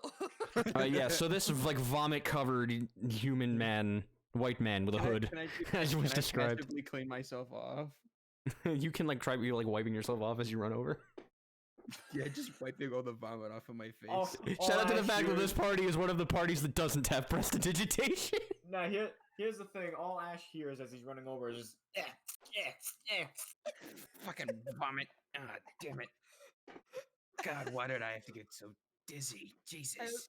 I don't know if you're noticing this, but Ash is giving you the strangest look. Like, what the fuck is these bitches? What are you looking at, white-haired lady? The people that just fell out of the fucking ground and covered in vomit. Well, it's not my fault. Yes, it is. All right, DM's getting mad. Fred, your turn is going to be taken from you if you don't make a move. Oh, You still have a bonus action that you can use and an attack you can use. Well, I don't. If you wish to pass them, you may. Yeah, I'm gonna go ahead and pass because my character has no fucking clue what's going on right now. 394, go. I hold my action to, if an enemy. Actually, I'm going to use my movement action to move here. Jesus, I said I wanted to regroup with you. And you get out, you're like, okay, cool. Running away. God damn it. I'm going to ready my action to, if an Aarakocra gets within 5 feet of me, I'm Right. going to slash. I it with want to my look up a weapon. ruling because I think this might be one we're getting wrong. Readying an action. Yeah, running an action plus movement. I'm not sure if you can use movement. You can. That's fine. Okay, go on. Yeah. So, I'm gonna move over here, and if an enemy Aarakocra gets within 5 feet of me, I'm slashing with my sword. Okay. That's my turn. All right. So 394 turn is passed to one of these guys. Which one is it? It is. Is this one? Schmeat's just spectating the fight. I see all. This is my forest. He is the god of the forest. Oh no. This one gets up and is like, what is that delicious meat smell? Ooh. Whee! Dive bomb. Oh, okay. Does a 16 hit you, Fred? I'm guessing it's armor class. Yes. Needs to tie or yes. beat your armor class. It beat my armor class. Okay. one. So then it is going to hit. It is going to do 5 plus one of these. Oh shit, 10 piercing damage with the javelin. That is the best hit of the night, and it was from fucking Nathan. Damn. Welcome to D&D. Where a bird just was like, vomit. Now I stab. Welcome to D&D, fuckboy. Fuck you too, bird bitch. Alright. Part of me, like, I know I'm gonna get scolded in the comments for not giving you guys enough attacks of opportunity on these guys. I think I'm technically only behind one, but then the next thing that happened was the guy who should have been got like attack of opportunity got blasted out of existence, so I think it's fine. Nathan, you get an attack of opportunity. This thing's going back to its rock. I want to shoot it in its ass. You can do that. Alright, it's gonna be right here, not right there. Alright, so this is where I ask a question. Is it behind cover? It is not. Fire away. Alright, did we agree that I shot, if they weren't behind cover within, less than my, minimum range, that it's advantage? Yes, because this is a close range shot. Got it. So I'm gonna click advantage. All of you past people, you guys see him pull out a weird L-shaped piece of metal. Do I just alright, yes. Where does one attacks and spellcasting? Pistol. Yeah, that I don't know why you're rolling with advantage. Please roll. Oh, right. I'm sorry. I fucked up. My bad. I fucked that up. I just remembered. Sorry. I'm not used to dealing with guns. Listen, guns are new to the DM too. You fire and you hit him. He's like, what the fuck is that? Like, you guys see him pull out this like piece of metal, like, what the fuck is that? Bang! Oh! How much damage, buddy? How much damage? Also, to clarify, it's not actual bullets. He's shooting magic at this point. Yeah, my gun has infinite ammo. Oh, even better. So he takes a shot. Click pistol. Roll So that I'm guessing damage there, my dude. You hit him. Okay, Pistol in the chat. what's damage? I think you could just click on. I think you could just click on the pistol. Thank you. 2 piercing damage. Oh, you literally wing him. It just goes like through like the tip of his wing. He's like, ow! Oh! What the fuck was that? Like, ow! I'm bleeding. But what the fuck, dude? It looked like he pulled out a shoehorn, and suddenly my wing is blasted. Does that disable?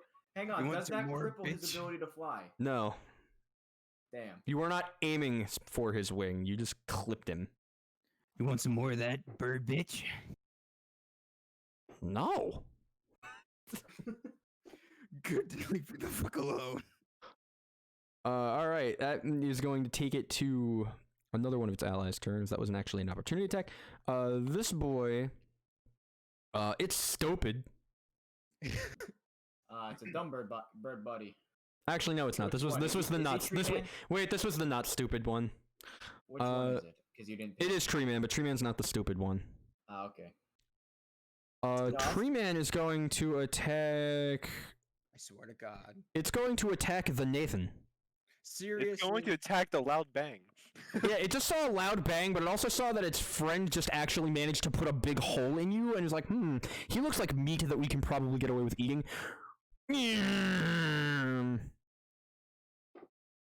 It's gonna launch itself off its tree branch at you. Okay. Rolling to hit. Does a 6 hit you? No, not at all. It's gonna swing. It's gonna miss. It's like, oh fuck, oh shit, oh fuck, oh shit, oh fuck, and then you get an attack of opportunity. All right, I'm going to do the same fucking thing I did last time. So, Bang bang. How close is it? 25 feet. Take your shot with advantage. Yeah. Boom. Jesus. It hit. And Oh wait. fuck. All right, 30 cover, no cover. Right. All right. Pew pew, and like you hit this guy in the ribs. Like, oh god, the banging thing hurts. Ow. And then like the other aircraft is like, sucks, doesn't it? Now it's my turn. Well, you guys leave me the fuck alone. I have no idea what's going on here. It gets to Burrok. Burrok, your move. Alright, let's see. I'm going to see what I can do here. So. There's like no one left, dude. Oh, can I go up there? Is the tree considered rough terrain to Yes, you have to climb the tree. You are not a monkey. Alright, then I'll just. My apprentice, you are not as strong as your master yet. Also, Mason, you should go from your square. Yeah. Why is it not on his? I clicked on my square and it just went to the side. Interesting. Either way, I still wouldn't be able to make it. Seems pretty soft. There we go. Yeah, either way, I wouldn't be able to make it. Yeah. So I'm just gonna go there with my move. No, grab it. Right here. And then I'm gonna throw a rage-fueled javelin at the fucker top left of me. Tree man. What is your javelin's you, minimum tree man. range? How do I check that? Should be in your javelin. Like Do I it should just say click the what gear. it should say. Yeah, it should say what your range is with that attack. All right, gear. Hold up, I also have javelin. Like, Oh, 30 to 120. mine's 20. Shouldn't move then, probably. You want to back up, otherwise you'll be attacking with disadvantage. Okay, I'm going to just move back here. Yeah, I think you started from where, like, Right here. yeah. Yeah, I believe yeet from this range is okay. All right. I'm gonna throw a rage-fueled javelin right at that asshole's. I'm gonna aim for his Right fucking at that grundle. ass. I'm aiming for his grundle to try and my incapacitate him, make God. him fall off the damn tree. So, javelin. 14. Oh, you actually are gonna gain. Hold on, you're gonna gain some hit points back. Mason, how much damage have I done to you? I think I only hit you one time. I'm at 18. How much total have you lost to this fight? 7 piercing damage, I believe. Did I take 2 Gain attacks or 1? gain. You one of them missed. You took a second one. Gain 4 of those hit points back. You resist slashing damage Okay. because you're raging. See, chat, I made good. All right. So 14. Will that hit him? The 14 will probably, but I don't see the number. Maybe it. Yes. Okay, so this javelin's going right for his grundle, and I'm gonna knock him out of that fucking tree for Vordt to have fun with. You're aiming for the grundle. Attack the grundle for maximum damage. Yes. So describe the death by grundle. Oh my god. It goes right into his grundle and out his spine, and he falls right in front of Vordt. And all you hear is, "You want to do this to me? You hit my nipple!" He's just yelling in general. My guy's gonna laugh. And he's aggressively pointing as he falls down in front of Vordt. Hey, big man, crush that thing's fucking dead. Ash, it is your turn. My turn? Yeah. Okay. Yay, I'm actually going to use a different spell for once. I'm going to be using Eldritch Blast. Ah, yes, the What a mean surprise! The Eldritch Blast. And 19. And 19 to hit. Yeah, it does. And then What- that. Which one is it gonna hit? Yeah. And then Who you it's shooting? gonna... There's only one left. No, there's there two. are two. There's 2. Wait, there's 2? One's on the One mountainside. here- If you hit one the right mountainside guy, here. you can make him Roll tumble. One up. right here. They're both in the air, by the way. If you Okay. hit him, you can make the one closer on the cliff face tumble down towards Mr. Stab over there. But only if you hit him in the Yeah. grundle. Please. Yeah, aim for his grundle. Yeah, I'm gonna hit that guy. Which And then guy? that's Were you just about to say the grundle guy? The grundle guy. I swear she's that going was for what the she guy was that about stabbed to me. say. Are you No, going I for the said This the guy one that- or this one? This one. The second one. There you can make the other guy we fall down. That's too This late. one, That right? one. Yeah, that one. Yeah, Okay. that one, and then that's plus my charisma, which is 4. How do you want to kill him? E. It's gonna blast him in the grundle. Okay, she's just going to, she's gonna get really like giggly and smiley and just really happy, and her eye is going to glow as it reaches down all the way down her arm to her hand, and then she's gonna reach up and it's going to blast it to pieces. Jesus, Sorry. lady. Start him with the Sake. grundle so he feels it. Yeah. She's gonna like move her hand up so it cuts him in half. Actually, it's gonna cut him in half. Oh yeah, so that Eldritch Blast hits him right in the midsection and just splits his torso from his legs, and the torso just comes tumbling down the hill. Remind me not to mess with you. Burrok is violently Yeah, laughing. Am I Fred, you still see enraged? this like 19-year-old girl with skin so pale that the blood in her veins glows a little, and the white hair, and she's just like giddy, jumping up and down at her kill. At murdering someone. And then Just- behind that, you see an orc maniacally laughing at the sight. Jesus, where was she when we needed her? Damn. Turn gets passed to Vordt. Bonus action, Hunter's Mark goes to that other one. Hunter's Mark, indeed. And Javelin. Yeet. You got this. Eating. Fort, murder him. 17. Hits. Go This. for it. And then I roll 1d6. 13. That's Exactsies. How do you want to kill him? Yes. Bird shish kebab. Your javelin goes right through this guy's torso and then gets stuck in the mountain that he's in front of. And he's just like hanging there with like blood draining down the side of the face. Can I shoot his corpse? Because I'm pissed. You can. Okay. That's advantage still. So fuck it. Let's do it. Why not? It's still with advantage. Yasquid. Okay. You hit his corpse. Don't make me take away the unlimited ammo. Yeah, you hit him. He's bleeding. He's already dead. Fuck you, bird bitch. And with that, our party is victorious, and that is where we're going to end the session for tonight. Whoop. Because I hope you know, We did Burrok is it. gonna start eating one of the bird that was cooked. Jesus. Bert, just let Ash put a lollipop in its mouth and you can do whatever you want with it. Do you mind sharing some of that? I just